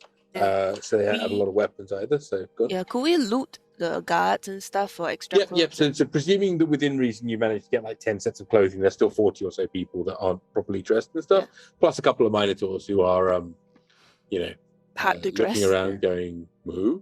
And I figure that, with Bob, we have flown back to the village for clothes and come back as well. Yeah. Yeah, we can just we got a flaming sword. I've got prestidigitation. I've got torches. We can. Yeah, look, I mean, like I say, it's more a question of logistics and timing than it is about like difficulty. Like you're gonna make it because 30 or 40 rangers will make sure you make it, right? The reality of it is that it will take time even at ranger speed. So you're probably about 4 or 5 days. Like you guys can make it back there earlier if you want to, but for the sake of narrative handwave, though, right? We are going to narrative handwave that bit and say that you make it back safely to the village without any particular problems, and are leaving the scene there with the 30 or 40 folks who've survived, plus you guys staring at the wreckage of the village. Plus Athena and Melina? You do still Okay. find Athena and Melina, who are initially sort of hiding and looking sort of like trying to be as little as possible when you come trumping into the village, but as soon as they see you, they sort of reveal themselves. And yeah, there you go. That is the end of this episode. Nice! Because it is quite late in the evening right now, and that's kind of amazing. Wow. Rescued your dad. Thank you, party. Oh my god, thank you everybody for your help. I'm so That was glad. fun. I'm so happy that that was was a fun. happy ending. Yeah. Kie's murder hobo is like, It was a Point. murder hobo. on point. I had personal reasons. Oh. Yeah. Yeah. She would Yeah, chill for Riyaka, hey. Anytime. Yeah. No, that's not what I meant. I meant Yrsa. Okay. So, well, thank you very much, folks. Thank you so much for coming and hanging out on episode 50. Thank you for our players for staying later than normal because it's we want to just all hang out. Really appreciate all of you. Thank you everybody that's cheered, that's followed, that's subscribed, that's Yes, liked, that's thank done you. everything else, that's navigated the fun of giving us their Amazon Prime.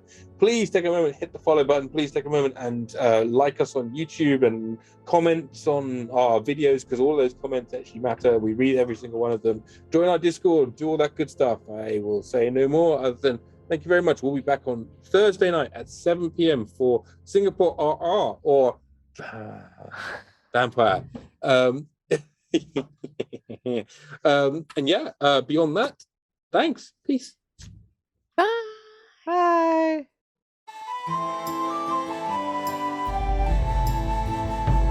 Behold thine heroes as they observeth the troubled lands and stormy sea. They have no choice, it's national service, or Marabanda survey teams mean. A goblin captain, sea elven cleric, one small and green, one tall and blue, stoned halfling monk and bard who dedicates this campaign anthem to you.